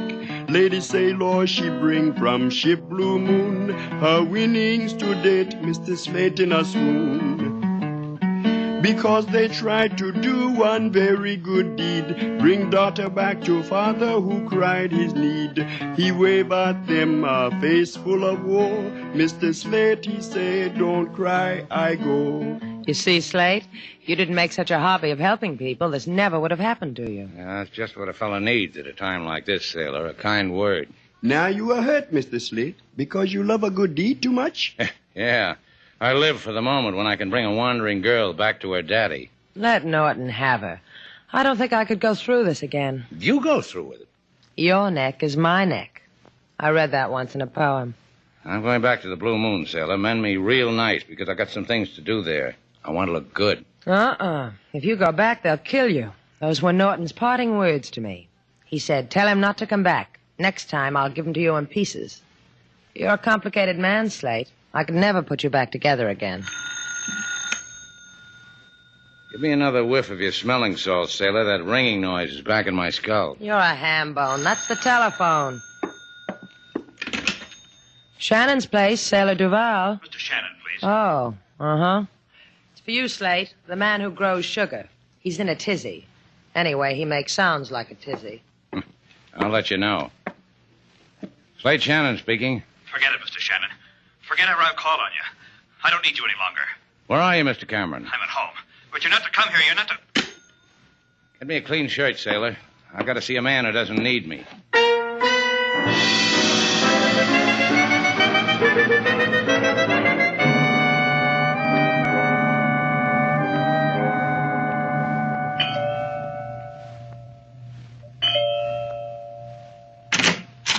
Shannon, I told you... What's this all about, Cameron? Did anyone follow you here? I didn't bother to look. Let's go inside. If they followed you... Inside. Norton's got you scared, too, huh? You don't know what you're doing coming here. Who did he threaten? You or your daughter? Get out of here. You made a big noise when I first met you, Cameron. Now all I hear is chicken. Your daughter needs help. What happened to all your worry about her? I'll kill you. I'll kill you. You're kidding. No! Let go of me. You're going to calm down. There. That's better. Now, don't let us throw you. It's just a matter of age and condition. They'll kill her. Now, they won't kill her. That's not what you're afraid of. Yes, yes. They're taking all your money through her. Killing you would be a safer investment. That way, they'd get the money a lot faster. I don't want to die. Well, neither do I. You started something with me. Now it's got to be finished.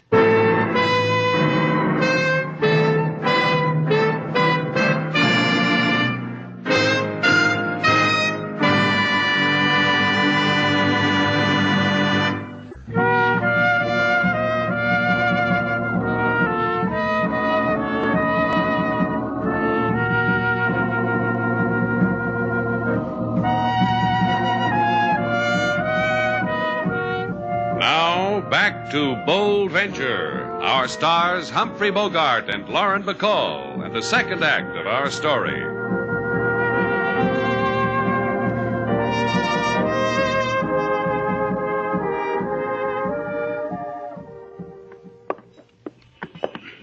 I give you 2 words, Slate. You're crazy. Yeah, I get psychotic when I'm beat over the head. Now, look, it's 3 o'clock in the morning. Go get some sleep. I've gotten better prizes than you in the bottom of a Cracker Jack box. Why don't you do what I tell you? Look, if you tried to handle the Bold Venture now, you'd drive her into the rocks. In your condition, You've got a condition. The man said he'd kill you if you came out to the Blue Moon again. He said that... Aren't you going to help me aboard our boat? All right. Sometimes I wonder why I even bother. I had a spaniel once who had better manners than you. Talk to me, Slate. Out of the way.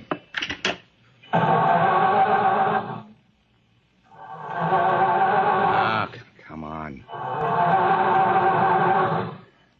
Now, you're going to give me trouble. Who are you talking to? Out of the way.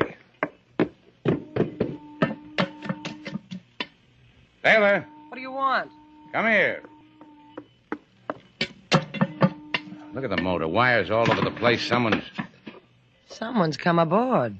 Who's there? I can't see your face. Who is it?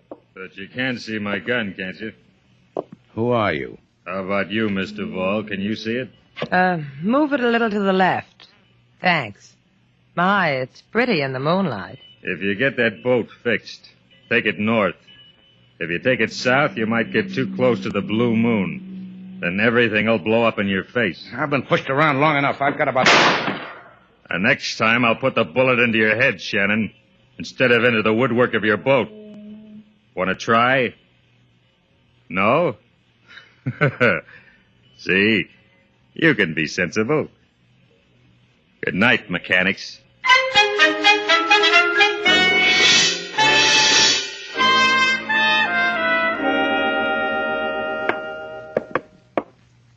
You do yourself nicely on my money, Paul. Your apartment, charming. The decor, excellent taste. And now that I've performed the amenities, you have something for me? It'll take Shannon a long time to fix his boat. And you convinced him not to annoy us anymore? It's hard to tell with a man like Shannon. Yes, you're ever so right. And it's up to you, my dear Kathy. If Shannon should discover you're a murderess, a hit-and-run killer, they'd take you away from me. And that would make you desolate, wouldn't it? You wanted me to do something? Just tell me. Don't claw at me like a fat cat. Emotions have their way with you, don't they, my dear? All right. Call Shannon's place. Ask for Miss Duval. Tell her to come here because you need her so desperately. In 10 minutes. You do need her, Kathy. So you won't waste your precious life away in prison.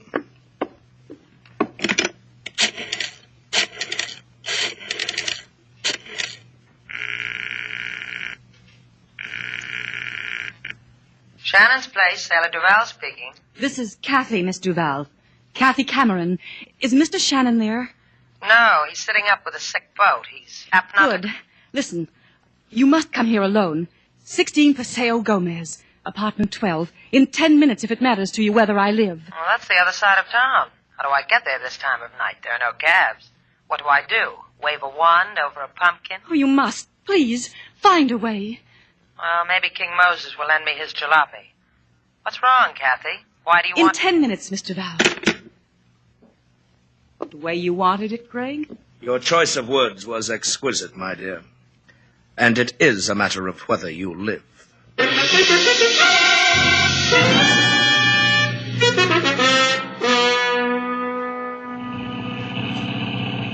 Dum-da-dum, dum-da-da-da. Hey, watch out, you crazy fool!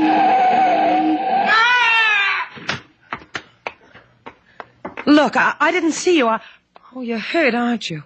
I'll go get help. Hey there. I'm mighty glad to see somebody. This man ran... I saw what happened. Get a doctor, will you? Your car was weaving from side to side. You ran this man down. What are you talking about? He just ran out in front of the car. And you tried to run away. If I hadn't stopped you, you'd have just left the man lying there. You know something? You don't have anything to worry about as long as you listen to me. You know something? Now your voice fits your face. First it was your face. You spin the wheel on the Blue Moon. And your voice happened a little while ago, aboard our boat. Wait a minute. It doesn't matter who I am. You hit that man. Ouch! Hey, you out of your mind, lady? Did I pinch you too hard? You're supposed to be dead. Hey, we got a clever one on our hands, Paul. Yeah. She's done being clever. Throw her in the car, Mickey. The boss will tell you where to throw her after that.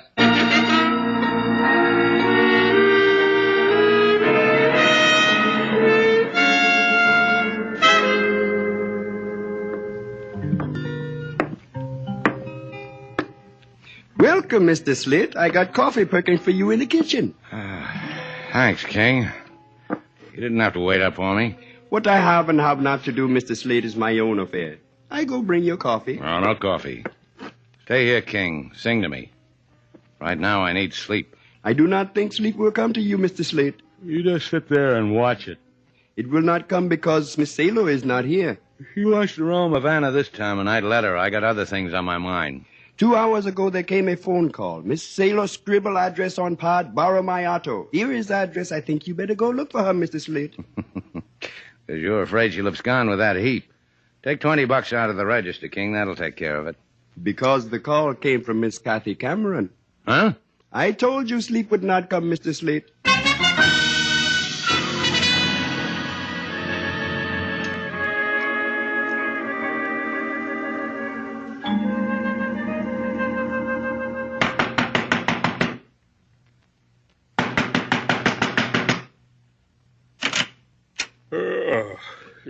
You banging on the right door, mister? Yeah.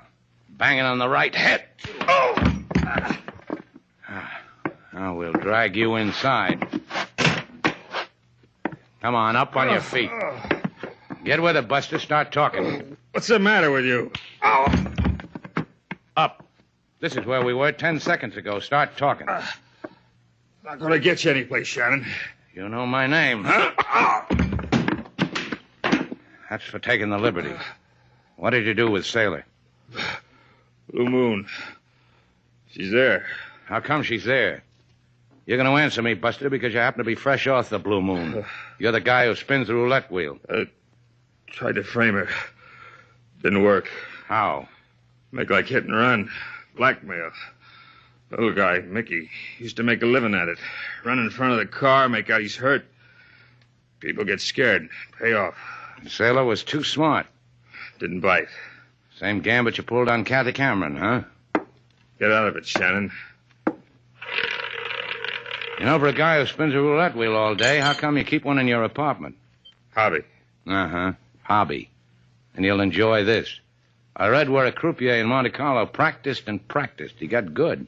He could put that ball in the black slot or the red slot almost every time he wanted. You're buying grief. He couldn't do it every time, but his average was great. All right, all right. Like you and Norton are doing to Kathy Cameron. Blackmailing her on a hit-and-run caper. She pays off by playing the wheel, loses money every night. Knows it's rigged against her and can't do anything about it. Stealing money legal. Uh-huh.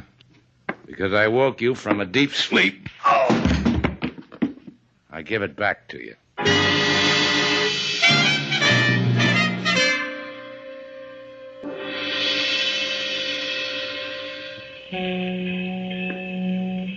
Hey, amigo. Your boat for hire? Let me hear a number, senor. $5. Not the right number. Try Carlos with the catboat. $10. Put your money where my hand is. Here, $8 and change. The Blue Moon, Skipper, she's anchored a few miles out. First, I count the change. Look, you. You want the Blue Moon, senor?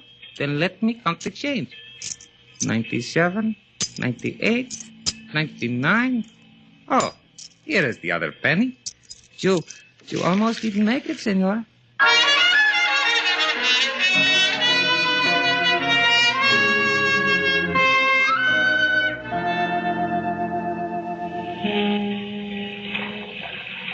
You want I should wait for you, senor? Yeah, wait. I give you a hand up the side. Now, there's rope hanging down from the side. Just hold the end of it. I'm going up hand over hand.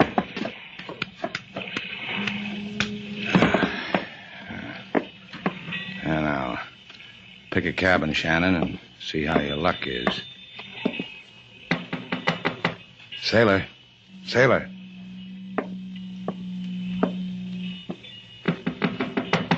Sailor. Hey, it's the middle of the night. Yeah, isn't it, though? I'll get back to you.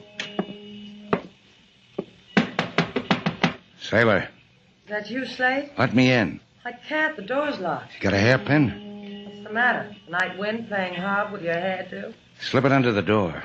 All right, here.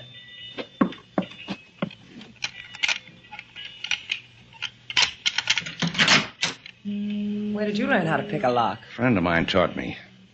Gee, that reminds me, I owe her a letter. Oh, stay like this, sailor. It's been too long since I felt your arm against my cheek. Just think. All this while, there's only been a hairpin between... Get back in there, sailor. Put your hair up. I'll be back. Get away, Shannon. You made a mistake, Shannon. I'm going to find you in that boiler room and kill you.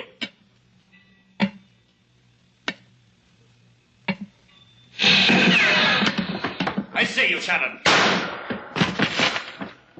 Well, I've got to hand it to you, Shannon. You tried. Too bad you had to die on a coal pile. You almost... Come on down to the coal pile with me. I'll brain you. Start with this. I can still hear you. Can't hear you anymore now, Norton. Slade, are you all right? Look, I spoiled the nice clean shirt you washed for me. I'll wash your other one. First, there's a couple of guys on this boat. I've got to collect them for the police. What about Kathy? She's got nothing more to worry about. Her father can get her. Well, it happened again, Slade. You did your good deed, and you got your lumps for it. Don't you get tired of it. Till the next time. Let's get out of here, sailor.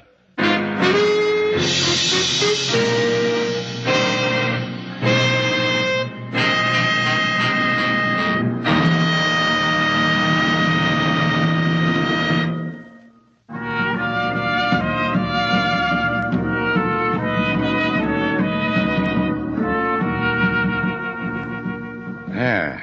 She's all fixed, sailor. The last wire's in place. The Bold Venture's going to run like a dream. Fine. Where are we going? I didn't say we were going anyplace. I just said the Bold Venture'd run like a dream. You want to hear it? If it makes you happy. All right. Wait till you hear that motor purr.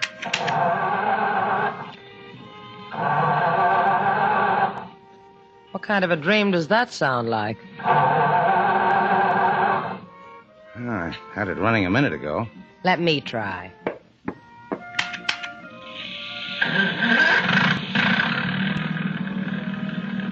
What'd you do to it? Touched it gently. You want to see how? See? Your eyes, your cheeks, your lips. You purr too, don't you? Full speed ahead, sailor. There's a smooth sea tonight.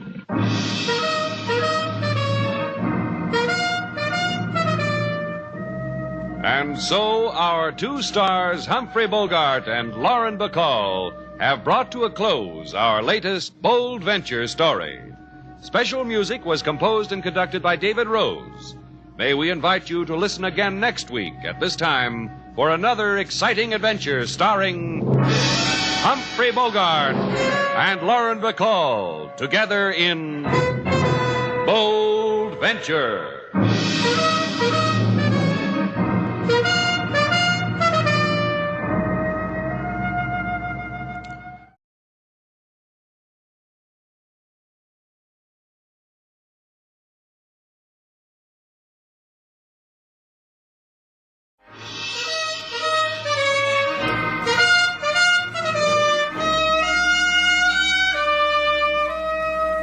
Bold Venture.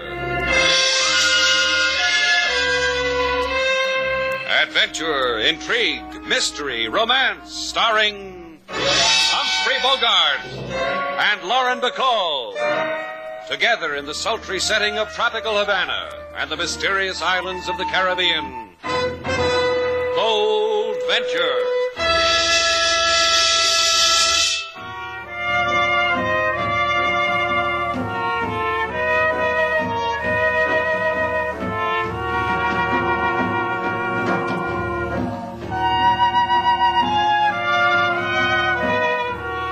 Once again, the magic names of Humphrey Bogart and Lauren Bacall bring you Bold Venture and a tale of mystery and intrigue.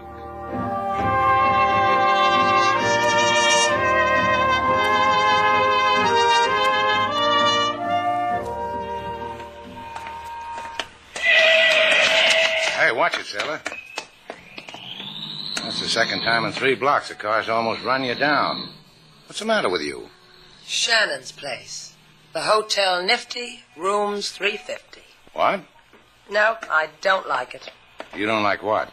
Slogan for our new stationery. The Hotel Nifty, rooms 350. Well, what's the matter with it? It tells the story. Says that Shannon's place is a classy hotel and the rates are reasonable. Yeah, I know, but But what? Now listen to this slogan. Shannon's place. Rest in Havana in your private cabana. Who's got cabanas? Now, it makes it a problem, doesn't it? It's too late anyhow. Sanchez has already printed the stationery. My name's on the letterhead, isn't it? Right under running hot and cold water. That's nice. Hey, look. Sanchez's shop is dark. Well, he just called you 15 minutes ago, didn't he? Yeah, he said come right over. The stationery was ready. Come on, sailor. Sanchez! Sanchez, it's Slate Shannon. Try the door, Slate. It's open. Sanchez! Sanchez! Hey, something's wrong, sailor. Strike a match. Something really is wrong. Look at the place. Yeah, torn apart like... Slate, there's someone here. I'd never have... No. I got him, sailor. Hold him. I'll hit him. Slate, where are you going? Oh, Slate. Hey, what did you hit me with, sailor? I don't know. I picked something up. Feels like a monkey wrench. I'm sorry. I guess my aim was bad. Hey, what's all this about? Who knows? Maybe somebody else doesn't like our slogan.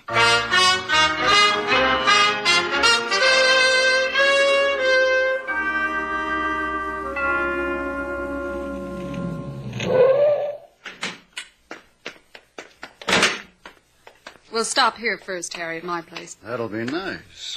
Only to heal the bruises the man gave you in the printing shop. Then you're going home. Here's my key. Open the door. After you, my dear.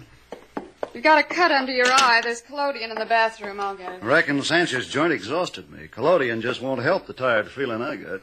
What'd you do with Sanchez? Beat him up, whispered a word of advice in his ear, threw him in a private gutter where I can find him again. That'll make him understand us? Sure it will, baby. It's the only way to talk to these people. Sanchez just didn't know what we've got going for us. Fake American passports.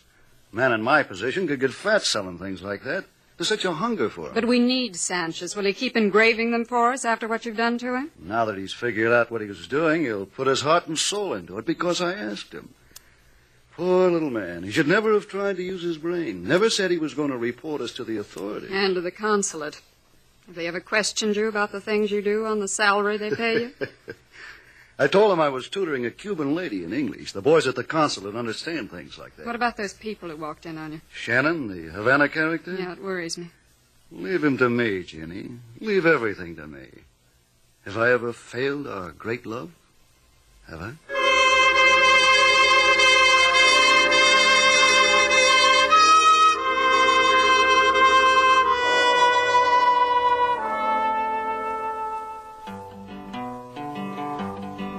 Mr. Shannon, he go to printing shop for stationery with name on top. He go inside, then hit toboggan when monkey wrench connect with noggin. Miss Sailor, she wished that she was dead for making lump on boyfriend's head. But Lump is happy, it doing fine with cold compresses and iodine. Mr. Shannon... That's enough, King. Hold still, Slate. Ouch. Hey, that hurts. And then cry on my shoulder. See? I know all the cures. I appreciate it. It's not every day a man gets the opportunity to get banged with a monkey wrench. I've looked up the records. There, that looks better. You can hardly notice, can you, King? The bump doesn't show a bit. From this angle, Mr. Slate looks like a man wearing small top hat. Stand over here where I am. He looks like a man wearing 2 small top hats. I'll get it. I wish to see Mr. Shannon, please. Who are you? Oh, that is him in the chair. Please step aside. Hey, you can't barge in here. Mr. Shannon? Yeah, what do you want, Buster? I am Juan Sanchez. I have heard that you were at my brother's place of business, the business being that of printing. It is so, see? It is so, see. That's the way you want it. Having not found my brother Carlos, you called Senora Sanchez, the wife of my brother, informed her so, that my brother was not at his shop, that the shop was ruined, that you were thrown here and there and hit heavily. See? That's a fair version of it. What's on your mind? On my mind is this. I know where is my brother. I will take care of the affairs of the family of Sanchez. And as I have heard a tourist say, you will keep your fat head out of my business. I will say goodbye to you. Goodbye. Close your mouth, Slate. Keep my fat head out of his business. That's what he said, Mr. Shannon. I don't care whose brother he is. I know. You're going to find out what happened to Sanchez. I like Sanchez. I've done business with him for years. He's in trouble. He needs help. Rubs off on you, doesn't it? People's troubles. No, do not. No, please. Hey, what goes on? Please, no. Come on. There he is on the patio. Hell, he's not going to take care of his brother's problems anymore. Juan is dead. Like I said, it rubs off on you, doesn't it? Yeah. Starts in a printing shop and it continues on my patio. Call the cops, sailor. I'm going to find out what makes that shop print obituaries.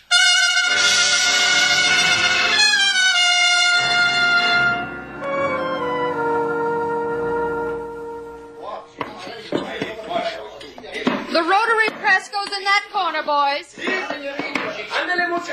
careful with it. This is very delicate equipment, very expensive.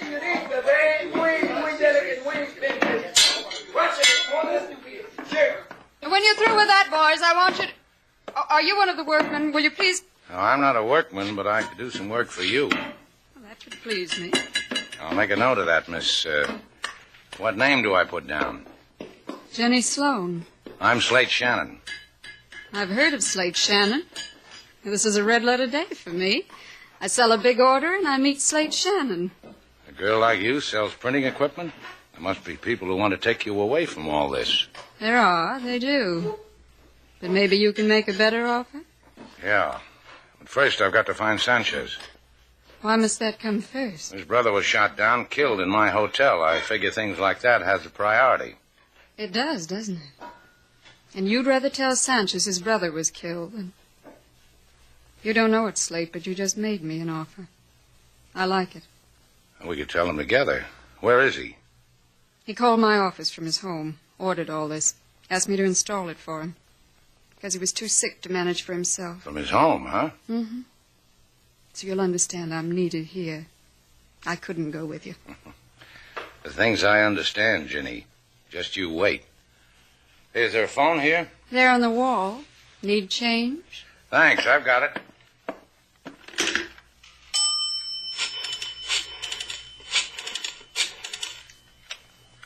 Hello, King. Put Sailor on. Well, tell her she can wash out my socks later. Put her on the phone. You good with socks, Ginny? Sailor has a... Oh, Sailor? Meet me down the corner from Sanchez's house. Yeah, right away. Well, I'll tell you why later. Uh-huh. Oh, and Sailor, don't forget to put my Argyles on the stretcher. Yeah, I know. I haven't got any Argyles, but I can dream, can't I? Sailor, That'd be Miss Duval. Chalk up another red letter for me. Tell me something, Ginny. If I don't have to shout. I'll lean close. Better? Better. How come Sanchez, a poor man, a sick man, can afford to buy all this equipment from you? What does he need it for? You'll ask him when you see him, Slate? Then come and tell me. 16 Avenida del Presidente. I want to know, too. I'll do that, Ginny. Real soon.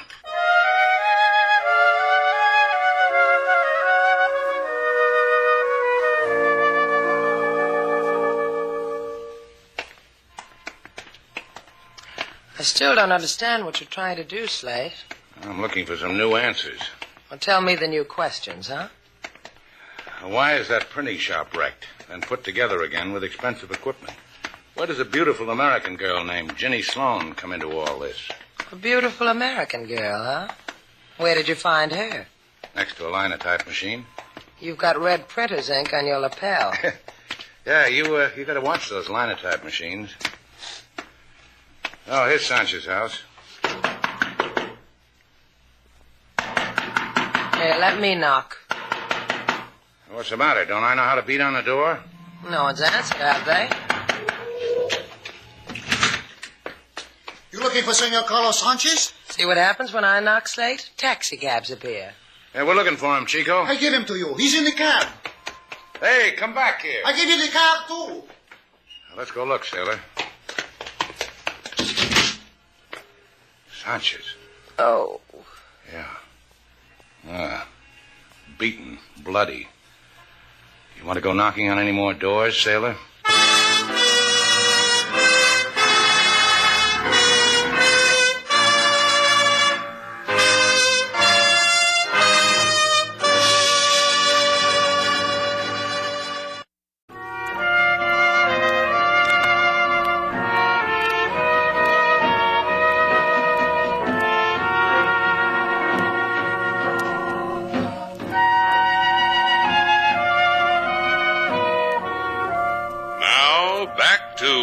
Venture, our stars Humphrey Bogart and Lauren Bacall, and the second act of our story.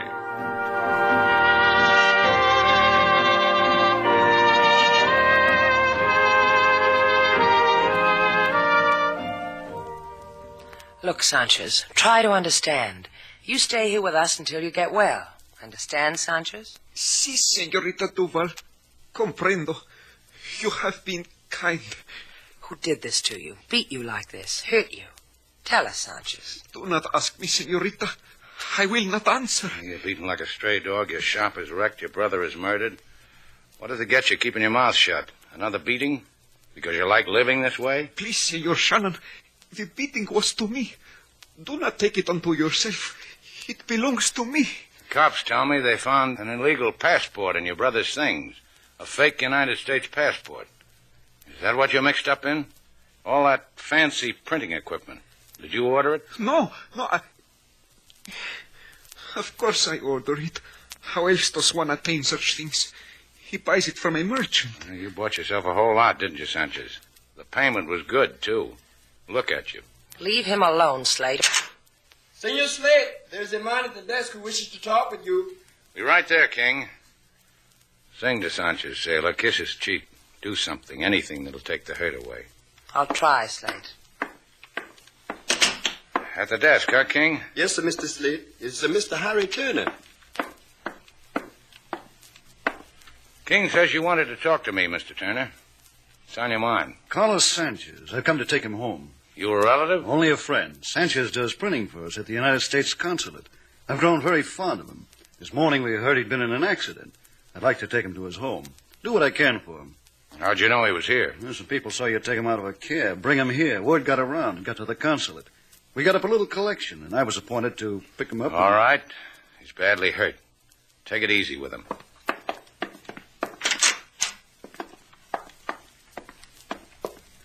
Sanchez, you want to see this man? Senor Turner. Hello, Carlos. I'm sorry about what happened. I've come to take you home. You want to go home with him, Sanchez? Of course he does. I asked Sanchez. Si, I do. I'm very happy to go home with him. Happy, si. Okay. Give Turner a hand, sailor. I'm going out. Where? All right, don't answer me. Surprise me when we get there. You're not going, sailor. You'd clutter it up. This one belongs to me.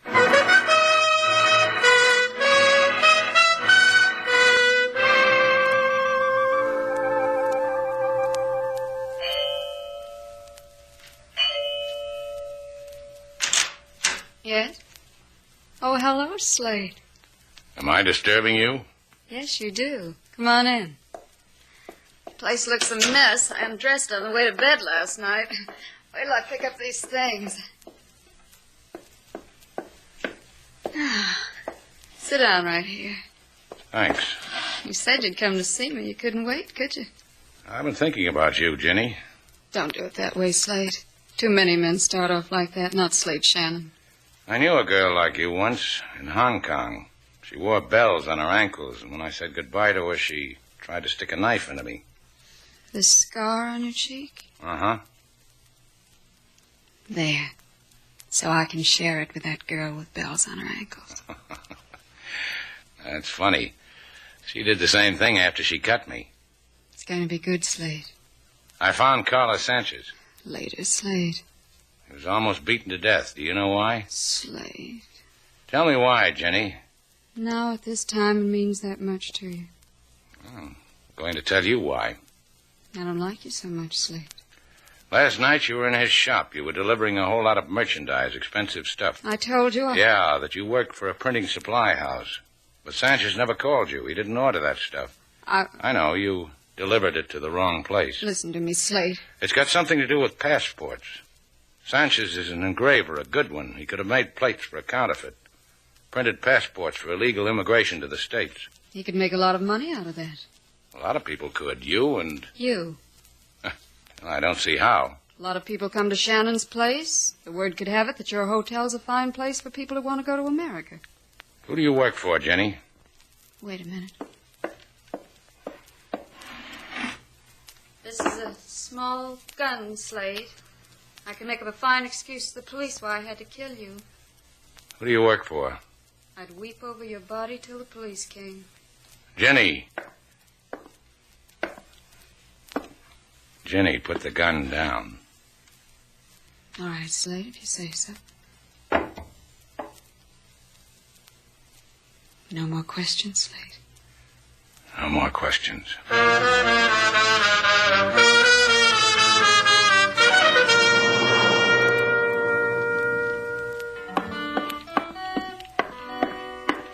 King, stop playing that thing and listen to me. Do what he says, King. A man with lipstick smeared all over his ugly puss. You gotta do what the man says. What? Been cuddling up with a linotype machine again, Slate? I see she got some new ink. The color's different this time. Yeah, it's tasty, too. Had Mr. Turner take Sanchez home? Carried him like he was a baby. Imagine a man doing desk work having muscles like that. Oh, you know that because he told you? Because I asked him. He swore it was desk work. I didn't believe him at first, but he finally convinced me. Nice fellow, that Mr. Turner. I bet he doesn't care if a linotype lives or dies.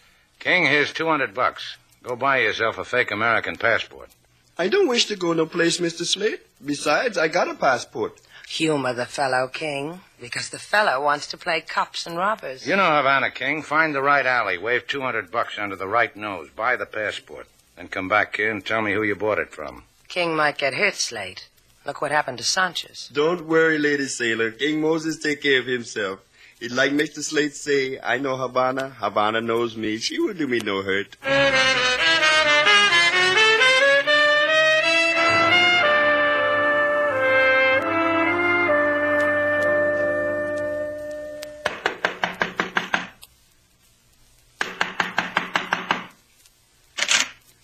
What do you want here? Please, mister, they tell me come to you. In Barrio, they say for what I want to go ask Mr. Harry Turner. You are Mr. Harry Turner? Where in the barrio? At the place of the Palace of Jollies. They say many times their people come to you for same thing I need.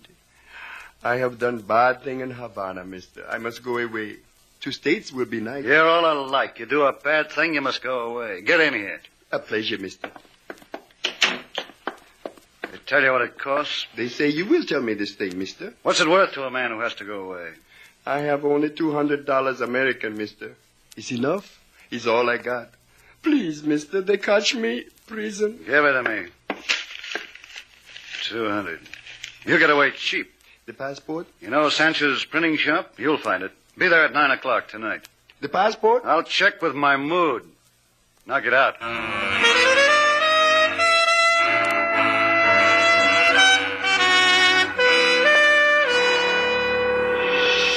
He told you to be there at 9 tonight, huh, King? Yes, Mr. Slade. Well, you did good. What do you think of your desk job now, sailor? Well, he beats people, kills people, makes passports on the side, money on the side. I'll have to know him better before I can give you an opinion. Say, what in the name of... What are you doing with knitting needles? You said you wanted some argyles, didn't you? You think you can finish them by 9, sailor? I want to look spiffy for Mr. Harry Turner.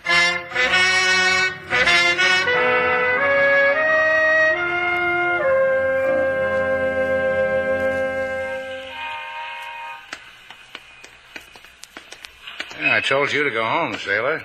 What are you following me for? Don't you know I always follow you, wherever you go? This time I just happen to be with you. Hey, look, there's liable to be trouble. Well, if anything happens to you, I want to be there to get my Argyles back. All right, sailor, just keep your mouth shut, that's all. If you like it that way. Just the way it was before. Lights in this shop are out. The door is open. Anybody here? Hey! In the back room. Hey, let's go. Oh, hello, people. How's business? You didn't think you were fooling anybody, Shannon, sending that guy around for a passport. You told me you weren't going to ask any more questions, Slate. I'm disappointed. Is this the one, Slate? I'm disappointed, too. I told you, sailor, keep out of it. Ginny tells me she made you a proposition, Shannon. I've been thinking about it. What's the take? You'll be paid. All you have to do is let us use your hotel for distribution. Yeah, but not for murder, huh? It'll give my place a bad name. You mean Sanchez's brother? Juan felt his family ties too strongly. He found out Sanchez had counterfeited those plates. He tried to tell his brother of the error of his ways. What did he do, threaten you? Oh, forget about him. He's dead, isn't he? But you didn't kill Sanchez because you needed him to print the passports. You just beat him up from time to time. It's easy. You beat him up, it hurts him. Give him new equipment, it makes him feel better. All right, Shannon, let's stop rubbing noses. You interested or not? I'm interested. As long as I know you're going to hold on to that job at the consulate. Job at the consulate? He sweeps floors there. When he goes out, he puts a carnation in his lapel, and Havana thinks he's big. Well, Shannon. I haven't made up my mind. I know what's bothering you. That girl. Her. She means you, sailor. Do what you have to do, and let's get out of here. It's not that easy. See, you pose a problem. Ginny and I understand each other. She said it would be good between us. Better than that, Slate. You see? You're going to be in the way, sailor. Oh, I am, huh? You know how it is. Ginny and I met. Something happened. Man finds a new direction when a woman like Ginny happens. That's for all the good times we've had. And that's one for the road. Well, you settle it for me, sailor. Harry, I'm in. Great. We'll think about you later, Mr. Vall. Sit down. I said sit down. Welcome, Slate. Now we go to work, huh? I was wondering how you'd phrase it. Harry? What? Goodbye, Harry. Ginny, you... Hello, Slate Shannon. Oh, like the girl I knew once in Hong Kong. Oh, she left a scar. There won't be any of those with me. Show me. Show me, Jenny. All right. Put the gun down. Go ahead, put it down. I don't like my love mixed up with 45. Slate. Put it down. Drop it. Sheep. Oh, you two are going to make a happy couple. So help me, Jenny. I'll pick up that gun, sailor. I've got it. Who do I kill first? Slate, you cheap rotten. When you run out of names, I've got a few more for you. Slate, you can let go of her now. That had to be done my way. I can handle a gun now, sailor. You call the police.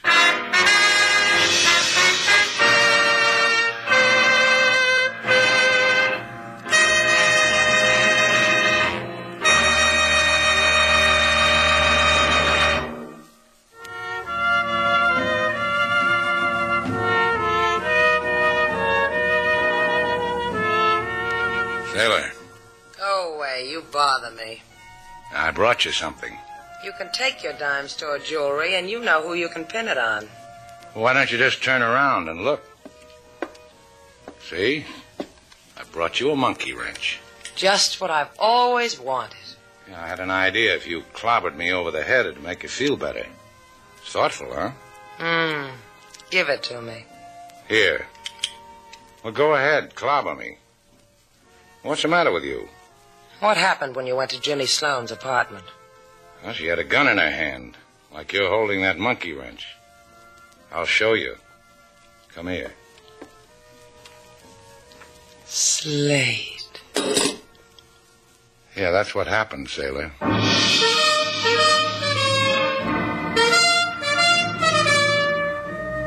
And so our two stars, Humphrey Bogart and Lauren Bacall, have brought to a close our latest bold venture story.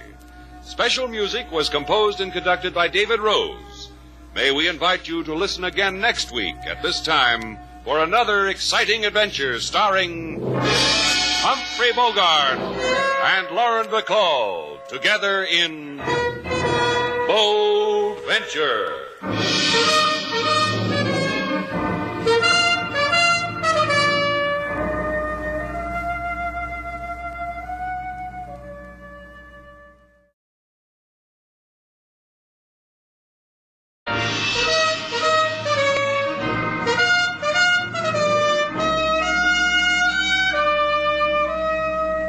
Bold Venture. Adventure, intrigue, mystery, romance, starring Humphrey Bogart and Lauren Bacall. Together in the sultry setting of tropical Havana and the mysterious islands of the Caribbean. Bold Venture.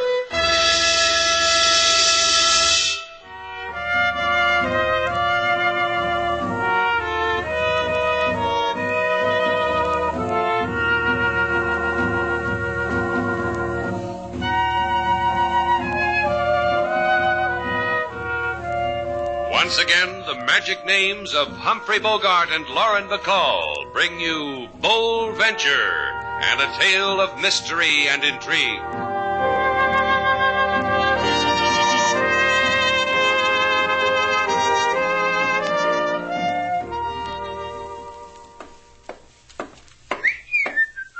You sound happy, Mr. Calvert. Oh, I am.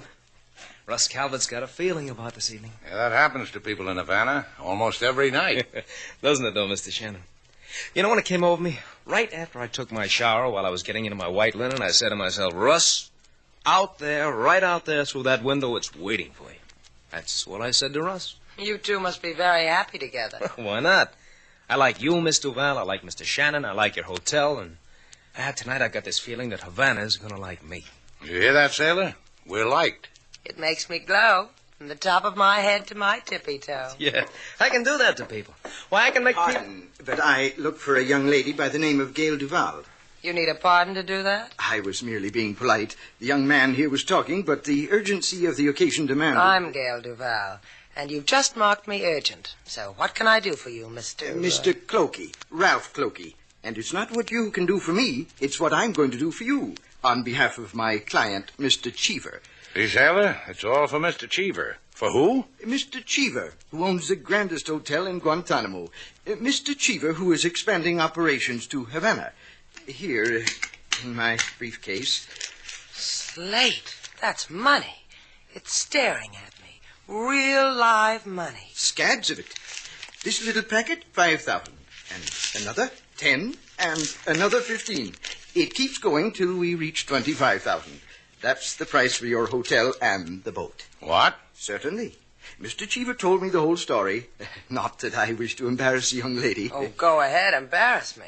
What did this rake Cheever say about me? He said you and Mr. Shannon were in a jam. You had to get out of Cuba lickety-split. That's why Mr. Cheever sent me here to Havana to look over the property. I have looked, Miss Duval. I agree it's a bargain. So help me, I don't know what this is all about. Look, Buster, take your money and go back to Mr. Cheever and tell him no sale. You heard me. Don't Out. you dare. No, don't you dare touch me. I'm going to give you time to reconsider, even if you don't deserve it. I'll be at my rooming house, the Reina Verde, on Vincenti Street. Turning us down after you came down to Guantanamo and arranged it all. Loki? I'm going. I'm going. People's values are all shot. That's what they are. You can't count on anything anymore. You just can't. Don't look at me like that, Slate. I tell you, he's crazy. You enjoying yourself, Mr. Calvert? Oh, this is what I love about Havana. It's so full of fun, so full of characters. Get into my office, sailor. We got things to talk about. Good night, fellas.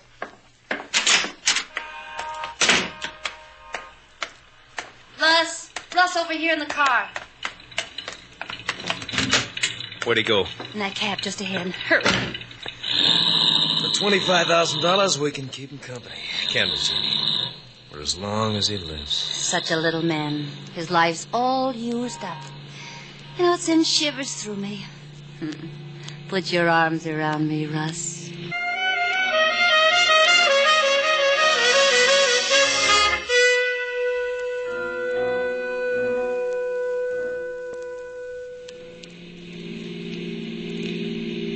His cab pulled over, Russ. Uh-huh. We too. Hey, look where he's going, Jean. Huh. How about that? All that money and he picks a flea bag. Come on, let's go. How do you feel? Huh? Are you scared? Oh, you mean using the name Gail Duval in Guantanamo? That, selling the hotel and the boat to that hotel guy, Cheever. Not much. I had the identification. You know, a girl can get a driver's license when she gives a big red smile to the man who issues them. 2 talents, yours and mine. Come on, let's visit the flea bag.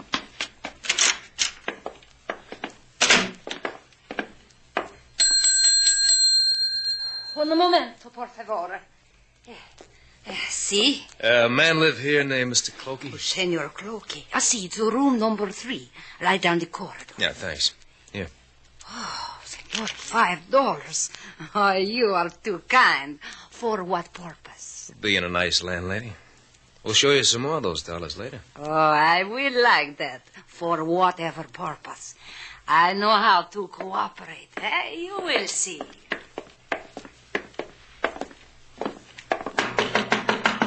Mr. Clokey? Hello, Mr. Clokey. Who are you? Inside. I said in. I asked you a pertinent question. Yeah, you did. And I said in. That's better. Close the door, Jean. Uh-huh. He seems like a nice little man, Russ. It's too bad about the nice little man. You people are maniacs. Put away that knife. Put it away. Don't come near me. Don't come near me. Little men die gently, don't they? Get his briefcase, Jean. Mm-hmm. Now let's go talk to the landlady. She likes money. She knows how to cooperate. Let's see if she can memorize a story.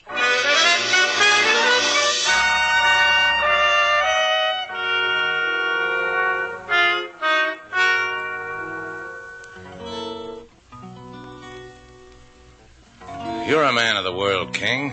Explain some things to me. You mean Lady Sailor, Mr. Slade? Yeah. What's the matter with her? She knows she doesn't own any part of this hotel. Of course she knows. Well, then what's all this about? Why you give yourself pain, Mr. Slade? You know Lady Sailor never do anything to hurt you. She never been in Guantanamo. Yeah, that's so. That means someone else was there, palmed herself off at Sailor, told them she... You there! You! Take this bouquet exquisite flowers to room of Senorita Gail Duval and announce to her that her beloved is below. Huh? Ricardo Malpin, desirable dealer in carnival supplies and dedicated to the proposition that when a senorita says she will marry me, I expect no dilly-dally. My card. Hey, where's it printed about the dilly-dally? Doesn't need. It's known about Ricardo Malpin. All over Guantanamo it's known. Please, senor. Run to Senorita Duval. Do not drop flowers. Tell her to put on bridal veil. Her beloved simmers. I noticed. You proposed to her in Guantanamo? She proposed to me.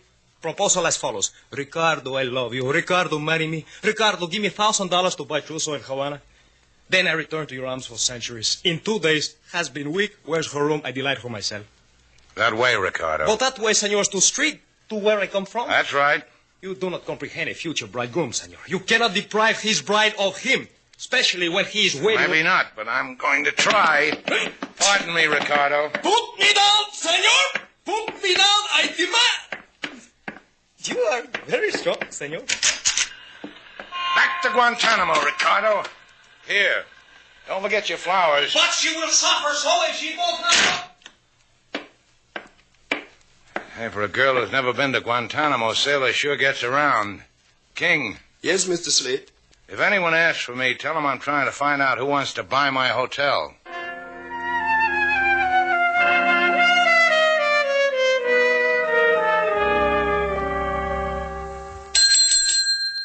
Anybody here? Hey, who takes care of this place? Si, senor. You wish accommodation, eh? I wish you Mr. Clokey. Oh, Senor Clokey has so many colors. A little ago, a young lady. Oh, muy linda, very beautiful. Vamanos, I will take you to him, to his room. What movie, Linda? Very beautiful lady? A lady who made argument with him. A lady he called Sailor Duval. What? This is his room, senor. Yeah. Cloaky. Senor. Hey, the senor has a knife in his heart. ¿Qué? Oh, permit me, senor. It's not a knife. It looks the instrument to open the letters. Yeah. It's a letter opener. From my hotel with Shannon's place stamped on the handle. Madre de Dios. Oh, that girl, so pretty. She did not look so... She killed him, that Sailor Duval. Look, you must have been hearing things. Oh, I hear what I hear. And so I shall inform the police. A girl named Sailor Duval killed a man.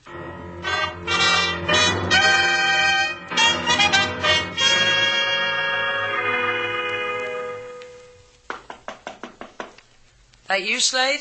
Guess again, Miss Duval. Give you a hint, it's not Slade. You want something, Mr. Calvert? Uh-huh. I want to check out. There was no one at the desk, no one in Shannon's office, so I took the liberty. Oh, I'll get King to help you with your baggage. Oh, forget it. What's to help with? A tired cardboard box, a box of tortillas to eat on the journey, a briefcase? I'll manage. It's been swell. Oh, that briefcase. What about it, Miss Duval? It's the one that Mr. Clokey had earlier this evening. The one with all the... You know what you just did, Miss Duval?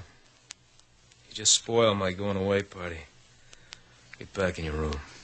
So you can confess to me how you got the briefcase? Just because I asked you with a gun in my hand.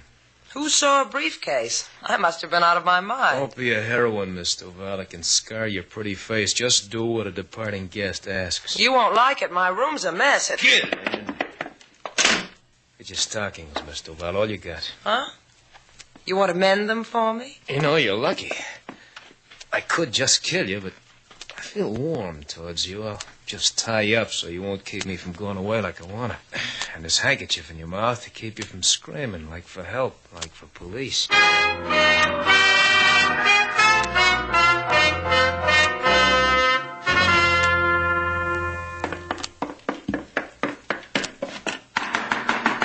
Sailor!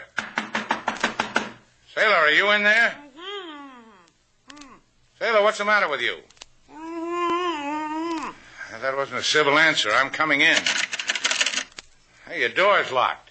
Yeah, that's what I'm going to do. Sailor, if anybody tells you you look good with a gag in your mouth, slug him.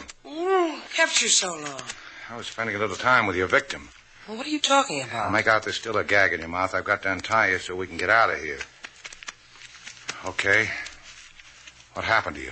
The guest named Russ Calvert said to himself, Russ, tie up Sailor Duval. So he did, after I peeked at Mr. Clokey's briefcase. You're in a lot of trouble. Someone on the other side of Cuba in Guantanamo's been using your name and came around here and committed murder and left bits of you all around. Come on, out the window. That is her. That is the one. Stop her. Have to stop before I shoot off his gun. She is the one I saw leave with a smile after she stopped the senor. What's she talking about, Slade? She's saying you murdered Mr. Clokey. For which you will stick your hands in these cuffs. I'll do it, Sailor. Slade. Do it. Gracias. If you please, senorita. She was just kidding. You hit a policeman to unconscious. Is against the law. Come on, Sailor. Let's go out the front. Guantanamo's closer that way.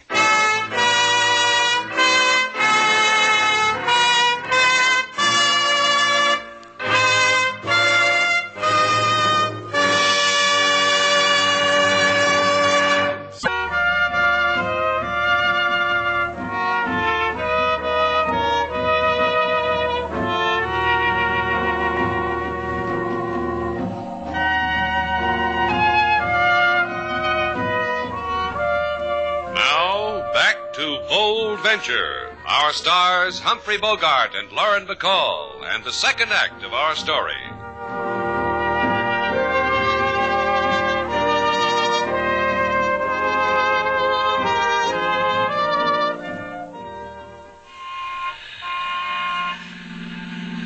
Hey, taxi! Hey! The only trouble with these Guantanamo taxis, sailor, is that you can't get one. No wonder. The place is up to its yardarm with the American Navy. Taxi! Slate. What? No, I must be crazy. That man standing across the street. No, he's gone now. I couldn't see his face, but... Now, wait a minute. Taxi! Inside, sailor. Let's show you to the man who wanted to marry Sailor DeVal. Maybe he can tell us a few secrets about her.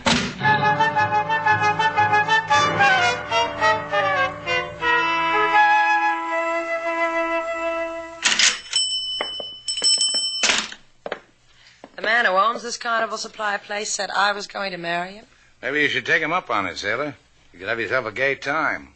Put on a funny nose, a false beard, wear a buzzer in your hand. You could be happy with a man like that. Welcome to the shop of the funnies. Welcome to... You? I renege on the welcome. He's withdrawn. Ah, don't be like that, Ricardo. I brought you your bride. Ricky, doll baby. They couldn't keep us apart, could they? Hey, you got the shapefulness of Bubbles. You got the coiffure of Bubbles, the mouth and the eyes of Bubbles. But you are not Bubbles. Will you please to marry me? You can put him down now, sailor. Oh, buy him for me, Daddy.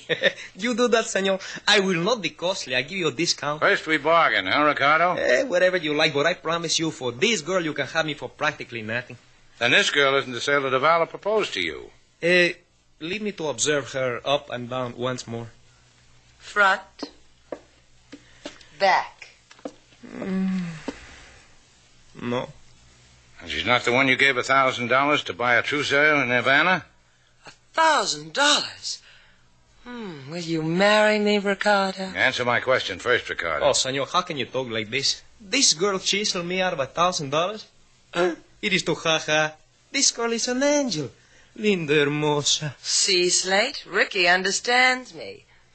Sugar? But she looked like Sailor here. If I close my eyes. You called her Bubbles. All Guantanamo call her Bubbles. Bubbles Sailor DeVal. Because when she dance Oriental dance on platform, she make Oriental bubble bath in brain of even admirals. And you're sure it wasn't me? Where Bubbles dance? What platform, Ricardo? At amusement park for the sailors. And that's where first her love hit me in the heart. That's where... Bubbles. Hey, let's go, sailor. Can't you see Ricardo wants to be alone?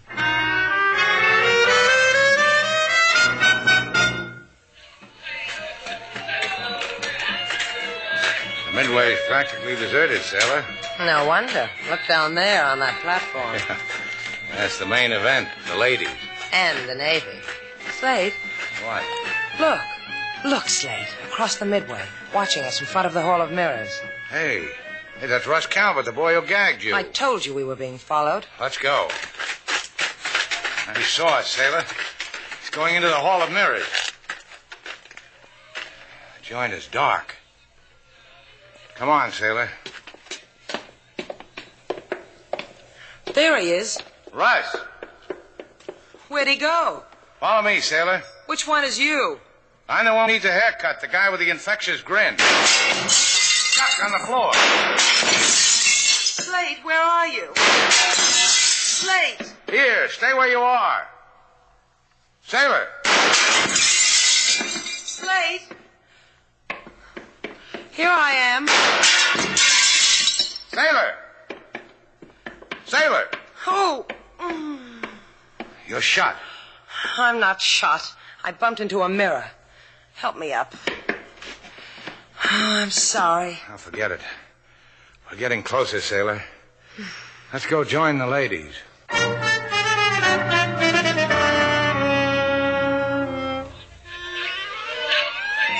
at this, boys. Every little movement has a meaning just for you. Step closer, that's it. Step closer. Don't be bashful. How are the artists going to feel if you don't step closer? He doesn't mean you, Slate. You'll hear the man. It'll upset the artist if I don't come close.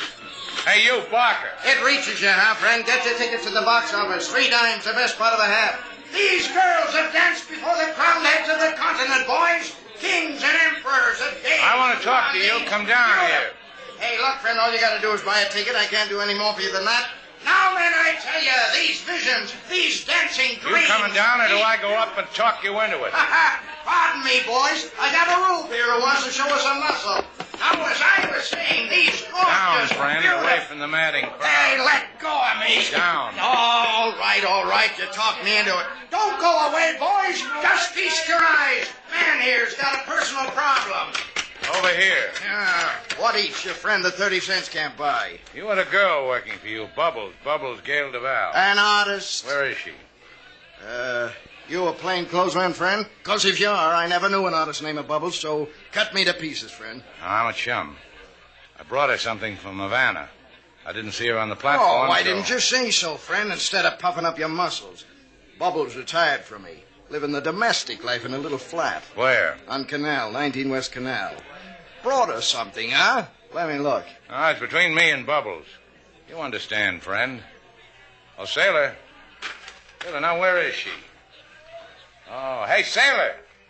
Get away from those sailors.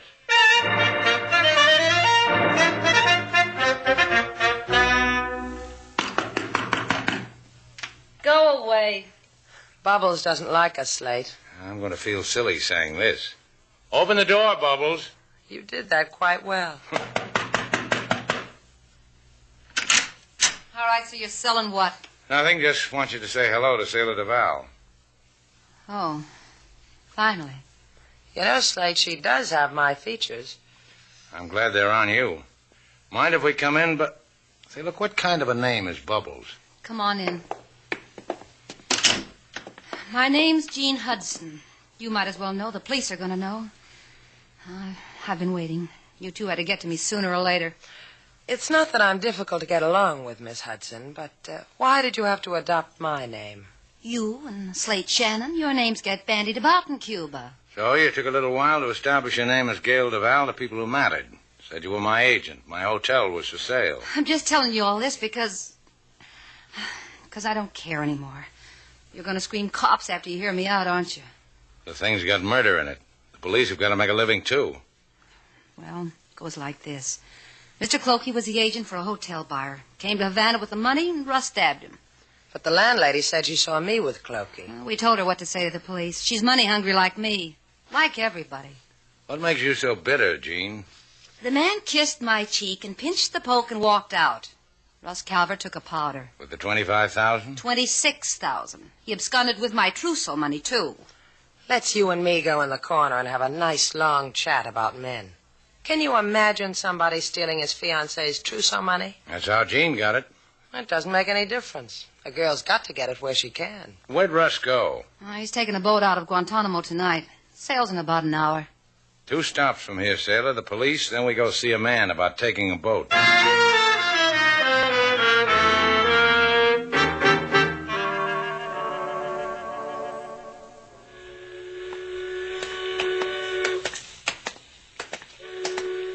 The port agent says there's only one boat leaving at 9 tonight. There it is, Sailor. The Scarlet Crescent, bound for Singapore. A man can have himself a time in Singapore with $25,000. A girl, too. Hey, wait a minute.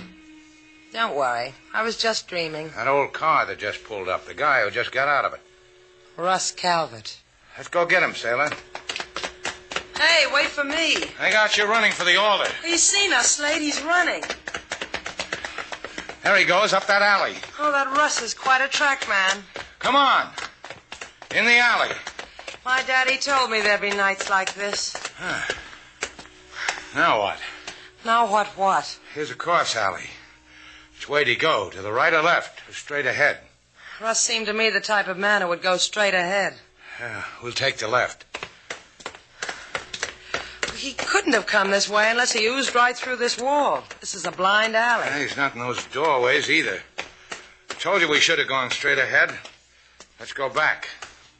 Let's go to the boat and wait for him. No, he won't take the boat now. He's going to get out of Cuba another way.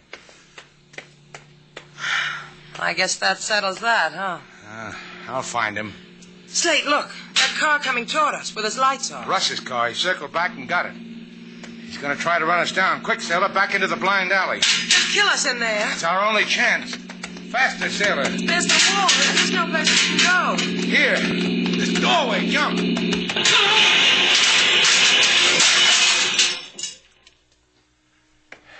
You all right, sailor? You all right? You did it again. You saved my life. Oh, not me. You did. You take up jumping into doorways at Vassar, sailor? Depending on the guy I was dating. What about Russ? Well, let's find out. It'll take a derrick to get him loose. The engine's in his lap. He's dead, isn't he? Don't say it like it's a tragedy. He tried to kill us. Slate, take me home.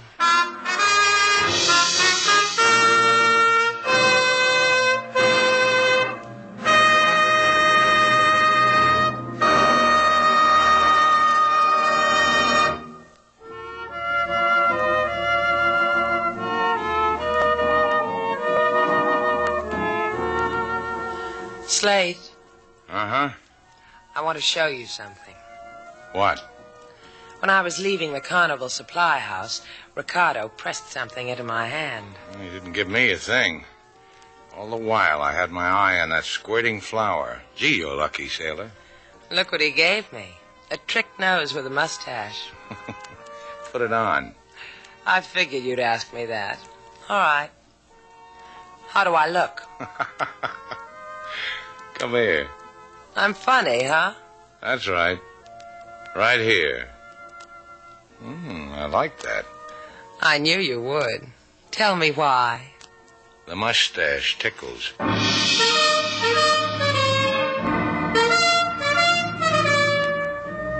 And so our two stars, Humphrey Bogart and Lauren Bacall, have brought to a close our latest bold venture story.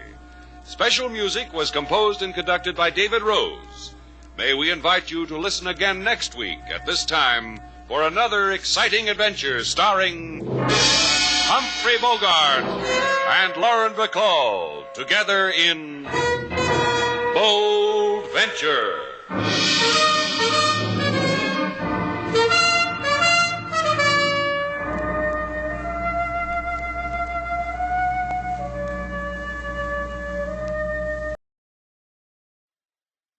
Lux presents Hollywood.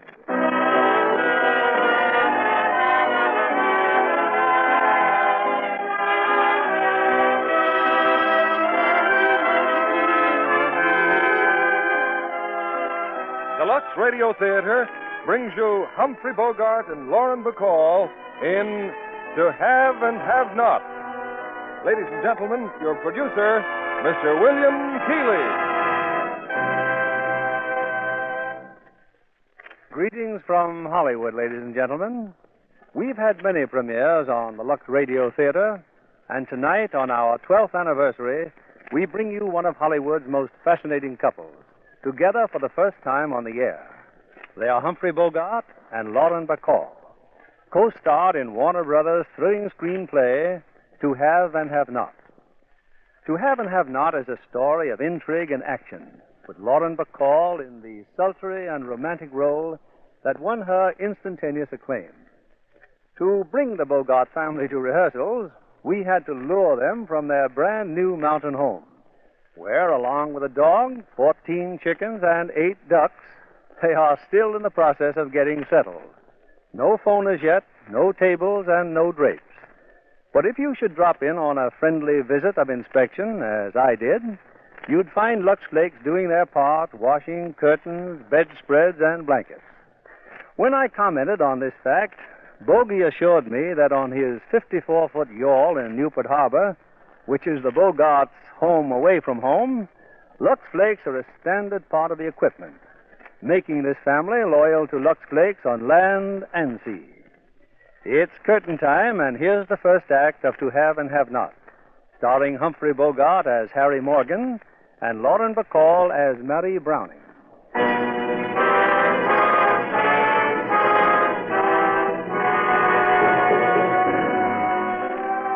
In 1940, following the fall of France, the rule of the new Vichy government stretched to a group of islands due east and west of the tip of Florida, the French West Indies. Among them, the island of Martinique.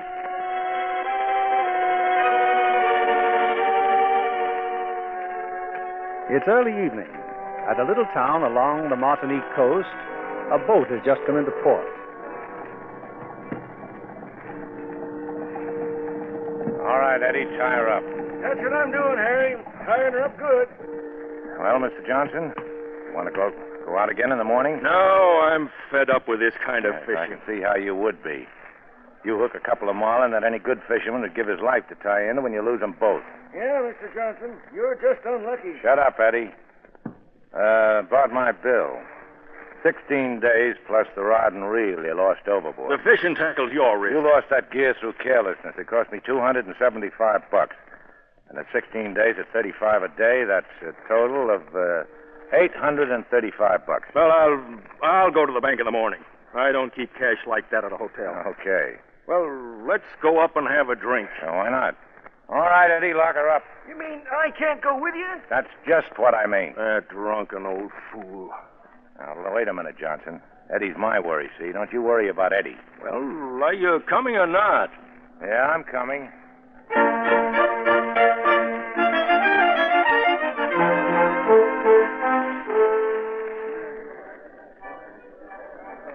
Well, monsieur, what luck today? Not so good, Frenchy. A couple of bourbons straight. What are you doing behind the bar? Oh, a small hotel like this, Harry, the proprietor does a little of everything. So, the fish would not bite, eh? Maybe tomorrow. Not me. I'm through. This is my last day. Oh, that is too bad. Yeah. Well, here's to you. I'm going to wash up. Oh, that bill was $835. $835. Harry, are you free after today? Why? There are some people who want to hire your boat. No, not a chance. Oh, they only want it for one night, Harry. I can't afford to get mixed up in politics. I would not speak if it were not important. You better not speak at all. Company's coming. Come. Oh, good evening, mademoiselle. Anybody got a match? Yeah, here's a match.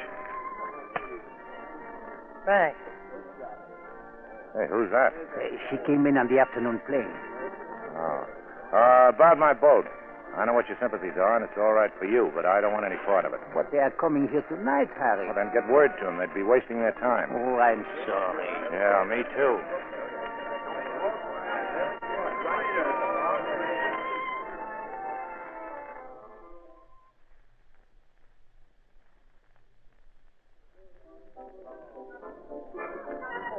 Harry, I've been looking all over for What's you. doing, Frenchy? Those men who wanted to see you, I was unable to reach them. Well, tell them when they get here. It is dangerous for them to come here at all, but to come here for nothing. Oh, you don't even listen. Well, I'm looking at my client, Mr. Johnson. What's that dame doing with Johnson? Dame? The one who was out of matches. Oh, she's been with Johnson all evening. Her name is Browning, Marie Browning. Oh, she's leaving. Yeah, so am I.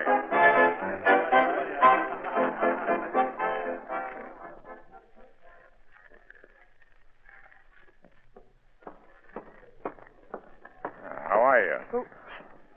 Oh, hello. You going someplace? Just to my room, if you don't mind. Oh, no, but mine's much closer. It's right here. Say, mister, what's got into you? Come on, let's have it. Have what? Johnson's wallet. I want that wallet, Slim. I'd rather you wouldn't call me Slim. You see, Steve, I'm a little too skinny to take it kindly. Oh, quit the baby talk and hand it over. I didn't know you were a hotel detective. Johnson's my client. He didn't speak so well of you. Well, he's still my client. Here. Well, that's more like it. You know, you ought to pick on somebody to steal from who doesn't owe me money. He dropped his wallet, and I picked it up. And you were going to give it back to him, I suppose. No, I wasn't. I don't like him. Well, that's a pretty good reason. Besides, I need boat fare to get out of Martinique. Well, what's in it? $60 a plane ticket and $1,400 in traveler's checks. Did you expect more? Well, that bird owed me $835.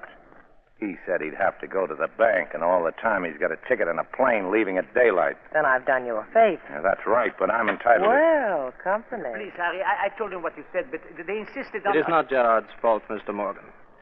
I'm Jean Beauclair. Come in, boys. Close the door. I told Gerard I wasn't interested. Wait a minute, these scuttle. It's all right to talk in front of you, isn't it, Slim? Go ahead, I don't mind. We'll give you 2,500 francs. We'd offer you more, but we haven't got it. Sorry, but my boat's not available. I thought all Americans were friendly to our side, Monsieur Morgan. They are. But there's a rumor that they put fellas on Devil's Island for doing what you're doing. I'm not that friendly to anybody. Harry! Who's that?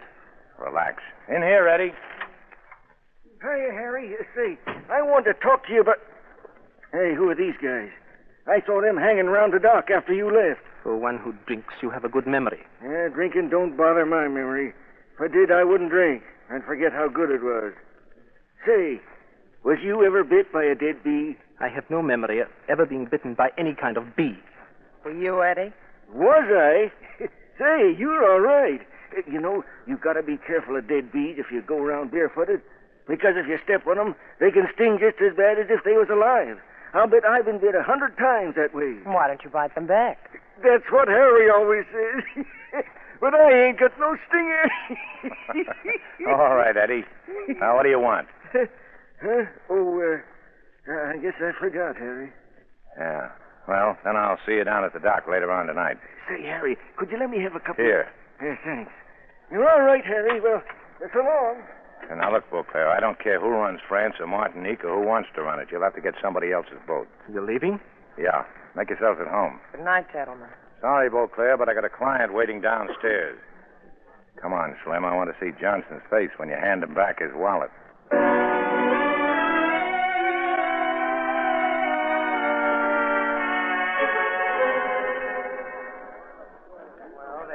Still sitting at the same table. Now, where have you been? I've been looking all over for you. You're a fine one, Morgan, running off with my girl. She's got something she wants to give you, Mr. Johnson. Go ahead, Slim. Hand it over. Well, that's my wallet. Yeah. Where'd you get this? I stole it. Stole it? Maybe you'd better look it over. Oh, it's all right, I'm sure. Well, you better be sure the plane ticket's still there. Goodbye, Mr. Morgan. You're not staying, huh? No, not staying. Excuse the interruption, Mr. Johnson. Now, look, I was going to pay you Sure, off. you were going to sign some of those traveler's checks, weren't you? Well, here's a pen. Start signing. $835. $835. That's right. Stand back. What's that? What's going on there? The police. Those men were just in your room, Steve. They're after them. Sit down, baby, and duck.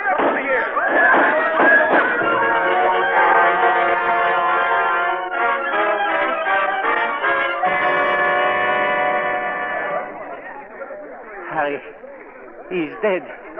Mr. Johnson, he's dead. Yeah, that's right, Frenchy. Stray bullet. They couldn't ride any faster than he could duck. How do you feel, Slim? Fine, Steve. Just fine. Another minute and those checks would have been good. Has it struck you it might be an idea to get out of here? It is no use. The police are coming back. They were after your friends, huh? Beauclair? Yes. You, Gerard, stay where you are. Remember, you know nothing. Hey, they're not regular cops. No, Sûreté Nationale. Gestapo, huh? Yes. Quiet now, quiet. What happened to this man on the floor? A straight bullet, monsieur. His name is Johnson, an American. Unfortunate. Take him away.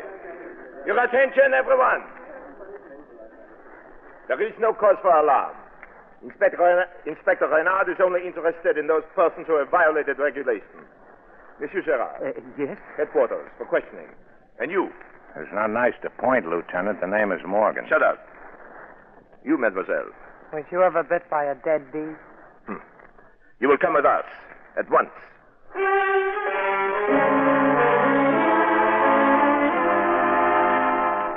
Hello. No, I told you nothing new.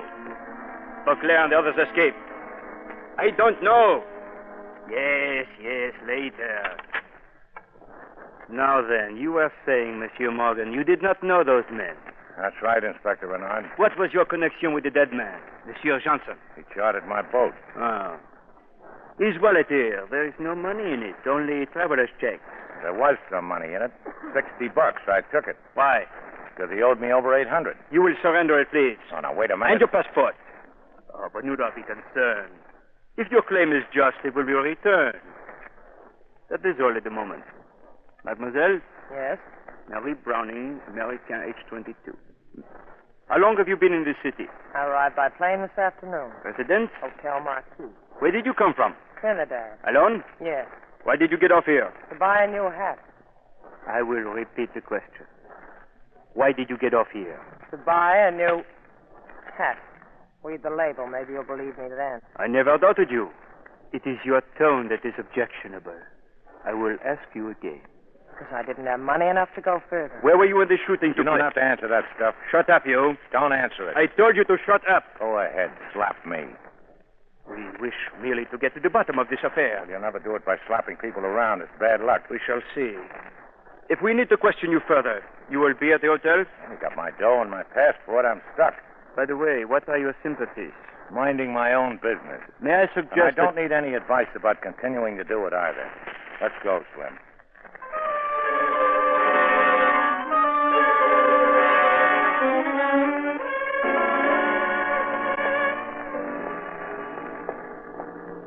How do you feel? I'm breathing fresh air again. But I don't understand all this.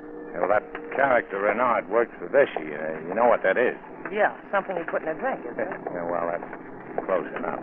Well, the other fellows, the ones they were shooting at in the hotel, you see, they're the Free French. You know, I could use a drink. Oh, there's a cafe right across the street. Uh-oh, I forgot. No dough. Those guys cleaned me out, remember? Maybe I can do something about that. Another Mr. Johnson, maybe. Oh, any objections? Oh, if you're that thirsty, go ahead. You don't mind? No, I'll wait here. If I get tired, I'll be back at the hotel. You're not sore, are you? Why should I be? I won't be long.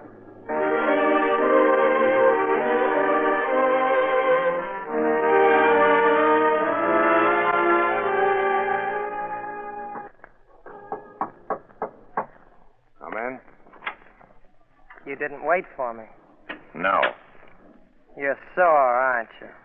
Well, why should I be sore? Well, I didn't behave very well, did I? You did all right. I see you got a bottle. There was a naval officer. I asked for a bottle, and he gave it to me. Oh, just like that. He was feeling good, but you're not. Now, look, I don't give a... I know. You don't give a hoop what I do. But when I do it, you get sore. After all, you told me to, you know. I told you. You said go ahead, didn't you? Oh, yeah, that's right. I guess I did. Would you rather I wouldn't do things like that? Why ask me? I'd like to know. Well, of all the screwy... All right, I won't do it anymore. Now, look, I didn't say... I know you didn't. Don't worry, I know what I'm doing. Well, sit down. How long have you been away from home? This is about the time for it, isn't it? The story of my life. Well, I got a pretty fair idea already. Who told you? You did? That slop you took from Reynard, you hardly blinked an eye. Takes practice to be able to do that. Well, the next time I get slapped, I'll be sure to do something about it. Hey, you forgot your bottle. I don't want it. Who's sore now? I am.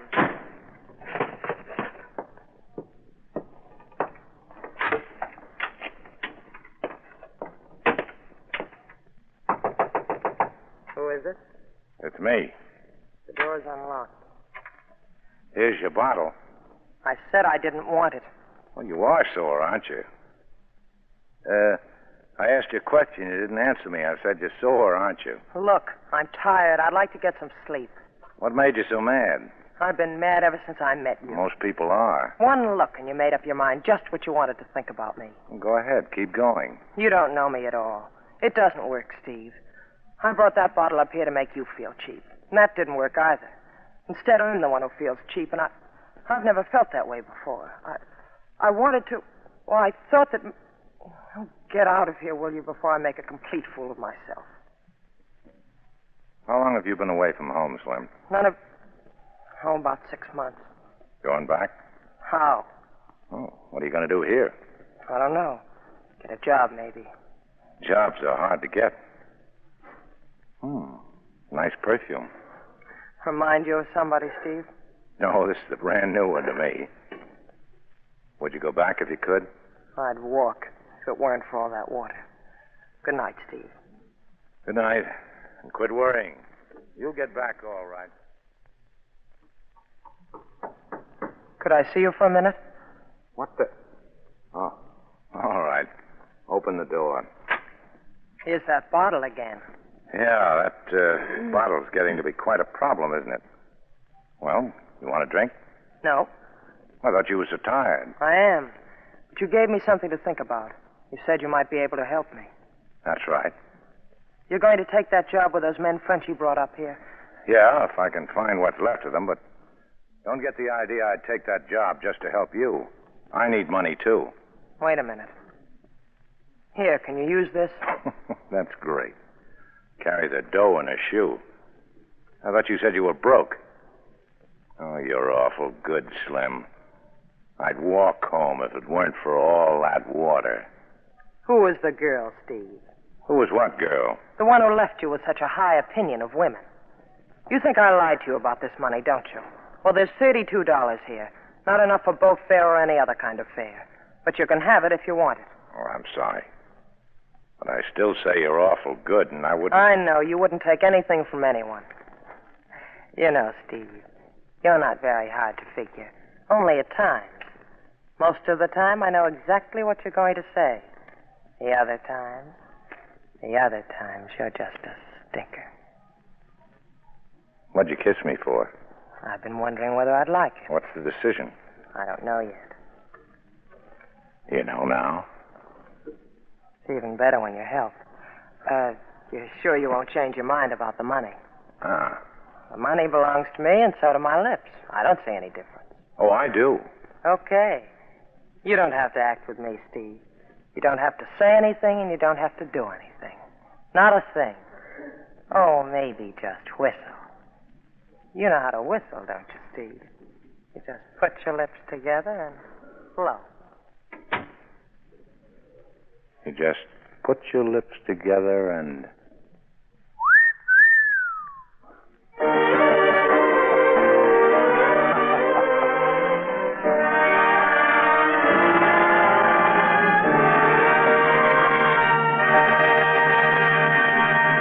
Our stars, Humphrey Bogart and Lauren Bacall, will return with Act Two of To Have and Have Not in just a moment.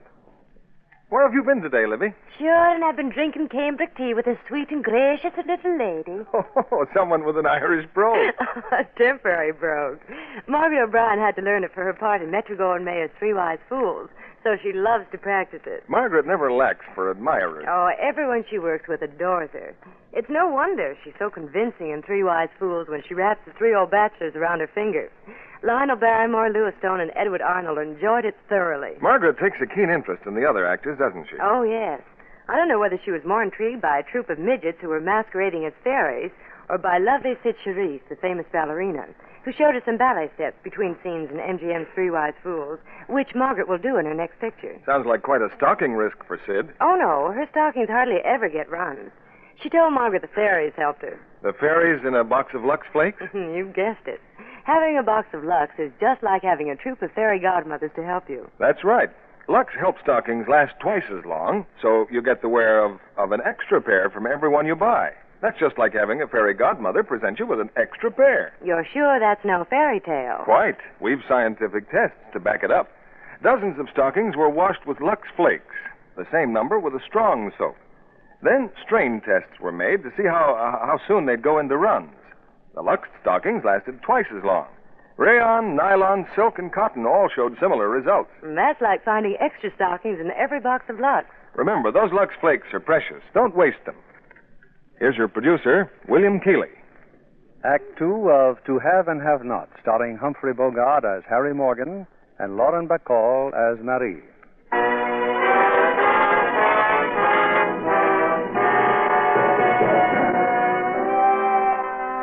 Since escaping the Vichy police, Jean Beauclair of the French underground has been hiding out on the outskirts of town, a bullet wound in his leg. It's early morning now, and Beauclair has two visitors, Gerard, the hotel proprietor, and Harry Morgan. Last night, Mr. Morgan, you definitely refused to have anything to do with us. Why have you changed your mind? Oh, I need the money. Last night I didn't. What's the job? You will take your boat to Anguilla, about 3 kilometers from the point. There's a cove and a little jetty. You know it then. Yeah. You will go at night. When you're off the jetty, flash a light. It will be answered. There will be two people. I know the name of only one, Paul de Bursac. How about landing it back here? Not here. You know Cape St. George, Harry. Uh-huh. I will have a rowboat and we'll meet you there. Oh, sure. Okay. I'll leave here around noon. With luck and no patrol boats, I'll be back at St. Pierre a little after midnight. I won't be carrying lights, Frenchie, so keep your eyes open. If it weren't for this leg of mine, I'm glad you're on our side, Morgan. I'm not. I'm getting paid. Oh, and I'd like my money now. There, that envelope. Thanks. How's the leg? Please. I'd feel better if you were on your way. Well, good luck. You need the luck now. You and de Bursac. Oh, that girl, Morgan. The one you call Slim. Oh, she's leaving Martinique on the afternoon plane. We can both forget about her.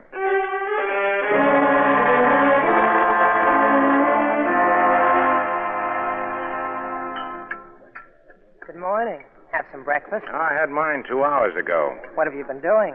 Arranging so you could get on the afternoon plane. Can you make it? Sure. Frenchie here will see you get the ticket. Gladly, if you wish. You took that job, didn't you? Yeah. I figured this way you wouldn't get your feet wet. You want me to go, Steve? Yes. I want you to go. Okay. Well, I've got to get down at the dock. I probably won't see you again if I ever do get up your way. Yes, do that. I'll leave my address with Frenchie. Yeah. Maybe I'll know how to whistle by then. So long, Mr. Morgan. Well, it was nice while it lasted. Well, perhaps it is better this way, Miss Browning. A strange man. Very strange. Yeah.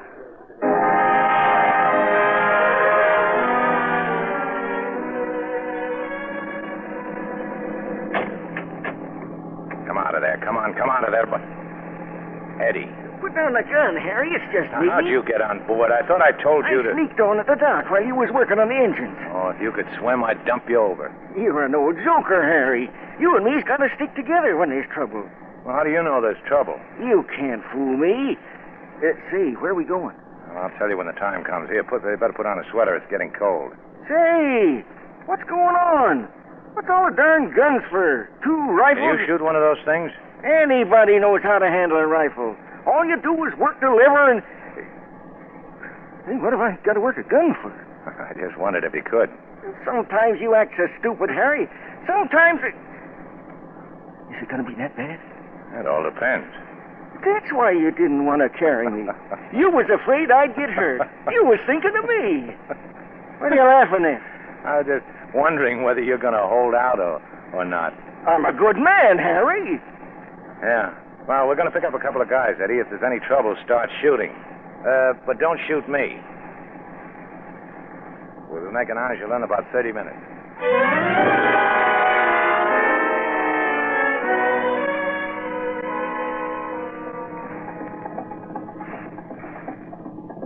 There they are, Harry. Standing on the jetty. I just seen them come out of the shadows. Turn off that flashlight. Yes, monsieur. All right, get aboard. There's a strong tide running here. We are coming. Who are you, please? Beauclair sent me. My name's Morgan. It's all right, Helene. Quickly now. Hey, wait a minute. Beauclair didn't say anything about a woman. No, meet me, Captain. This is my wife. How do you do? Now, what do you want to bring her? Well, it's your funeral. All right, Eddie, let's get out of here. What happened to Beauclair, Captain? He ran into a little trouble. Monsieur Morgan, who are you? Claire hired me to pick you up. You're on our side? No. I don't understand. I don't understand what kind of a war you guys are fighting, lugging your wives around with you. You're being paid for this, That's what I said. and I suggest you stop talking and get us to Martinique. Oh, well, that's just where we're going, sister.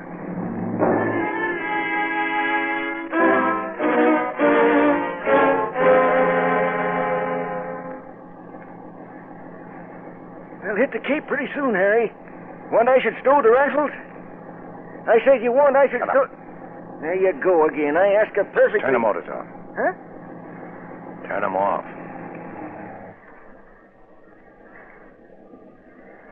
See anything? You hear anything? Listen. Patrol boat? Take the wheel, Eddie. Why did you shut off your engine? Keep quiet. It is a patrol boat, ain't Give it? me that gun. You can't fight them guys. Oh, what's the matter, Eddie? This is where you ought to be telling me how good you are. I can do it. What do you want me to do? What does this mean, Monsieur You and your wife get down on the deck and stay there. They've got a searchlight. They see us. Get down on the deck.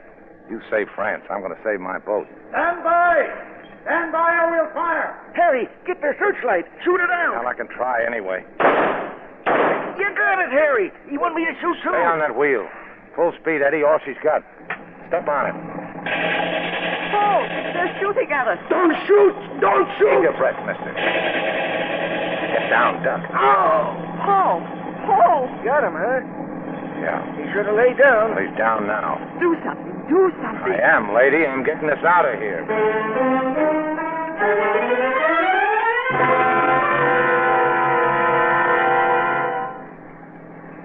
We're coming in on the Cape, Harry. Yeah. Take over for a while. Watch for Frenchie's boat. Well, how's your husband? Please, help me get him in the seat. Oh, you better leave him where he is. It's just his arm. Besides, I don't want him bleeding all over my cushions. How can you be so heartless? That's something I ask myself at least once a day. We'll be picking up Gerard any minute. He'll take care of both of you. Where will he take us? I don't know. There he is, Harry. Okay, slow down and watch the drift. Can't I get a drink now? Just one. Sorry, Eddie. I need one worse than you do.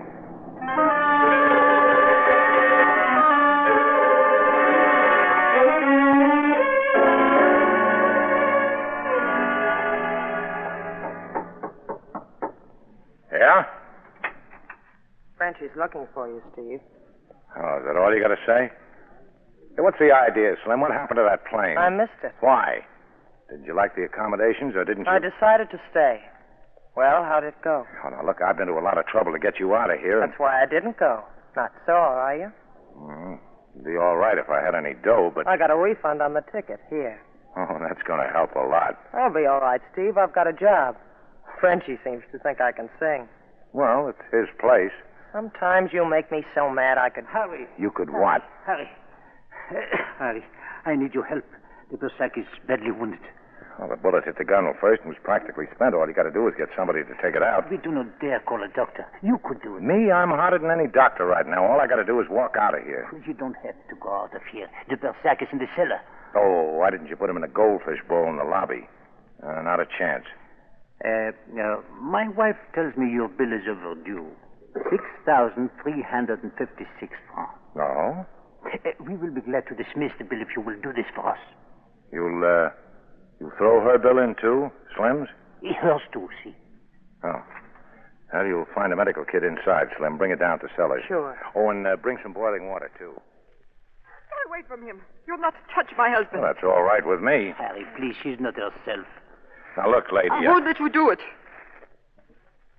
Well, he's not badly hurt. He's unconscious because he's... Oh, come in, Slim. Hello. Miss Browning, Madame de Boussac. Who are you? Nobody, just another volunteer. What'll I do with this water, Steve? We'll drop these instruments in it. Mrs. de Boussac, you may not like this. I'll be all right. Oh, well, then hold this can of chloroform. If he comes to while I'm probing, pour some on this cotton and... Look at it. Oh, fine, fine. She's out. Like a light. Madame. Now, let her alone, Frenchie. Slim, any chloroform left? Some. Enough, maybe. All right, then fan these fumes away or we'll all be out. Now, wait a minute. Don't fan them toward her. Well, here we go. Keep your fingers crossed.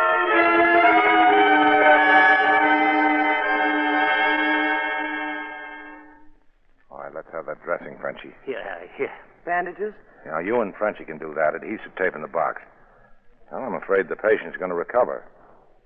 I better get Mercy off the floor. She may catch cold. Oh, she's all right. Just fainted. Got her.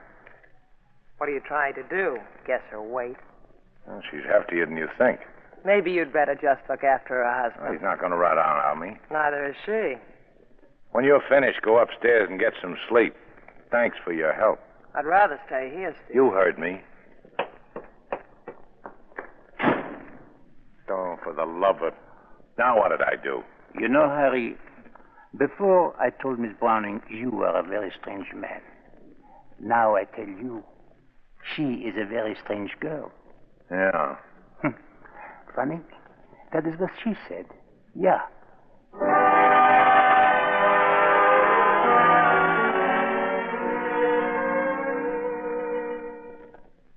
How do you feel now? Very stupid.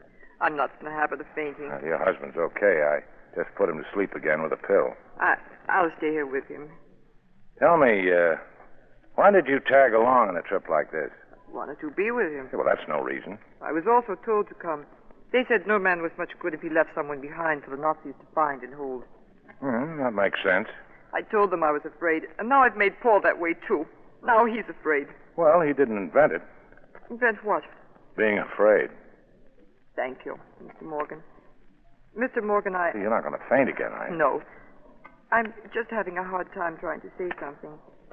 I'm sorry for the way I behaved. You're just sorry you made a fool of yourself. You don't make me angry when you say that. I don't think I'll ever be angry again with anything you say. Another screwy dame. Now, how can you... Hello. I hate to break this up, but I thought you'd want something to eat. Thank you. How's the patient, doctor, or haven't you looked lately? He'll be all right. I hope you have everything you need here, Mrs. de Brissac. The eggs may be a little hard-boiled. Oh, they're but fine. I like them that way. You're lucky, isn't she? Well, I'm going up and get some sleep. If you need me, tell Gerard. I followed you up here, Steve. Do you mind? Suit yourself. Thanks. For what? I'd like a match. Here. Aren't you hungry, Steve? No. Here, let me help you take your Look, shoes I'll off. take my own shoes off. All I want to do is get some sleep. Well, I'll fix you a nice hot bath. You'll sleep better. Now, look, Junior, I'm not hungry. I'll take my own shoes off, and I don't want a nice hot bath. You mean there's nothing I can do? You can get out. You know, Mr. Morgan, you don't make me angry when you say that. I don't think I'll ever be angry again at anything you say. How am I doing, Steve? You want to do something for me, don't you? Yes. Okay, then try this. Walk around me. Oh, go ahead. Go on, walk around me. I don't get it. Did you find anything? No. No, Steve. There are no strings tied to you. Not yet. What do you mean, not yet? Come here. I like that. Except for the beard. Why don't you shave, Steve, and we'll try it again sometime.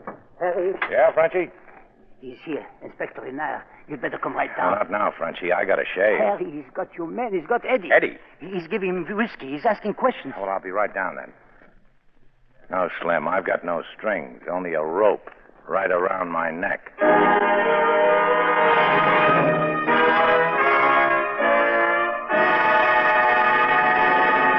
We pause now for station identification. This is CBS, the Columbia Broadcasting System.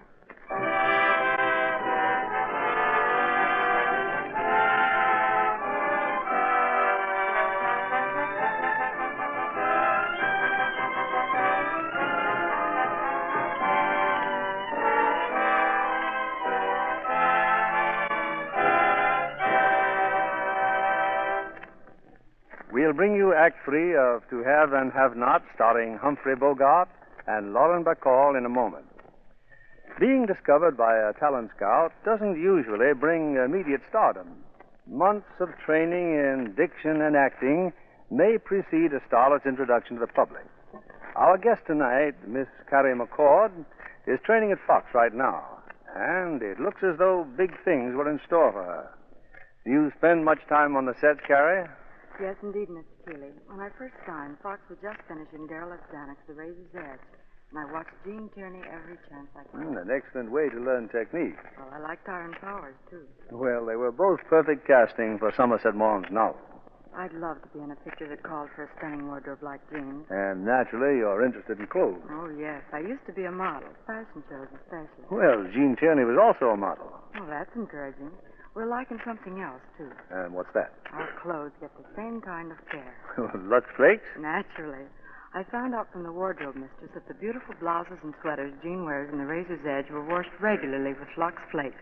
I've used Lux for my own nice things for years. You'll find Lux is the favorite of Hollywood studios, Carrie, because it takes such good care of colors and nice fabrics. Well, that's been my experience, Mr. Kennedy. Actual tests support that, too. Carefully supervised washing tests were made by a famous laboratory on dozens of different fabrics and colors. In case after case, those washed the Lux way were still lovely, when those washed the wrong way were faded and drab. In fact, the Lux ones stayed color fresh and new-looking up to 3 times as long.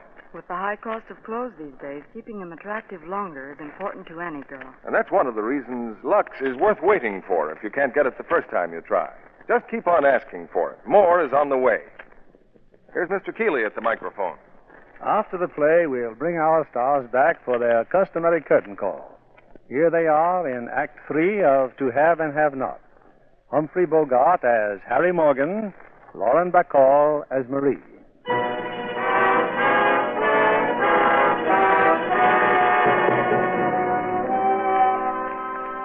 It's a few moments later. In a corner of the hotel bar, Harry Morgan finds Inspector Renard and Sergeant Coyle of the secret police. Seated between them is Eddie. We are buying your friend a drink, Captain Morgan. We find Mr. Eddie very entertaining when he drinks. You hear that, Harry? He called me mister. Yeah, what were you boys talking about? I was telling him about that big marlin you and me hooked onto last night. Oh, yeah. That fish was so big, me and Harry could hardly budge him. Yeah, that's right. It must have weighed 1,000 pounds. Every time he takes a drink, the fish grows larger. Well, judging from what's left in this bottle, he must have started with a mackerel. And how did you finally manage to land such a great fish? Oh, didn't Eddie tell you? We didn't land him. We ran into a German submarine. A German submarine? Well, whatever it was, it opened fire on us. I didn't stick around to find out. I do not think anybody could give a more logical explanation for refusing to obey the challenge of our patrol boat. Patrol boat? So that's what it was. Eddie kept saying it was a patrol boat, but I wouldn't believe him. Now we get down to business, eh, Morgan? What about your passengers last night? What passengers? The ones you brought over from Angelia.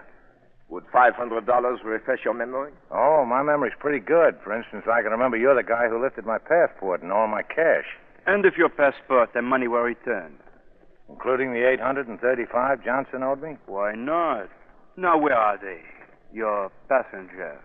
Oh, if these people are as important as you seem to think they are, they're going to be pretty hard for me to find. For a man of your resourcefulness? Not too difficult. Think it over. Let me know, Morgan.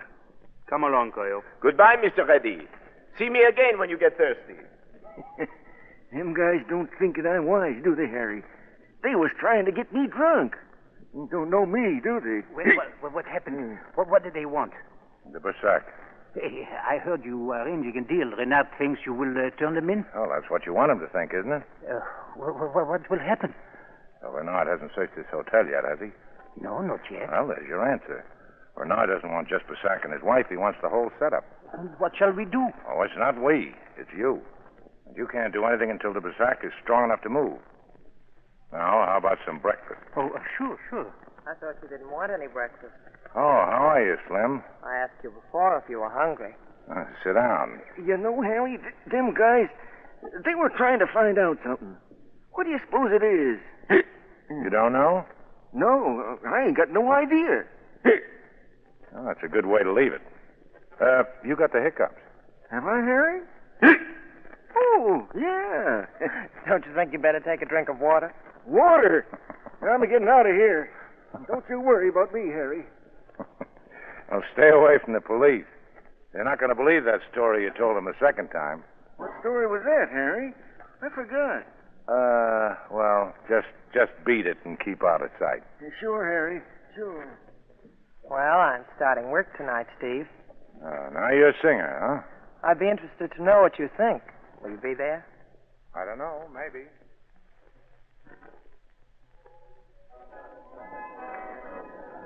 Oh, you decided to drop in, huh?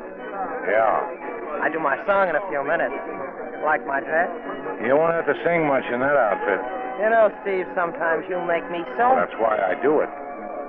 Hey, you haven't seen Eddie, have you? Not since noon. Why?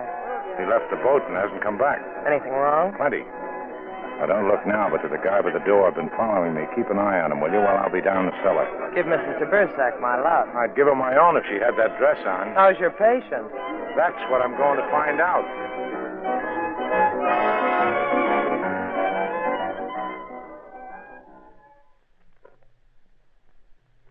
Much better, Harry. There's been no bleeding all afternoon. I am very grateful, monsieur, believe me. Well, then you won't need me anymore, de Bersac. Frenchy, I'm pulling out. Huh? When? As soon as I can find Eddie. Oh, missing, eh? Yeah. You wouldn't go without him? No, I don't think Eddie'd like that.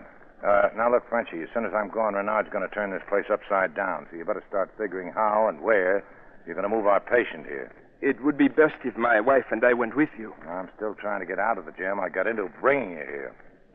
Just why'd you come here in the first place? Did you ever hear of Pierre Villemar? Pierre Villemar. Yeah. He was quite a guy. The Vichy got him. He's dead, isn't he? No, monsieur, he's not dead. He's on Devil's Island. They sent me here to get him.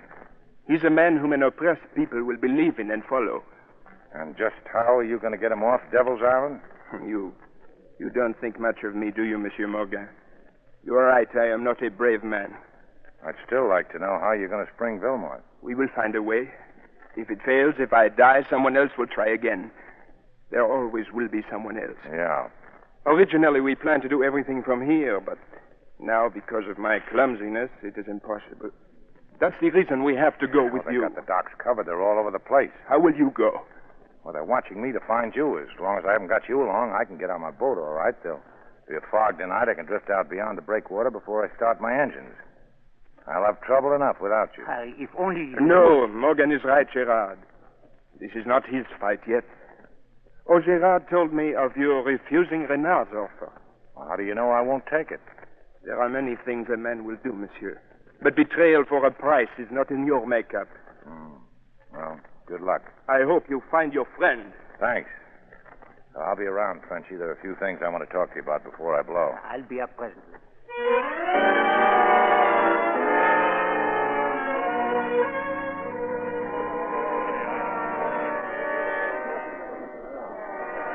Any sign of Eddie? No. Your friend's still at the door. So I see. I've got a hunch the whole thing's going to blow up, and soon. Any plans, Steve? Few. We're going to pull out of here tonight. We? Yes, just as soon as I find Eddie. Yeah, well, don't look so happy about it. It'll be rough. I'm broke. If we do get out, it'll be with a couple of 100 gallons of gas and a few francs, just enough to get us to Port-au-Prince, maybe. I've never been there. I don't know when you'll get back home. Could be a long time. It could be forever. Are you afraid of that? I'm hard to get, Steve. All you have to do is ask me. How long will it take you to break it up? We're being watched. I better give out with another song anyway. I'll see you later on. Yeah, later on.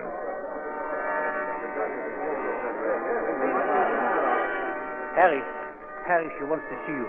Madame de Bursac. Not now, Frenchy. That's all over. I just took her to your room. You what? Please, Harry, she has to talk to you. Oh, okay. Tell Slim I'm... No, come to think of it, don't tell her anything.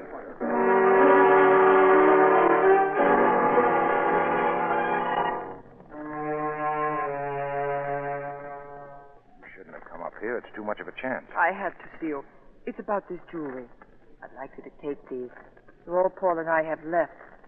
Save them until we can... And what if they get me before I get out? Then throw them overboard. At least they won't have them. I suppose I never see you again. And let it be a part payment for all you've done for us. Miss Browning. I keep barging in, don't I? Bernard just came in, Steve. He's on his way up. Did he see you? I don't think so. Well, get in the other room, both of you. Go on, hurry. But suppose he... Keep quiet. As soon as I get rid of Bernard, take her back down to the cellar. Okay, Steve.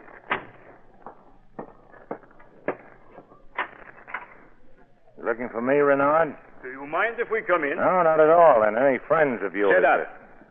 Surgeon, keep your hands up, Morgan. Oh, relax. I don't carry guns. What's on your mind, Renard? The whereabouts of Monsieur and Madame de Bursac. How would I know? Well, I thought perhaps you... Perfume. Very nice. You like it, huh? Yes. So do I. All right, Slim, come on out. Good evening. Mademoiselle, well, now we are all here. Except your friend, Mr. Eddie. You've got Eddie? Yes, we've got Eddie. What are you going to do with him? If you will not give us the information we want, perhaps he will. We made the mistake this morning of giving him liquor. This time we will withhold it. I couldn't stand that. He'd crack wide open. All of which you could prevent. Yeah, maybe I could. You got a cigarette, Slim?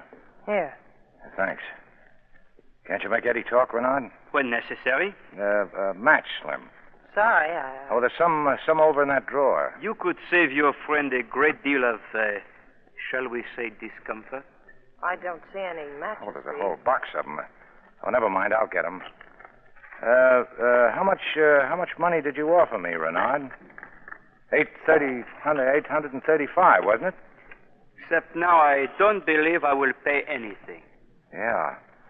Yeah, you're probably right. Eddie will talk. He'll have to talk. There's nothing else I can do but... But what? But this. Look out, he's got the gun! Sorry, Renard. Coyer shouldn't have shot first. Somebody shoots at you, you've got to shoot back. You all right, Slim? Yes, Steve. You know, I'd forgotten all about the gun in the drawer. Thanks. Listen to me, Morgan. I've listened to you long enough. Now, get him up. You forget we still have that drunk? So, you were going to drive Eddie nuts, huh? Picking on a poor old rummy that never...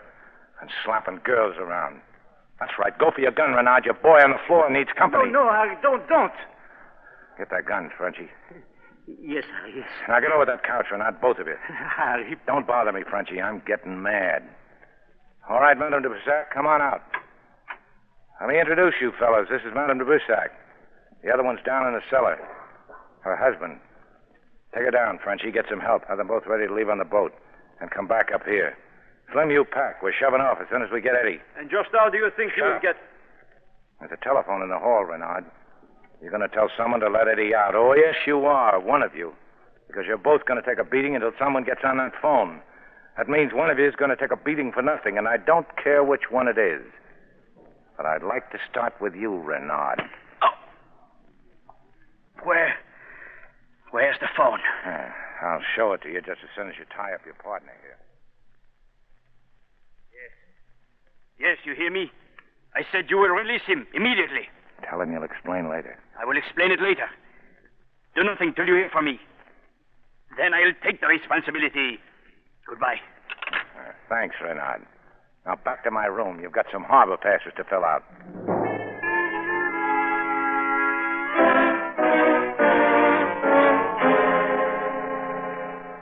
Everything is ready, Harry. The Bursac and Madame, they're waiting. Oh, good. Take them down to the wharf. Here, these passes will get them through the guards. Where will you take them, Harry? Well, maybe Devil's Island. What? Oh, just a short stop to pick up your friend Vilmers. He's still there, isn't he? Oh, Harry, do not joke. Well, that's what you wanted, wasn't it? Oh, je te remercie, Harry. Tu es tellement gentil de me faire ça Well, that's all right. Just don't kiss me. Why are you doing this, Harry? Huh? Well, I don't know. Maybe because I like you, and maybe because I don't like them.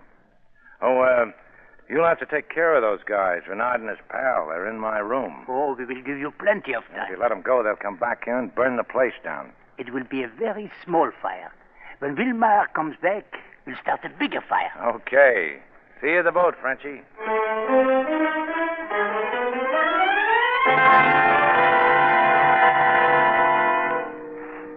Hey, Harry, it's me. It's Eddie. Say, how's everything been going, Harry? Oh, everything's all right now. You look glad to see me. You know, a funny thing. Yeah, I know. Police station. I've been at the police Yeah, station. well, we're shoving off, Eddie. You ready, Slim?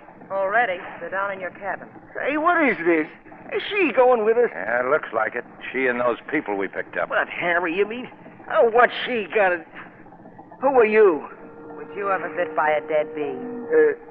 Was you? Yeah. You know, you got to be careful of dead bees. They can sting you just as bad as live ones, especially if they was kind of mad when they got killed. I feel like I was talking to myself. I bet I've been bit 100 times that way.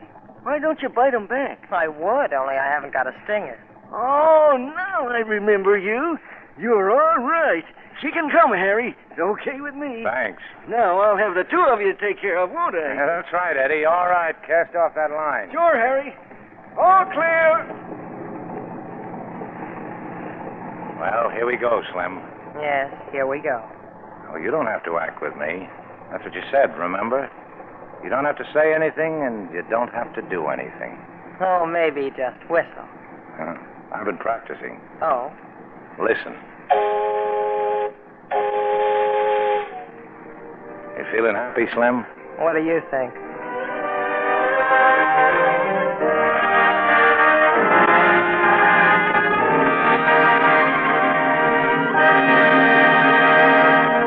Our stars will return for their curtain calls in a moment. Grandmother is sitting quietly in the living room. That is, until young Jane bursts in. Mother! Your mother's out, Jane. What is it? Oh, hello, Grandma. Look what I just bought, a ducky new slip. You mean to say your mother allows you to wear things like that? Well, why not? What's the matter with it? Silk and lace. Why, in my day... But it isn't silk, Grandma. It's rayon. And I've looked all over town for blue like this. We wore sensible clothes when I was young. Oh, but Grandma, pretty undies make you feel so wonderful. Sheer extravagance. Oh, not really, Grandma. I've got lots like this, and they wear and wear. You see, I use Lux. You take care of your own things. Well, I should say so. On my clothes allowance, I can't afford to have them wear out fast. With Lux Care, they look simply swell. Sensible Jane. Lux Care really does keep pretty undies lovely longer. Up to 3 times as long, in fact. Color tests show. I've seen identical slips. One washed the wrong way with the wrong kind of soap, and one washed the right way, the Lux way. And you'd be amazed at the difference after 30 washings. One was faded and drab. The Luxed one was still lovely looking. So if you value your pretty things, Lux them after every wearing. If you don't find Lux Flakes at your dealer's, try again soon. More is on the way to him. Lux Flakes are worth waiting for. We return you now to William Keighley. Back for a well-deserved curtain call come the stars of To Have and Have Not, Humphrey Bogart and Lauren Bacall. Lauren, all our heartiest congratulations on this, your first appearance on the air. I'm sure there'll be many more. Thank you, Bill. You see, that wasn't so bad now, was it? What if you do make a slip on the air? There's only 30 million people out, 30 ready to jump down your throat. You know, Lauren... Just a minute, Bill. The name she answers to is Betty. You only call her Loredan when you're sore at her. Okay, Bogey. As I said earlier, Betty, we've had many premieres in this theater. But tonight, I'd like to bring our audience a world premiere. Something never before heard on the air. But I'm not sure Bogey would approve. But think, Bogey, 20 million people waiting breathlessly to hear it. Yeah, but think of me, my nerves. Every time I hear it, I jump. Yes, but in spite of personal sacrifice, the audience must come first. How about it, Betty? Shall I, Bogey? Okay. Thank you, Bogey. Ladies and gentlemen, for the first time on the air, you're about to hear an instrument made famous by tonight's play, immortalized by the line, "Whenever you want me, whistle." It's Betty Bacall blowing the special whistle which she carries with her for that special purpose. Ready, Betty? Ready, Bill. Low. Well, Bogey, I can see how you'd find that whistle irresistible.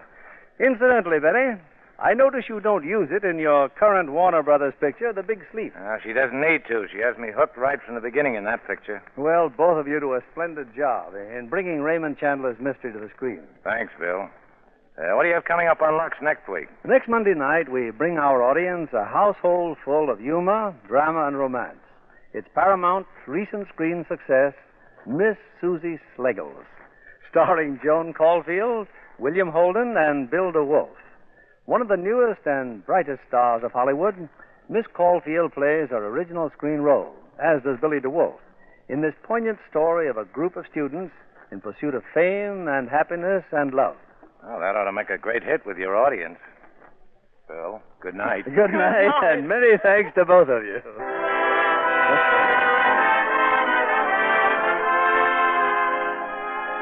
Our stars, the makers of Lux Flakes, join me in inviting you to be with us again next Monday evening, when the Lux Radio Theater brings you Joan Caulfield, William Holden, and Billy DeWolf in Miss Susie Sliggles. This is William Keighley, saying good night to you from Hollywood.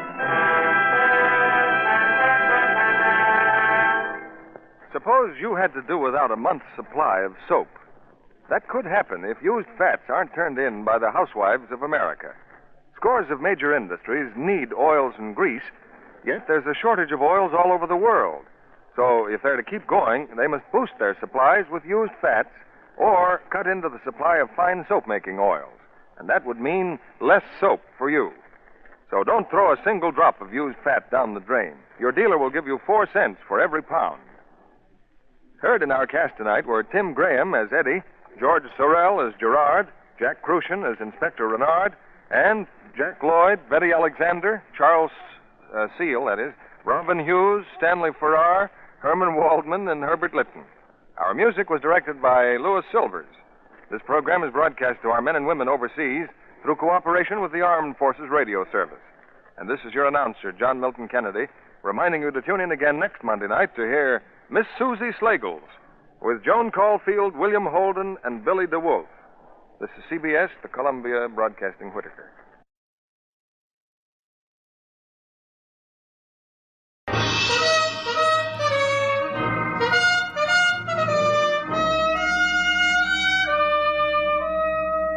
Bold Venture. Adventure, intrigue, mystery, romance, starring Humphrey Bogart and Lauren Bacall. Together in the sultry setting of tropical Havana and the mysterious islands of the Caribbean. Bold Venture.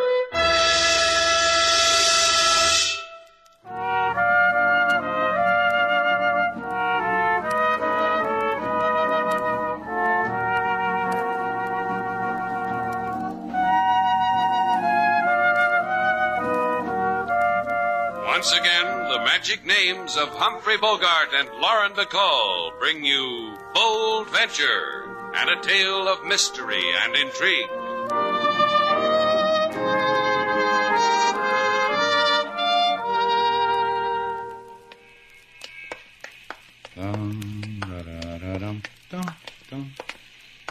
Every little movement has a meaning all its own. Say, Slate, if you're going to sing, would you mind walking on the other side of the street? Kate said it was our song. Now I've got the hang of it. I'm not going to let it go. How'd she teach it to you? In sign language? But you don't understand a girl like Kate. I understood a girl like Kate from the time I understood about girls. She's sensitive, refined, throws nice parties. That dress she was wearing, knitted it with her own hands, she told me. Mm-hmm. But how many stitches can a girl drop? You know, Sailor, I asked myself the same question. Oh, that's what you were doing with her on the balcony so long. Counting them, huh? You see how wrong you can be? All she was doing was giving me a choice. Yeah, we all noticed. You took vanilla. Choice between every little movement and the dipsy-doodle for our song. I'll have you know it threw me for a while, but then I picked every little movement. Oh, not again, Slate. Look, we're home. It's late. You want the people in the hotel to wake up screaming? Now, look, Sailor. Just open the door. Do not trouble yourself with opening of doors, Senor Shannon. Well, what are you doing here, LaSalle? This time of night, every little policeman should be home in bed. You are gay, senor. It grieves me to spoil such gaiety. See, Slate? You see what happens when you sing? You spoil gaiety. It is much more grave than that, senorita. It is you we are concerned with the most gravely. You are under arrest. Look, I'm on your side. I tried to stop him. You need sleep, LaSalle. You act crazy without it. Into my car, please. And do not force me to wave my authority, this gun, in your faces. You are wanted for questioning by Commissioner Rodriguez. I prefer to deliver you in a piece to answer such questions. Understood?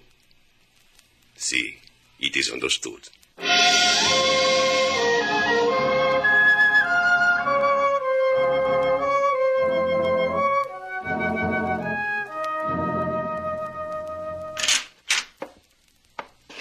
Kate? Hey, where are you, Kate? Out here.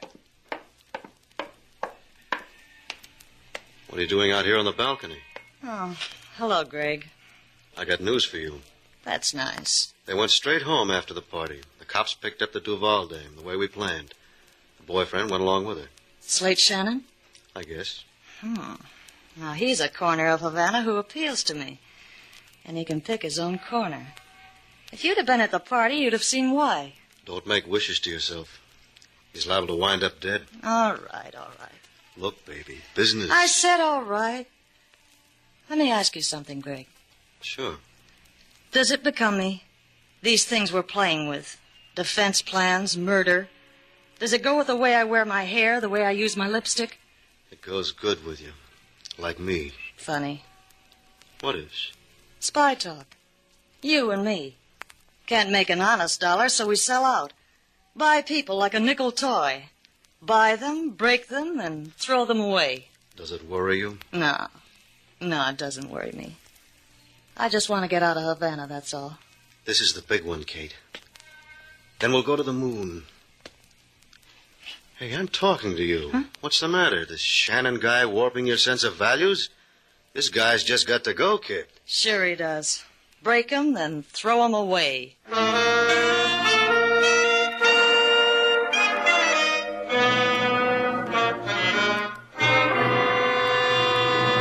Now, look, Rodriguez, you've held us here at police headquarters through the night, through the dawn. It was a delicious dawn. When we are finished here, I will go home and write a poem about it.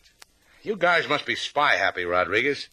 You've got a loosening of the brain. What makes you think Sailor... We have been over it to a point of weariness, Senor Shannon. The information we have in our file states that... Sailor's been in Havana for 3 years, and it just came on you like a hot flash, huh? The fact that Miss Duval's papers were destroyed in Europe, the fact that she cannot establish her American citizenship, these things we know and are simpatico.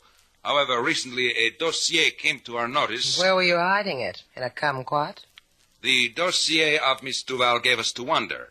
Her manner of entering Cuba as your ward, Senor Shannon. Her sojourn in Europe. Her choice of friends there. One especially, the notorious espionage agent Kramer.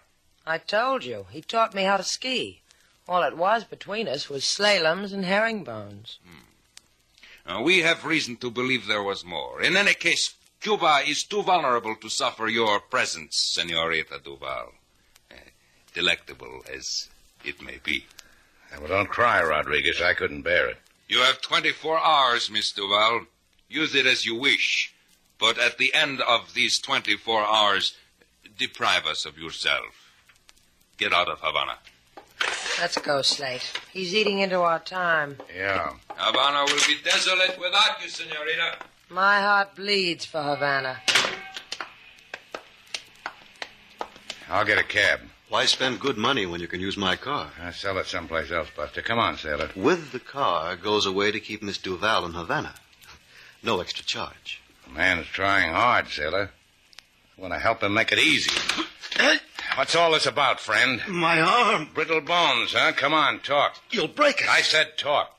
How come you know things about sailor that I don't? How is it that you know the formula to keep sailor in Havana and I don't? You'll never know. Go ahead, strong man. Beat me up, throw me in the gutter, and walk away. You'll never know. Sailor Duval gets thrown out of Havana. Now you're being sensible. You're going to convince me I am. Okay, Buster. You got yourself a fare. Let's go.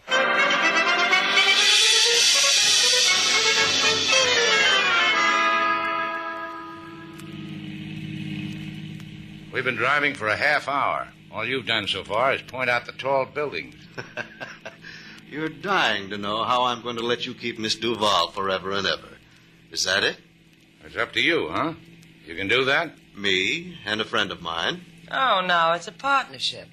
Who's the friend? I'm taking you to her now. Lovely girl. You'll adore her. Oh, she can keep me from being thrown out of Havana, thrown away from Slate. I'll darn her socks, wash her pots and pans, any little odd chores around the house. That won't impress her. It's going to take something much more than that. Money? How much? Not money. Just Mr. Shannon. You get out here, Mr. Shannon. That's the house. I'm going too. I'm taking you home. That's the price, Miss Duval. Slate Shannon goes to talk to my friend, and I take you home. You going to buy? She buys. Go home, sailor. Havana needs you.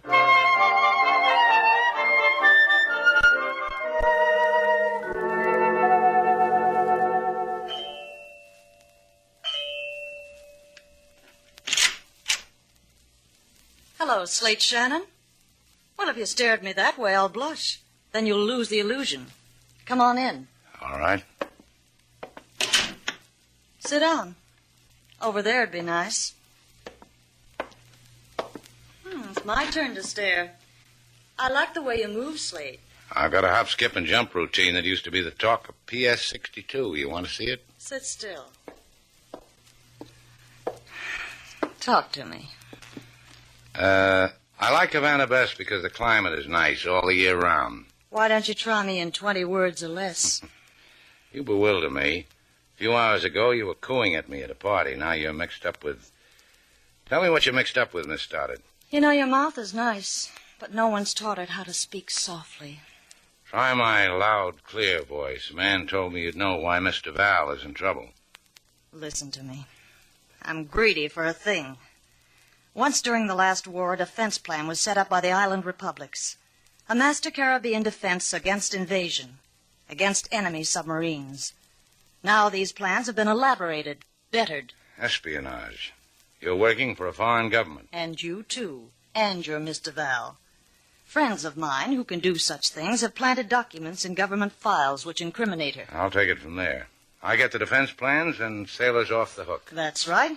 Deliver the plans and the evidence on Mr. Val will disappear. What am I supposed to do? Walk into the Chamber of Commerce and tell them I'd like to have a copy of the Caribbean defenses? A copy of the plans will be stolen and placed where you can get to them.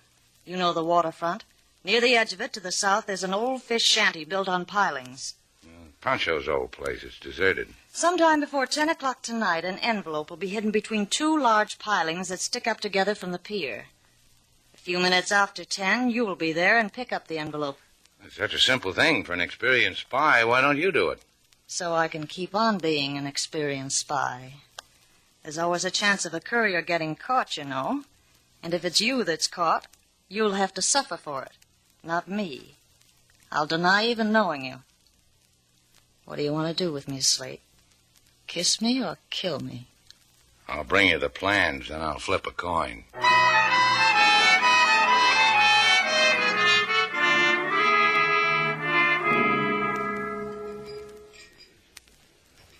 What time is it, sailor?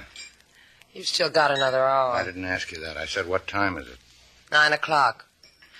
Slate, Yeah? What do you want? I'm chilly. Have you seen my scarf? No? I must have dropped it in Mr. Lane's car. Slate, Yeah? you sure you're doing the right thing? I'm sure. There's a simpler way, you know. I get on that plane tomorrow morning and leave Havana. Leave. Well, now, don't make me get sloppy. We're going to do it my way. See this thing through, then turn it all over to the police. Plans, Kate, everything. That way we clear ourselves. Not you, me. It's espionage, Slate. It's a word you read in books. How did it happen to us? Wait a minute. Can I help you, Chico? Senor Shannon. Slate Shannon. What's the matter with you? You look sick. Run away from them. Spies. Get some water, sailor. Hello, Chico. Why don't you sit down? The plans. I put them... Do not... Here. Let me help you. Run from them, senor. Run.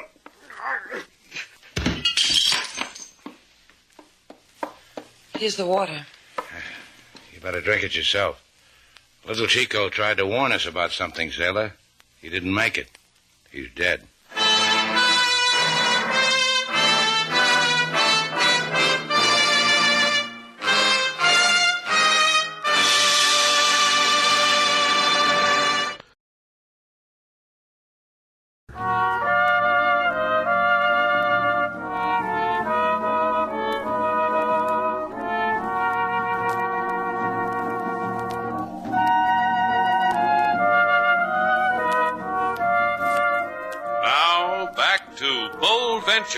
Our stars, Humphrey Bogart and Lauren Bacall, and the second act of our story.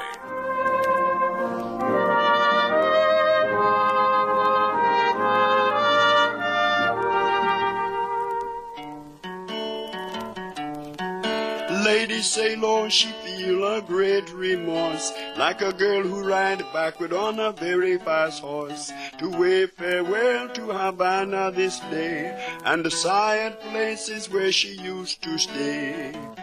Now comes a great big complication. A fella appears in big agitation. To make matters worse, he says spy, then he die. And the police, they raise fat brow over eye. I don't feel more music, Mr. Slate. Forget it. How long has the sound been in there with Chico, sailor? About a half hour. Well, the little guy was trying to help us. He was saying, run away from them. Here comes the man now, King. He'll tell us what to do. What about it, Inspector LaSalle? The man who is dead is named Alfonso Gomez. Senor Gomez was a member of the Cuban government, a minor official, now murdered. Poisoned. What do you know of him? We don't know anything. He walked into the hotel, then he fell down. Then Slate saw he was dead. Then I called you. I witnessed all of it, impeccably as Miss Sailor has described it. The man walked into the hotel, then he fell down, then... Keep out of this, King. LaSalle knows Sailor is telling the truth. I make no comment except to remind. Miss Duval? 8 hours in Havana. That is all that is left for you.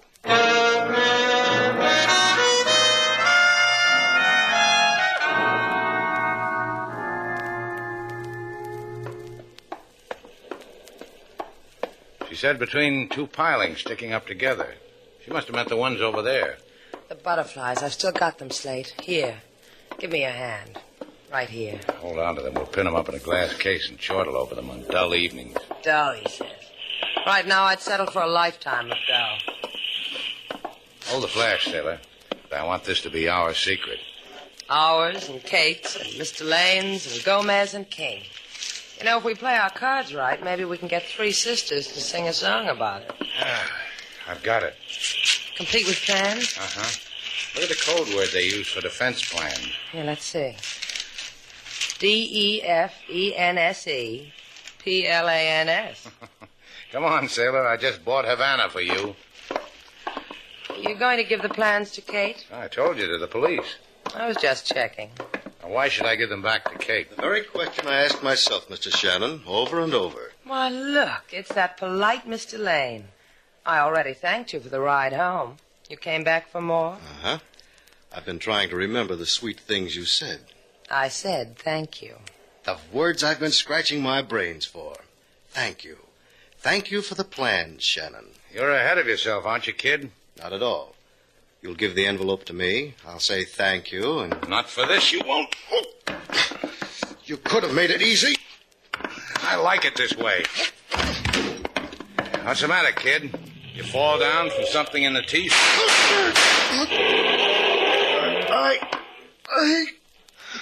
Slate, that car. They shot him down. We've got to help him. Leave him alone, sailor. Come on, let's get out of here. Come on.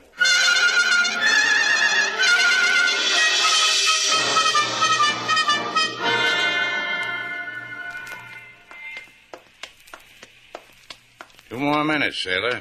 The time it'll take to walk down there to police headquarters and wave this envelope under LaSalle's nose. And while he's sniffing it, you might remind him how those documents about me were planted. You think he'll believe it? Sure. If we had anything to do with espionage, do you think we'd come running to him? LaSalle will... Sorry, amigo, I didn't see you. Your sorry is accepted. And since we have bumped each against the other, por favor, you have a match? Yeah, here. Gracias. I must confess the reason which I have asked a match of you is for the following. To light my own cigarette, I must take my hand from the gun which I carry in the pocket. Emily Post would never forgive you for that. What are you, Buster? What's on your mind? I am Carlo.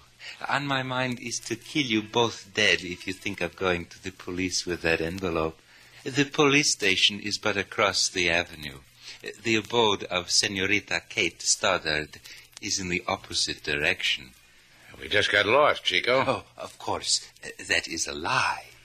However, Miss Duval... What? Do not argue with me.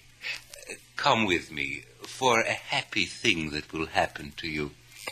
I'll kill you dead, Mr. Shannon, if you move one step. Taxi!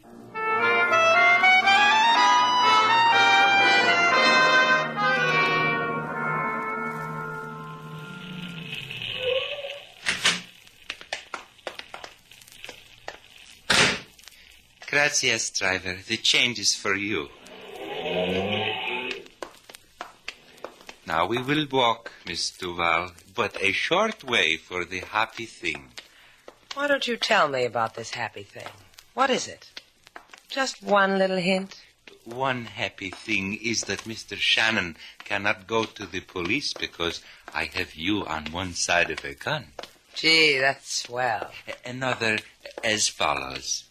There is a man in that house who wants to talk to you very badly. What man? You will see. In this house, Miss Duval, you will go alone.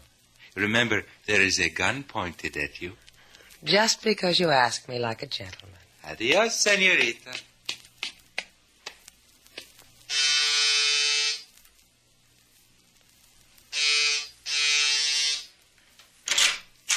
Hello, Miss Duval. Inspector LaSalle, what are you doing? Please come in. In here, please. I'm glad you are here, at the home of Senor Rodriguez. Senor Rodriguez? Si, Rodriguez, the commissioner. And I must tell you this. You are under arrest. Again? For what? For his murder.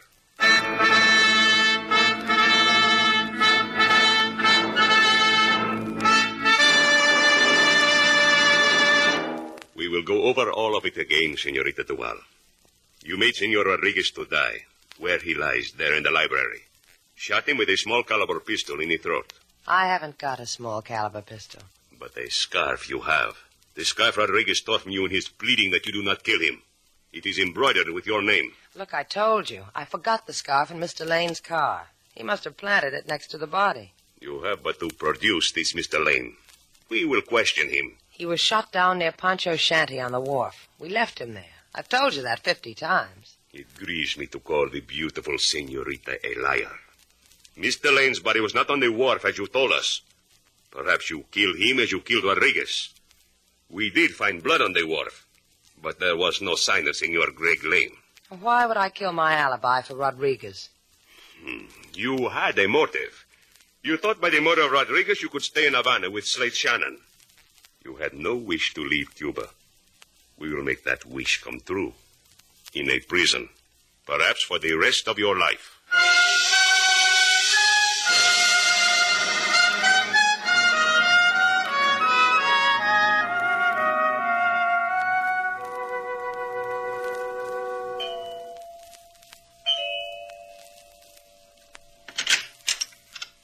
Hi, Slate.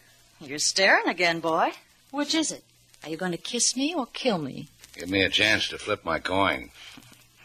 There's more room inside. I brought your envelope. Thanks. Carlo is a very impressive little man, isn't he? Yeah, he is. What do you do with Sailor? By now, she's probably in jail. She killed a government official, Rodriguez, the man who ordered her out of Cuba. Oh, that Sailor. Impetuous. Does it bother you about her? No, if she's in jail, there's no use bothering about her. You bother about me? I can't relax around you. That Gomez who dropped dead in my hotel, poisoned. Why? We didn't need him any longer.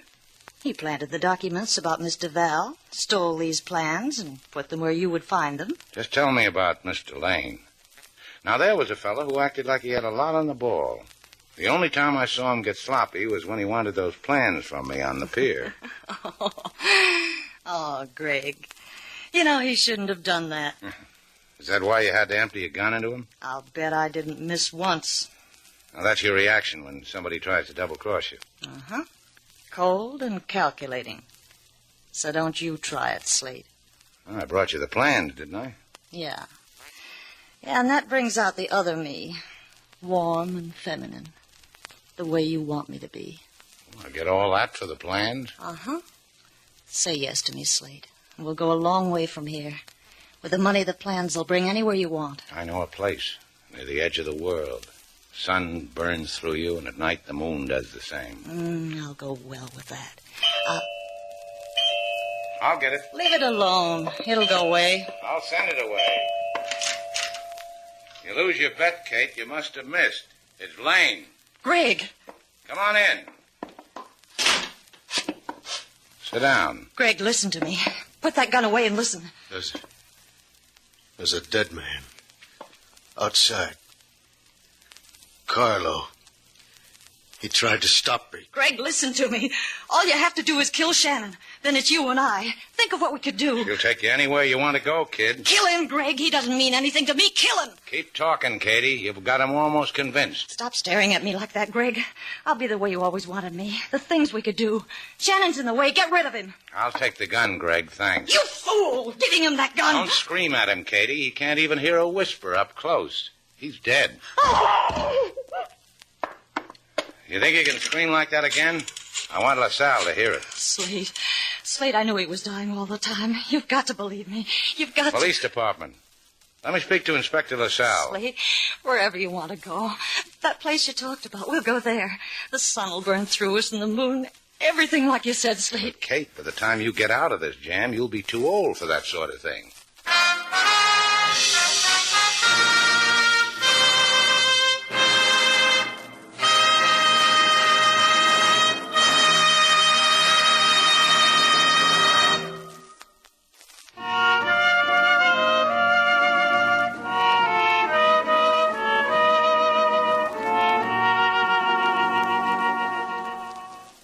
Sailor.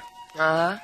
Let's go dancing, Sailor. Let's get a bucket of red paint and tear Havana apart. I just want to stand here and look at Havana.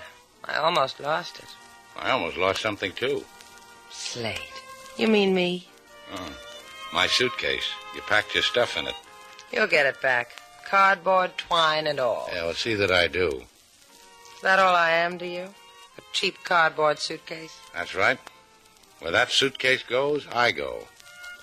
You mean you were going to go with me? Come here, Slade. Why? Come here. I'll explain it to you. That's why. Do it again, sailor. I didn't understand a word.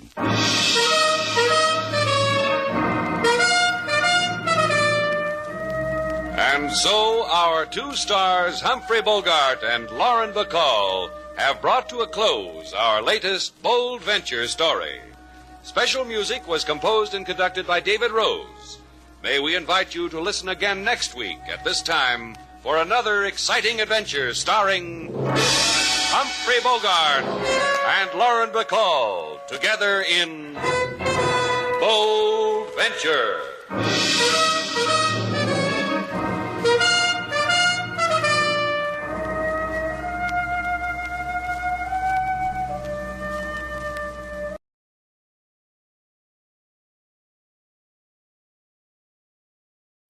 Lux presents Hollywood.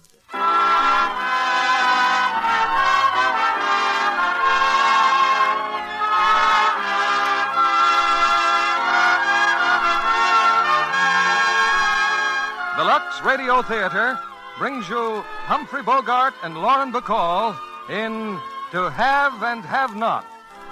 Ladies and gentlemen, your producer, Mr. William Keighley.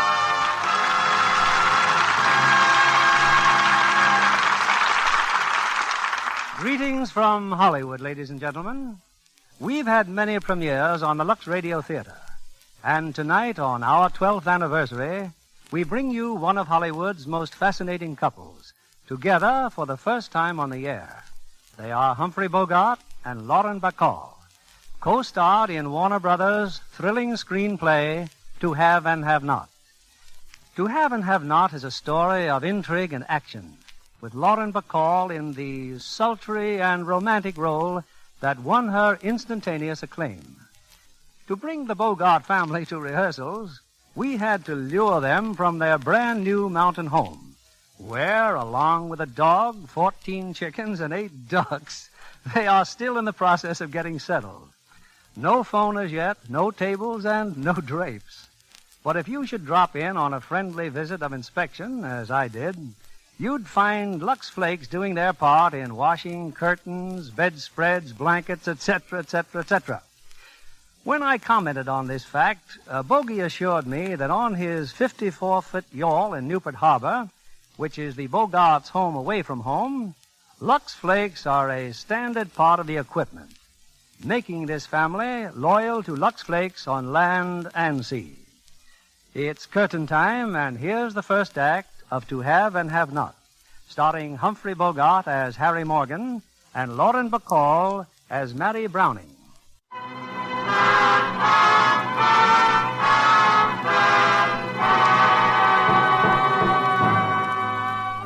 In 1940, following the fall of France, the rule of the new Vichy government stretched to a group of islands due east and south of the tip of Florida, the French West Indies.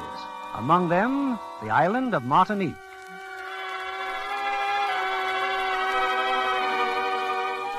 It's early evening. At a little town on the Martinique coast, a boat has just come into port. All right, Eddie, tie her up. That's what I'm doing, Harry. Tying her up good. Well, Mr. Johnson, want to go out again in the morning? No, I'm fed up with this kind of fishing. Yeah, I can see how you would be. You hook a couple of marlin that any good fisherman would give his life to tie in when you lose them both. Yeah, Mr. Johnson, you're just unlucky. Shut up, Eddie. About my bill. 16 days plus the rod and reel you lost overboard. The fishing tackle's your risk. Not when you lose it the way you did. I paid for the rent of it every day. Now, look, if you hired a car and ran it over a cliff, you'd have to pay for it. Well, that's entirely different. Not if you was in it. That's a good one, Harry. Yeah, that's a good one, Eddie. Now, look, I'm not trying to... You lost that gear through carelessness. It cost me $275. Then there's 16 days at $35 a day. That's a total of $835. I'll go to the bank in the morning. I was figuring you'd pay me off tonight. I don't keep cash like that at the hotel. Okay. Well, let's go up and have a drink. Yeah, why not? All right, lock up, Eddie. You mean I can't go with you? That's just what I mean. That drunken old fool. Hey, look, Mr. Johnson, Eddie's my worry, see? Now, don't you worry about Eddie. Well, are you coming or not? Yeah, I'm coming. Well,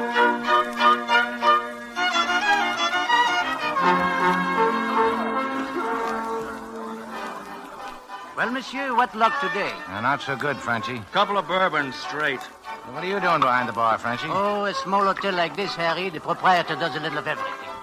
So, the fish would not bite, eh? Maybe tomorrow you do better, eh? Not me. I'm through. This is my last day. Oh, that's too bad, eh? Yeah. Well, here's to you. I'm going to wash up. Oh, that bill was $835. $835. Oh, Johnson. Yeah?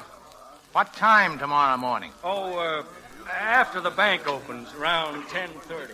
I'll be waiting. Harry, you are free after today? No more fishing parties? Why? There are some people who want to hire your boat. No, not a chance. They only want it for one night, Harry. They pay well. Well, I can't afford to get mixed up in politics. I would not speak it if it were not Well, important. you better not speak at all. Company's coming. Company? Oh, good evening, mademoiselle. Anybody got a match? Oh, yeah. Here's a match. Thanks. Hey, who's that? She came in on the afternoon plane. Oh. Well, about my boat, I know what your sympathies are, and it's all right for you, but I don't want any part of it. They are coming here tonight, Harry, to talk to you. Well, then get word to them. They'd be wasting their time. Oh, I am sorry. Yeah, me too.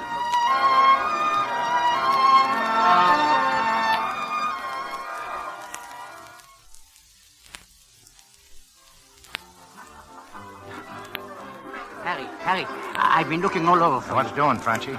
those men who wanted to see you. I was unable to reach them. Well, tell them when I get here. It is dangerous for them to come here at all, but to come here for nothing. Oh, you don't even listen. Yeah, well, I'm looking at my client, Mr. Johnson. What's that dame doing with Johnson? Dame? The one who was out of matches. Oh, she's been with Johnson all evening. Her name is Browning, Marie Browning. Oh, she's leaving. Yeah, so am I.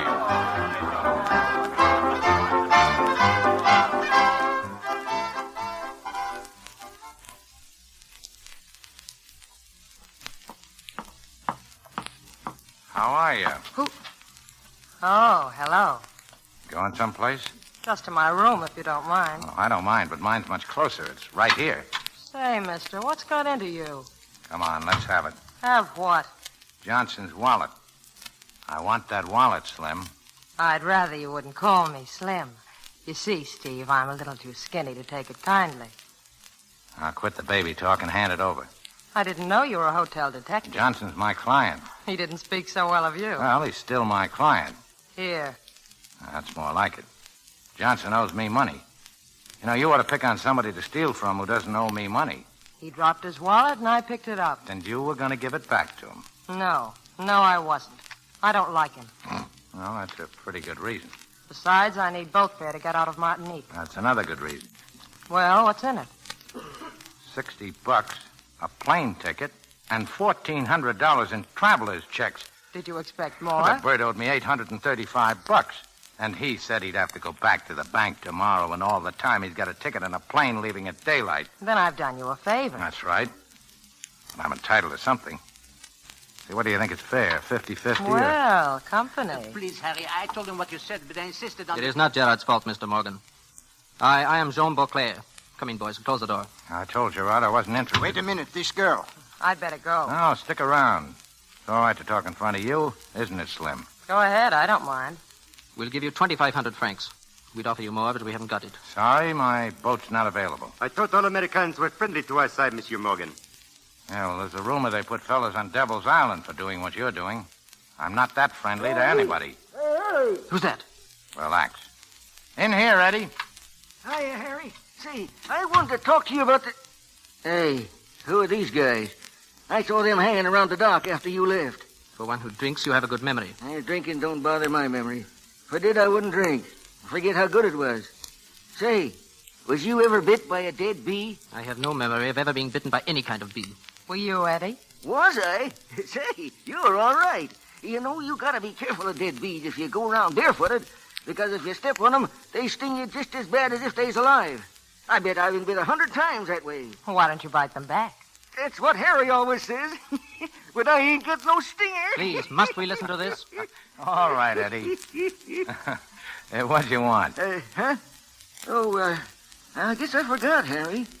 Yeah, well, then I'll see you down at the dock later on tonight. Say, Harry, could you let me have a couple Here. of... thanks. You're all right, Harry. Well, so long. Now, look, Beauclair, I don't care who runs France or Martinique or who wants to run it. You'll have to get somebody else's boat. You're leaving? Yeah. Make yourselves at home. Good night, gentlemen. Sorry, Beauclair, but I got a client waiting downstairs. Come on, Slim. I want to see Johnson's face when you hand him back his wallet.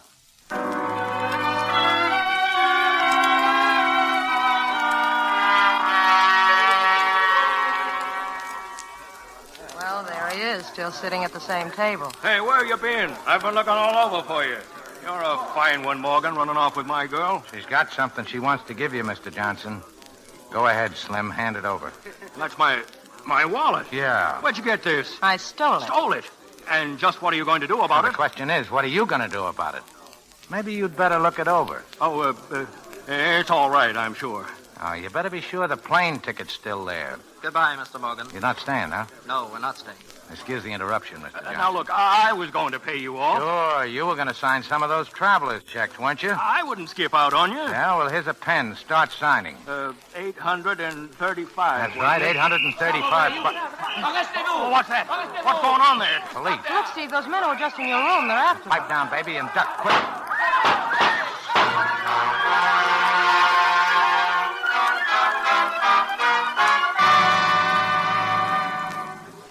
Harry, he's dead. Mr. Johnson is dead. Yeah, that's right, Frenchie. Stray bullet. He couldn't ride any faster than he could duck. How do you feel, Slim? Oh, I'm fine, Steve, just Another fine. minute and those traveler's checks would have been good. Has it struck you it might be an idea to get out of here? Oh, it is no use. The police are coming back. They were after your friends, huh, Beauclair? Yes. You, Gerard, stay where you are. Remember, you know nothing? Hey, they're not regular cops. No, Sûreté Nationale. Gestapo, huh? Yes, quiet now, quiet. What happened to this man on the floor? A stray bullet, monsieur. His name is Johnson, an American. Unfortunate. Take him away. Your attention, everyone. There is no cause for alarm. Inspector Renard is only interested in those persons who have violated regulations. Monsieur Gerard. Yes? Headquarters for questioning. And you. Not nice to point, Lieutenant. The name's Morgan. Shut up. You, mademoiselle. Say, Steve, was you ever bit by a dead bee? You will come with us at once.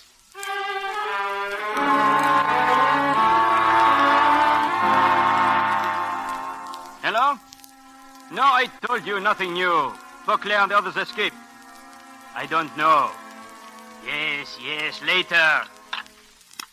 Now then, you were saying, Monsieur Morgan, you did not know those men. That's right, Inspector. What was your connection with the dead man, Monsieur Johnson? He chartered my boat.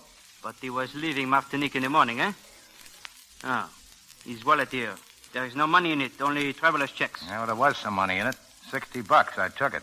Why? Because he owed me over $800. You will surrender it, please. Now, wait a minute. And your passport. But do not be concerned. If your claim is just, it will be returned. That is all at the moment. Mademoiselle? Yes? Mary Browning, American, age 22. How long have you been in the city? I arrived by plane this afternoon. Residence? Hotel Marquis. Where did you come from? Trinidad. Alone? Yes. Why did you get off here? To buy a new hat. Why? To buy a new hat. Read the label. Maybe you'll believe me then. I never doubted you. It is your tone that is objectionable. I will ask you again.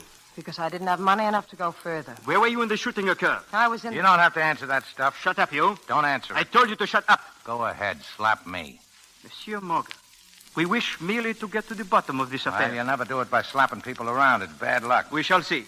If we need to question you further, you will be at the hotel? Well, you've got my dough and my passport. I'm stuck.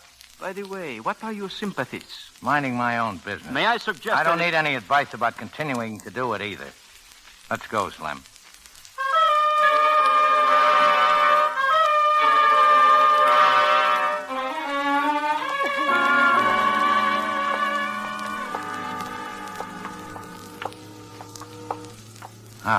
How do you feel? I'm breathing fresh air again, but I don't understand all this. What's it about, Steve? Well, you see that character Renard works for Vichy. You know what that is. Yeah, something you put in a drink, isn't it? Yeah, that's close enough. Well, the other fellas, the ones they were shooting at in the hotel, they're free French. Most of the people on the island are, but they haven't been able to do much about it. You know, I could use a drink. Well, there's a cafe across the street. Let's... Uh-oh, I forgot. No dough. Those guys cleaned me out, remember? Maybe I can do something about that. Another Mr. Johnson, maybe. Oh, any objections? Well, if you're that thirsty, go ahead. You don't mind? I'll wait out here. If I get tired, I'll be back at the hotel. You're not sore, are you? Oh, why should I be? I won't be long.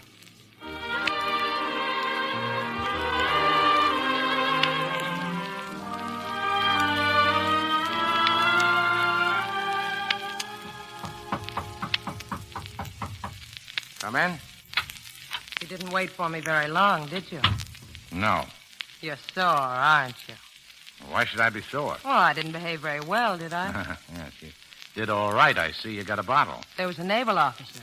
I asked for a bottle, and he gave it to me. Just like that. Yeah, he was feeling good, but you're not. Now, look, I don't give I know. You don't give a hoop what I do.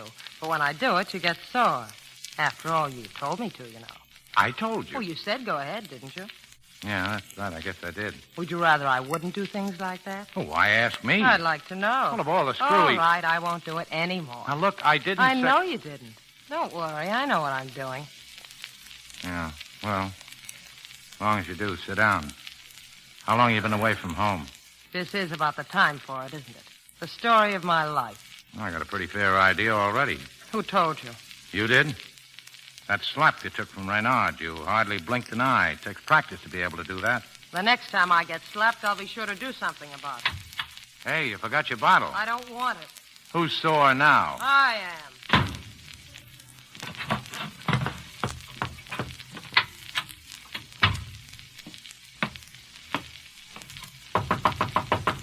Who is it?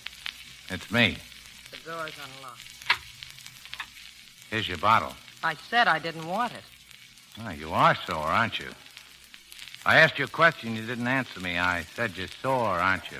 Look, I'm tired. I'd like to get some sleep. What's made you so mad?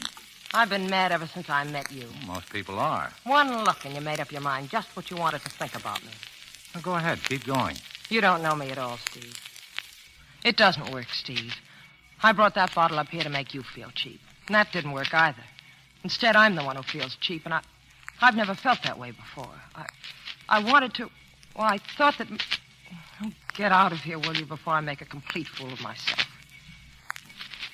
How long have you been away from home, Slim? About 6 months. Going back? How? Oh, what are you going to do here? I don't know. Get a job, maybe.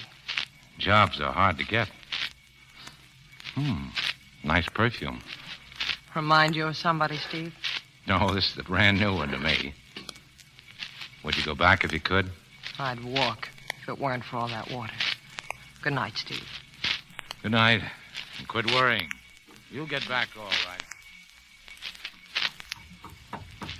Could I see you for a minute? What the...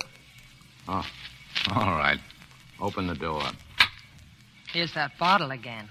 Yeah, that bottle's getting to be quite a problem, isn't it? Well, you want a drink? No. I thought you were so tired. I am. But you gave me something to think about. You said you might be able to help me. That's right. You're going to take that job with those men Frenchie brought up here? Yeah, if I can find what's left of them. But don't get the idea I'd take that job just to help you. I need money, too. Wait a minute. Here, can you use this? Oh, now, that's great. She carries her dough in her shoe. And I thought you said you were broke. Oh, you're awful good, Slim. I'd walk home if it weren't for all that water. Who was the girl, Steve? Who was what girl? The one who left you with such a high opinion of women. You think I lied to you about this money, don't you? Well, there's $32 here. Not enough for boat fare or any other kind of fare. But you can have it if you want it. I'm sorry. I still say you're awful good, and I wouldn't... I know. You wouldn't take anything from anyone. You know, Steve, you're not very hard to figure. Only at times. Most of the time, I know exactly what you're going to say. The other times, you're just a stinker. What'd you kiss me for? I've been wondering whether I'd like it. What's the decision? I don't know yet. Do you know now? Well, that was better. You're sure you won't change your mind about the money? Uh-huh. The money belongs to me, and so do my lips. I don't see any difference. Oh, I do. Okay. You know you don't have to act with me, Steve. You don't have to say anything, and you don't have to do anything. Not a thing.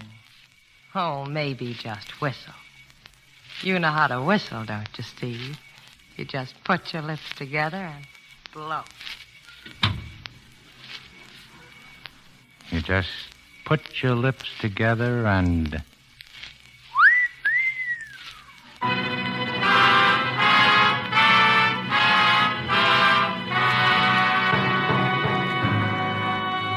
Since escaping the Vichy police, Jean Beauclair of the French underground has been hiding out on the outskirts of town, a bullet wound in his leg.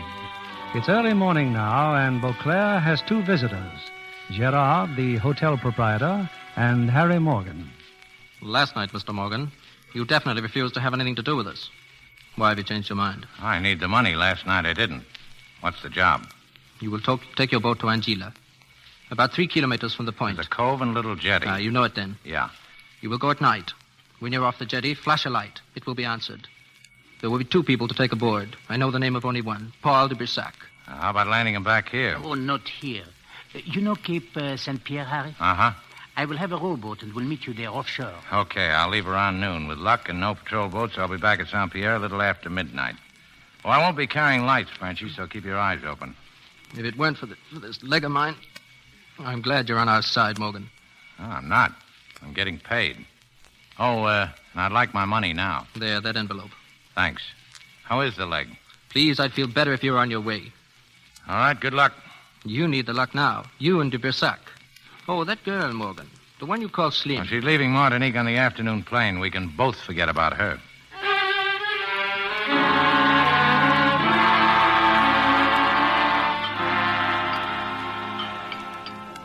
Morning, Steve. Have some breakfast? I had mine 2 hours ago. What have you been doing? Arranging so you could get in the afternoon plane. Can you make it? Sure. Frenchie here will see you get the ticket. Gladly, if you wish. You took that job, didn't you? Yeah. I figured this way you wouldn't get your feet wet. You want me to go, Steve? Yes. I want you to go. Okay. Help her get on that plane, will you, Frenchie? I will. Well, I've got to get down at the dock. I probably won't see you again. If I ever do get up your way, Yes, do that. I'll leave my address with Frenchie. Yeah. Yeah, maybe I'll know how to whistle by then. So long, Mr. Morgan. Well, it was nice while it lasted. Perhaps it is better this way, Miss Browning. A strange man. Very strange. Yeah.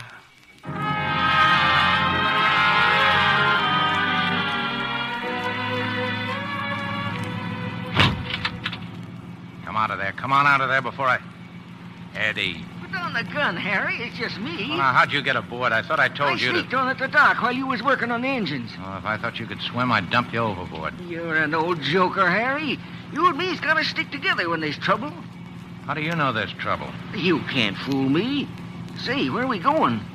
Eddie, what would you do if somebody took a shot at you? Took a shot at me? With a gun? Who's going to shoot at me? Well, if you're lucky, nobody. Harry, where are we going? I'll tell you when the time comes. Put on a sweater. It's getting cold. Say, what's going on? What's all the darn guns for? 2 rifles and... In case we run into a shark or something. Hey, what do you mean, or something? We're going on a job. Can you shoot one of those things? Anybody knows how to handle a rifle. All you got to do is work the lever and pull the trigger. What do I got to work a gun for? I just wondered if you could. Sometimes you act so stupid, Harry. Sometimes... Is it going to be that bad? It all depends. That's why you didn't want to carry me. You was afraid I'd get hurt. You was thinking of me. What are you laughing at?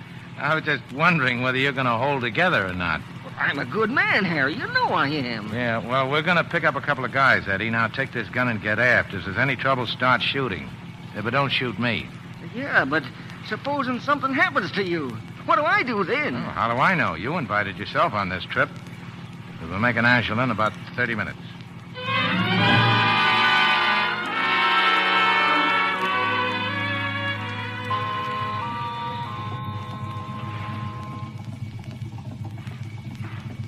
There they are, Harry. Standing on the jetty.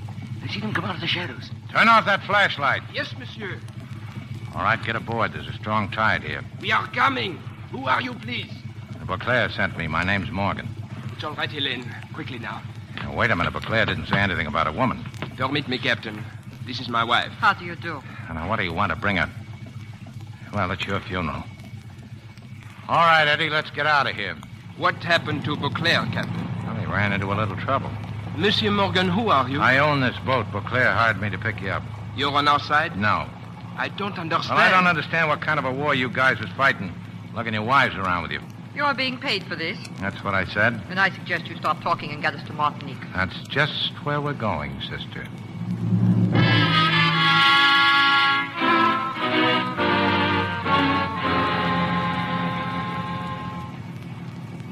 We'll hit the Cape pretty soon, Harry.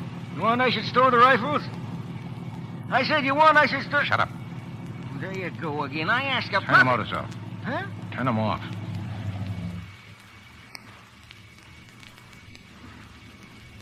See anything? Do you hear anything? No. Listen. There's a ship out there. Patrol boat. Take the wheel, Eddie. Why did you shut off your engine? Keep quiet. What is it? It is a patrol boat, ain't it? Here, give me that gun. You can't fight them guys. Oh, what's the matter, Eddie? This is where you ought to be telling me how good you are. Well, I can do it, but what do you want me to do? What does this mean, Monsieur Morgan? You and your wife get down on the deck and stay there. You'll try to resist them with a rifle? They've got a searchlight. They see us. Get down on the deck. You save France. I'm going to save my boat. Stand by! Stand by or we'll fire! Harry, get the searchlight. Shoot it out. Well, I can try anyway. You got it, Harry. Hey, you want me to shoot too? Stay on that wheel. Full speed, Eddie. All she's got. Hurry. Oh, they're shooting at us. Don't shoot! Don't shoot! Save your breath, mister. They'll run us down. They'll sink us. Yeah, they might. That's a chance we'll have to take. Get down. Duck. Paul! Got him, huh? Yeah. Should have laid down. Well, he's down now. Do something. Please, do something. I am, lady. I'm getting us out of here.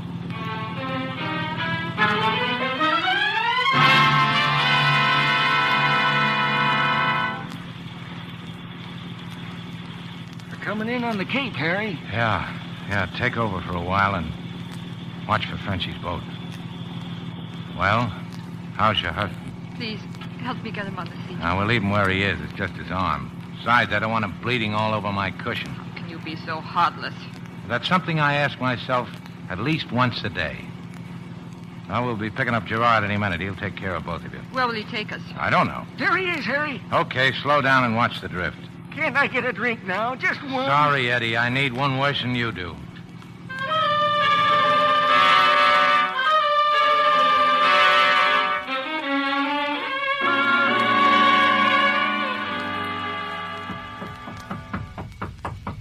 Yeah? Hello, Steve. Ah. That all you got to say? Oh, what's the idea, Slim? What happened to that plane? I missed it. Why? Didn't you like the accommodations, or I didn't just you... decided to stay. Oh, now, look, Well, I've been to a lot of trouble to get you out of here, and... That's why I didn't go. Not sore, are you? Well, it'd be all right if I had any dough, I but... got a refund on the ticket. Here. Oh, that's going to help a lot. I'll be all right, Steve. I've got a job. Frenchie seems to think I can sing. Well, it's his place. Sometimes you make me so mad I could... You could what? Harry, I need your help. De Bursac is badly wounded. Well, the bullet hit the gun first and is practically spent. All you got to do is get somebody to take it out. We don't dare call a doctor. You could... Me? I'm hotter than any doctor right now. Don't you think they recognize my boat? All I got to do is walk out of here. You don't have to go out of here. De Bursac is in the cellar. Oh, why didn't you put him in a goldfish bowl in the lobby? We had to do something. They're watching every road out of town. Well, Slim, you see what you got yourself into, sticking around here? I'm ready to leave any time you are. Oh, Harry, Not please. a chance. Harry, my wife tells me your bill is overdue. 6,356 francs. Oh. We will be glad to dismiss the bill if you will do this for us. You'll throw her bill in, too, Slim's? Yes, hers, too. Uh-huh. Okay, you'll find a medical kit inside, Slim. Bring it down to cellar. Sure. And bring some boiling water, too. Get away from him. You're not to touch my husband. That's all right with me. Oh, Harry, please. She's not herself. Now, look, lady, they can't get a doctor without giving the whole show away. I won't let you do it. He's not badly hurt. He's unconscious because he's... Oh, come in, Slim. Hello. Miss Browning, this is Madame de Boussac. Who are you? Nobody, just another volunteer. What'll I do with this water, Steve? I dropped these instruments in it. You better get out of here, Mrs. de Broussac. You may not like this. I'll be all right. Well, then hold this can of chloroform. If he comes to while I'm probing, pour some on this cotton and give him a whiff. Don't open it until I tell you to. His arm. Look at it. How can you? Oh, fine. She's out. Like a light. Madame. Oh, now, let her alone, Frenchie. Slim, any chloroform left? Some. Enough, maybe. All right, fan those fumes away or we'll all be out. Hey, wait a minute. Not towards her. Well, keep your fingers crossed.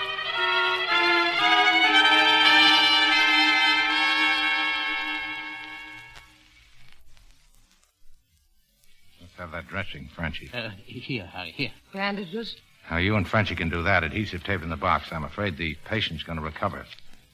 Well, I better get Nursey up off the floor. She may catch cold. Oh, she's all right. Just fainted. I've got her. What are you trying to do? Guess her weight? Oh, she's heftier than you think. Maybe you'd better just look after her husband. He's not going to run out on me. Neither is she.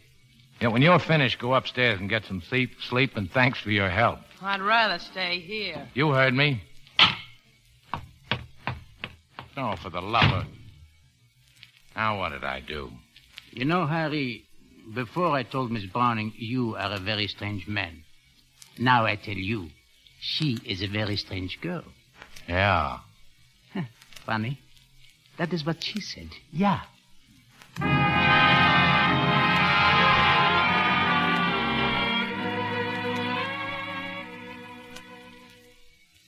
How do you feel now?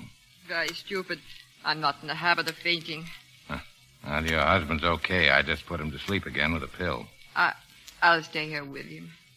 Tell me, why did you tag along on a trip like this? I wanted to be with him. Well, that's no reason. I was also told to come. They said no man was much good if he left someone behind for the Nazis to find and hold. Mm-hmm. Well, that makes sense. I told them I'd be no good, but I was afraid. Now I've made Paul that way, too. Now he's afraid.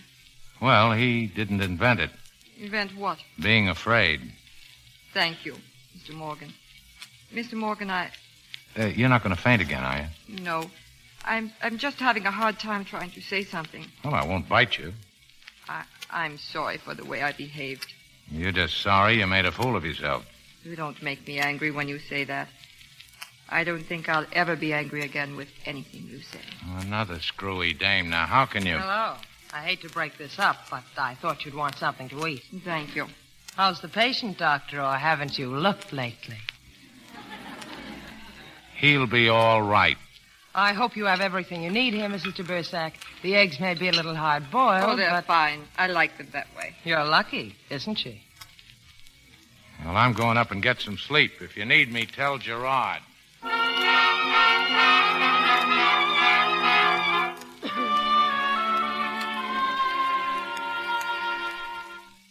I followed you up here, Steve. Do you mind?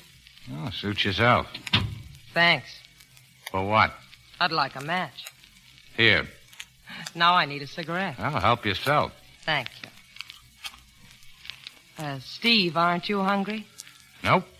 Let me help you take your shoes Look, off. I'll take my own shoes off. All I want to do is get some sleep. Then I'll fix you a nice hot bath. You'll sleep better. Look, Junior, I'm not hungry. I'll take my own shoes off, and I don't want a nice hot bath. You mean there's nothing I can do? Uh-huh. You can get out. You know, Mr. Morgan, you don't make me angry when you say that. I don't think I'll ever be angry again at anything you say. How am I doing, Steve? Does it work a second time? Look, you want to do something for me, don't you? Yes. Okay, then, try this. Walk around me. No, go ahead, walk around me. I don't get it. You find anything? No, Steve. There are no strings tied to you. Not yet. What do you mean, not yet? Come here. I like that. Except for the beard. Why don't you shave, Steve, and we'll try it again sometime. Harry. Yeah, Frenchie? He's here. Inspector Renard. You better come right down. Oh, no, not now, Frenchie. I gotta shave. Harry, he's got your men. He's got Eddie. He's got... Eddie? Yes. He's giving whiskey. He's asking questions. Oh, well, I'll be right down then. No, Slim, I've got no strings. Only a rope right around my neck.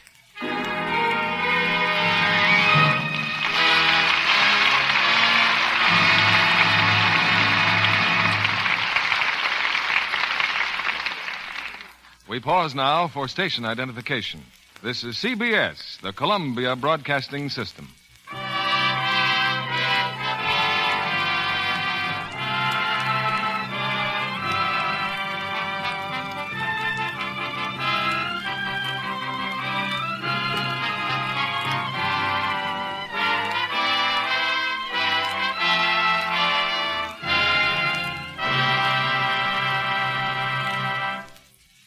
We'll bring you Act 3 of To Have and Have Not, starring Humphrey Bogart and Lauren Bacall, in a moment.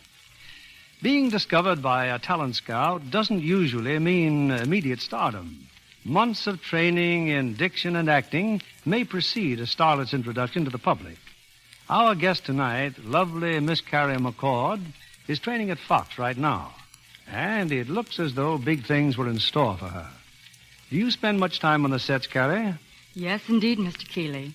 When I first signed, Fox was just finishing Darrell F. Zanuck's The Razor's Edge, and I watched Gene Tierney every chance I could. An excellent way to learn technique. Well, I liked Tyrone Powers, too. Well, they were both perfect casting for Somerset Maugham's novel.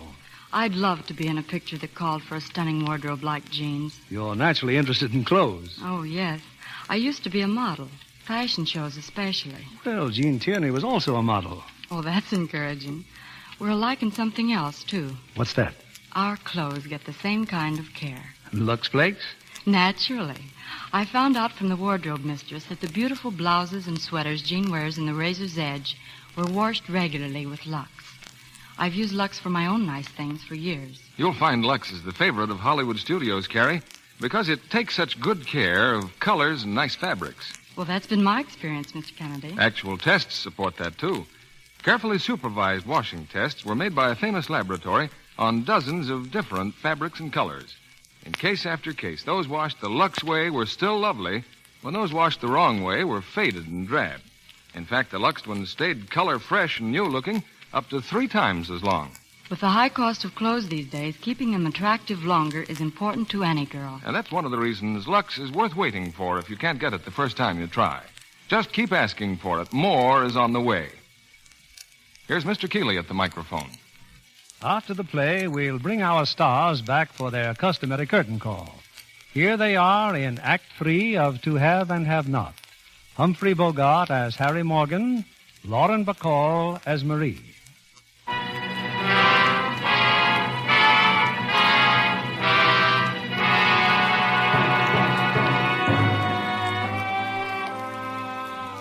It's a few moments later. In a corner of the hotel bar, Harry Morgan finds Inspector Renard and Sergeant Coy of the Secret Police. Seated between them is Eddie. We are buying your friend a drink, Captain Morgan. We find Mr. Eddie very entertaining when he drinks. You hear that, Harry? He called me Mister. Yeah, what were you boys talking about? Yeah, I was telling him about the big marlin you and me hooked onto last night. Oh, yeah. That fish was so big, me and Harry could hardly budge him.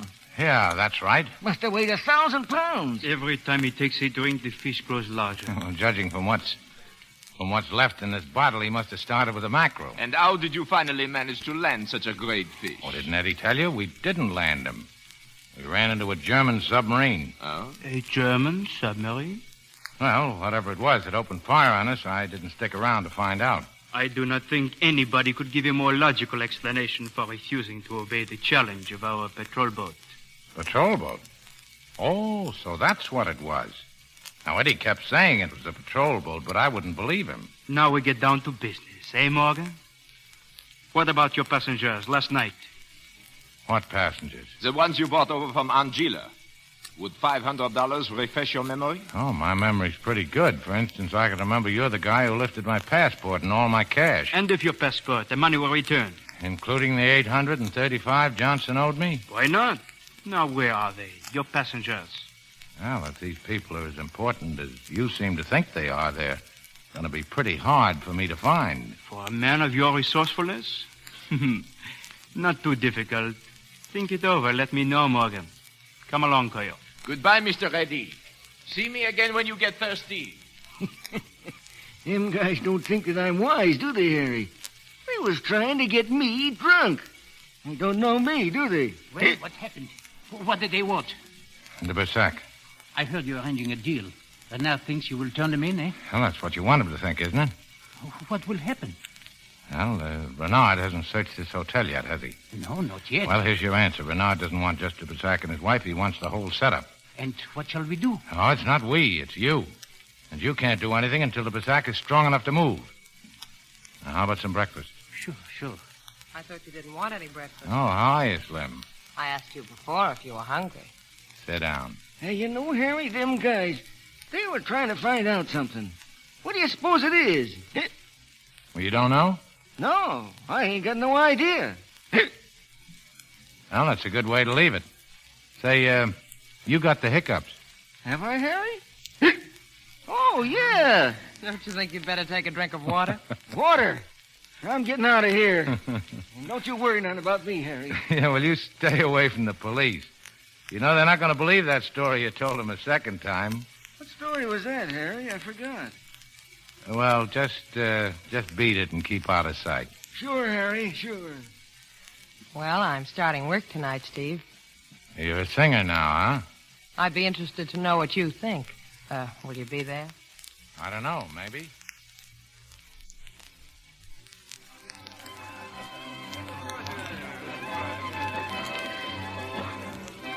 So you decided to drop in, huh? Yeah. I do my song in a few minutes. Like my dress? Well, you won't have to sing much in that outfit. You know, Steve, sometimes you make me so That's mad. why I do it. You haven't seen Eddie, have you? Not since noon. Why? Well, he left the boat and he hasn't come back. Anything wrong? Plenty. They don't look now, but there's a guy by the door been following me. Keep an eye on him, will you? I'll be down the cellar. Give Mrs. de Bersac my love. I'd give her my own if she had that dress on. How's your patient? That's what I'm going to find out.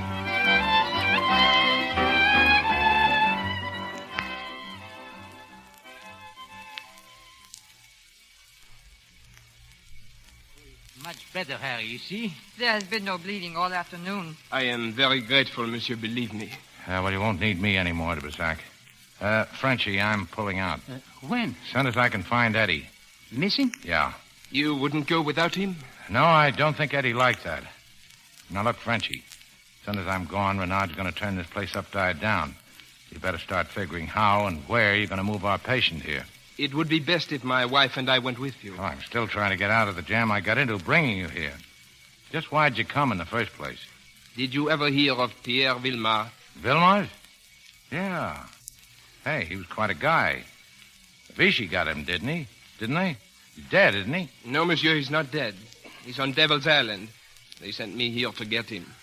He's a man whom an oppressed people will believe in and follow. And just how are you going to get him off Devil's Island? You don't think much of me, do you, Monsieur Morgan? You're right. I am not a brave man.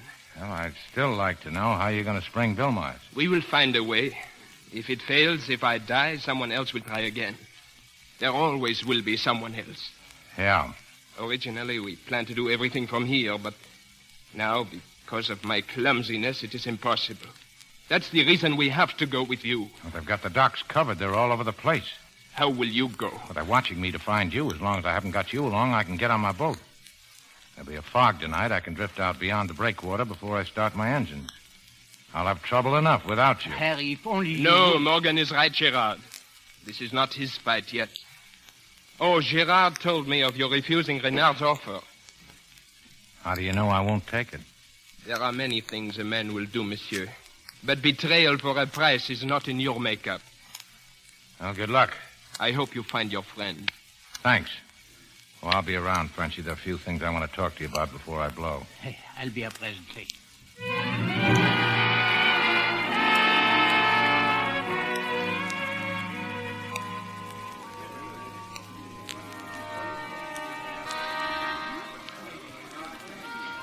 Any sign of Eddie? No. Your friend's still at the door. Yeah, so I see. I've got a hunch the whole thing's going to blow up, and soon. Any plans, Steve? A few. We're going to pull out of here tonight. We? Yeah. As soon as I can find Eddie, and don't look so happy about it. It'll be rough. I'm broke. If we do get out, it'll be with a couple of 100 gallons of gas and a few francs, just enough to get us to Port-au-Prince, maybe. I've never been there. I don't know when you'll get back home.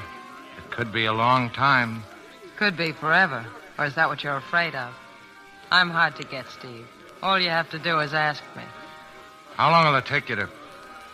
Oh, no. Wait, break it up. We're being watched. I better give out with another song anyway. I'll see you later on. Yeah, later on.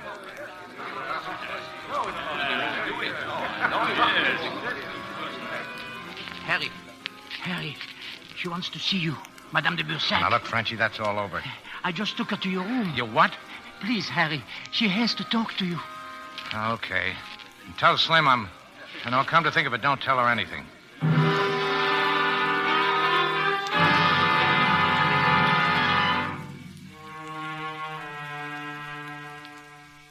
Shouldn't have come up here. It's too much of a chance. I had to see you.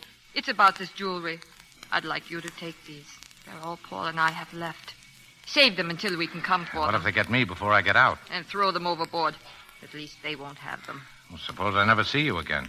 Then let it be a part payment for all you've done for us. Miss Browning. I keep barging in, don't I? Renard just came in, Steve. He's on his way up. Did he see you? I don't think so.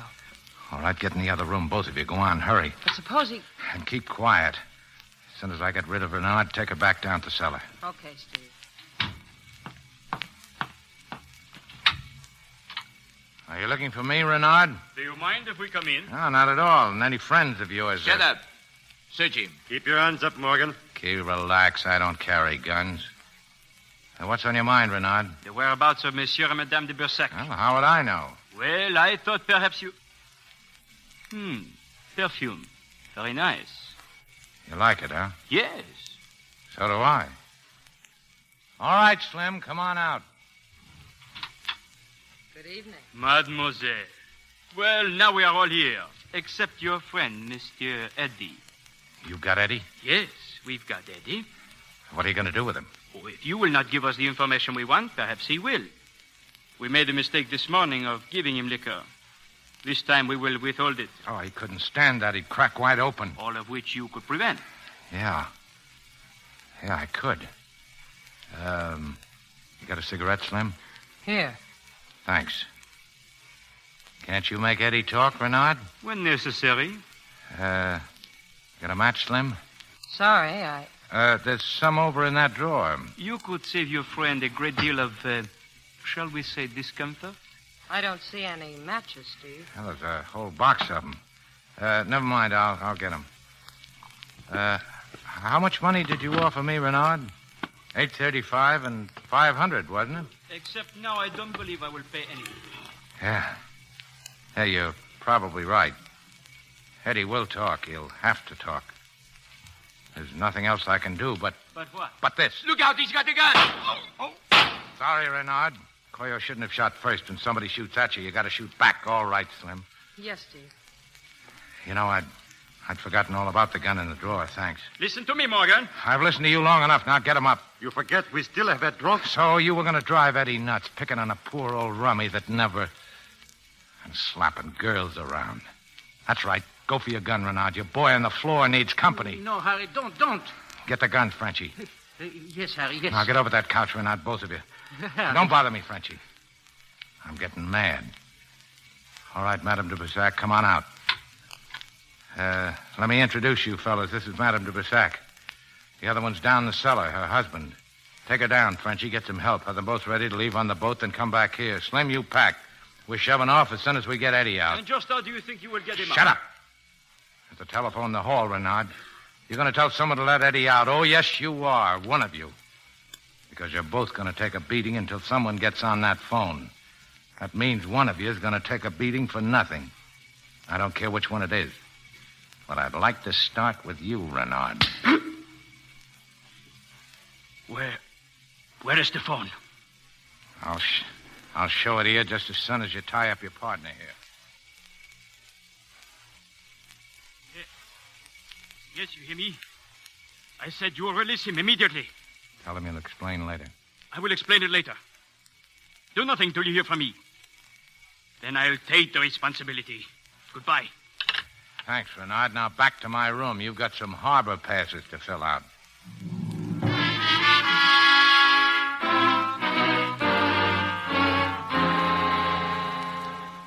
Everything is ready, Harry. De Bursac and Madame, they're waiting. Yeah, we'll take them down to the wharf. Here, these passes will get them through the guards. Where will you take them, Harry? Well, maybe Devil's Island. Huh? What? Well, it's just a short stop to pick up your friend Vilmers. He's still there, isn't he? Oh, Harry, do not joke. Well, that's what you wanted, wasn't it? Oh, Harry, je suis tellement reconnaissant que tu fais ça pour moi. Yeah, well, that's all right. Just don't kiss me. Oh, now, Harry. Why are you doing this, Harry? I don't know. Maybe because I like you, and maybe because I don't like them. Oh, you'll have to take care of those guys. Renard and his pal, they're in my room. We will give you plenty of time. If you let them go, they'll come back here and burn this place down. It will be a very small fire. When Vilmar comes back, we will start a bigger fire. Okay. I'll see you at the boat, Frenchie.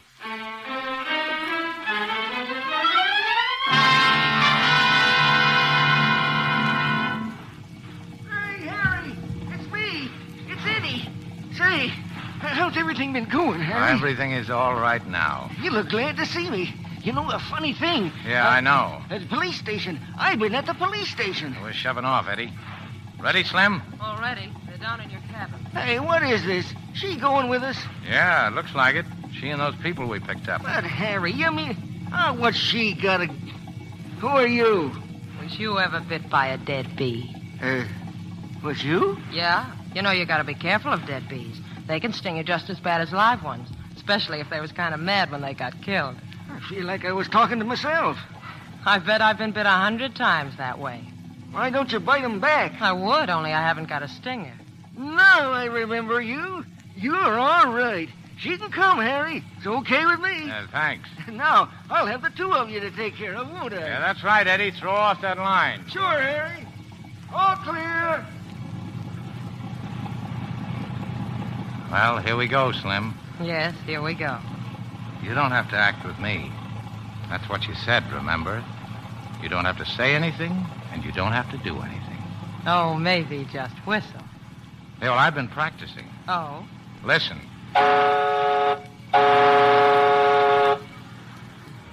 You feeling happy, Slim? What do you think?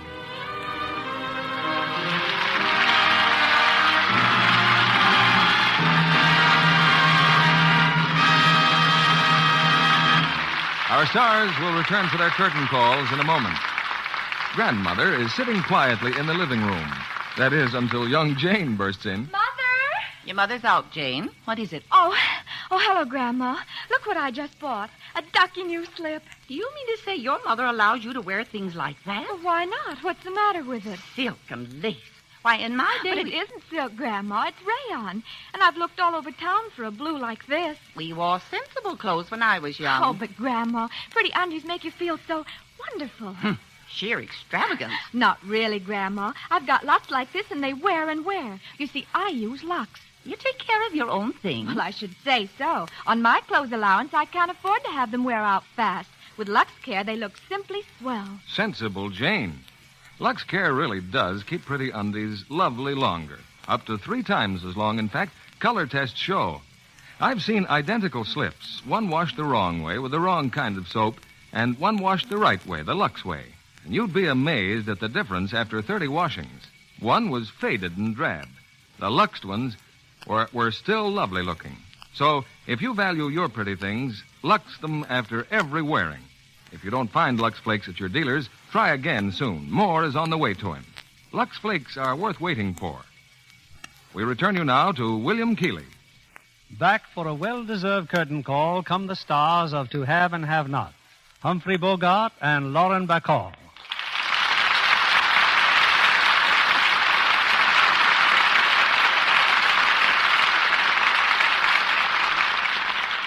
Lauren, all our heartiest congratulations on your first appearance on the air. I'm sure there'll be many more. Thank you, Bill. Hey, see, that wasn't so bad now, was it? What if you do make a slip on the air? There's only 30 million people out there ready to jump down your throat.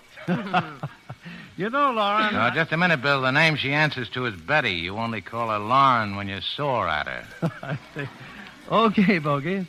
As I said earlier, Betty, we've had many premieres in this theater. But tonight, I'd like to bring our audience a world premiere, something never before heard on the air. But I'm not sure Bogey would approve. But think, Bogey, 30 million people waiting breathlessly to hear it. Yeah, but think of me, my nerves. Every time I hear it, I jump. Yes, but in spite of personal sacrifice, the audience must come first. Now, how about it, Betty? Oh, shall I, Bogey? Okay, honey. Thank you, Bogey. Ladies and gentlemen, for the first time on the air, you're about to hear an instrument made famous by tonight's play, immortalized by the line, "Whenever you want me, whistle." It's Betty Bacall blowing the special whistle which she carries for that special purpose. Ready, Betty? Ready, Bill. Blow.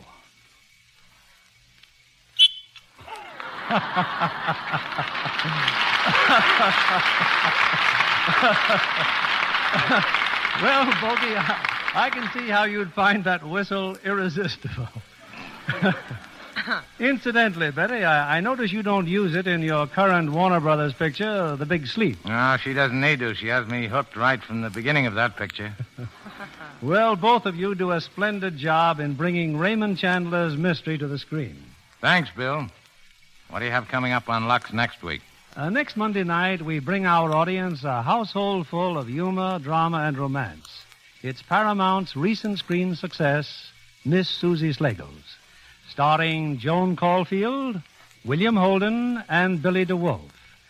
One of the newest and brightest stars of Hollywood, Miss Caulfield plays her original screen role, as does Billy DeWolf, in this poignant story of a group of students in pursuit of fame and happiness and love. Oh, that ought to make a great hit with your audience, Bill. Good night. Good night. Good night, and many thanks to both of you.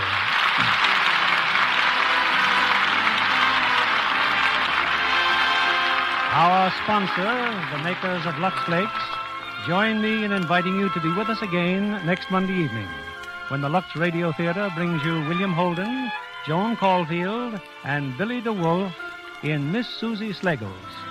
This is William Keeley, saying good night to you from Hollywood.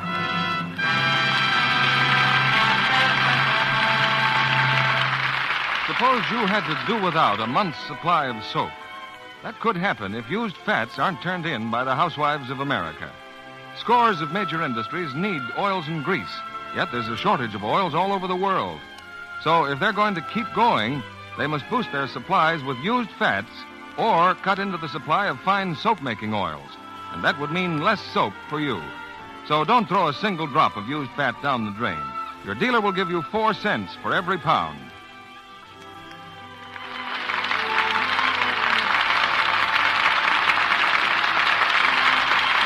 This is CBS, the Columbia Broadcasting System.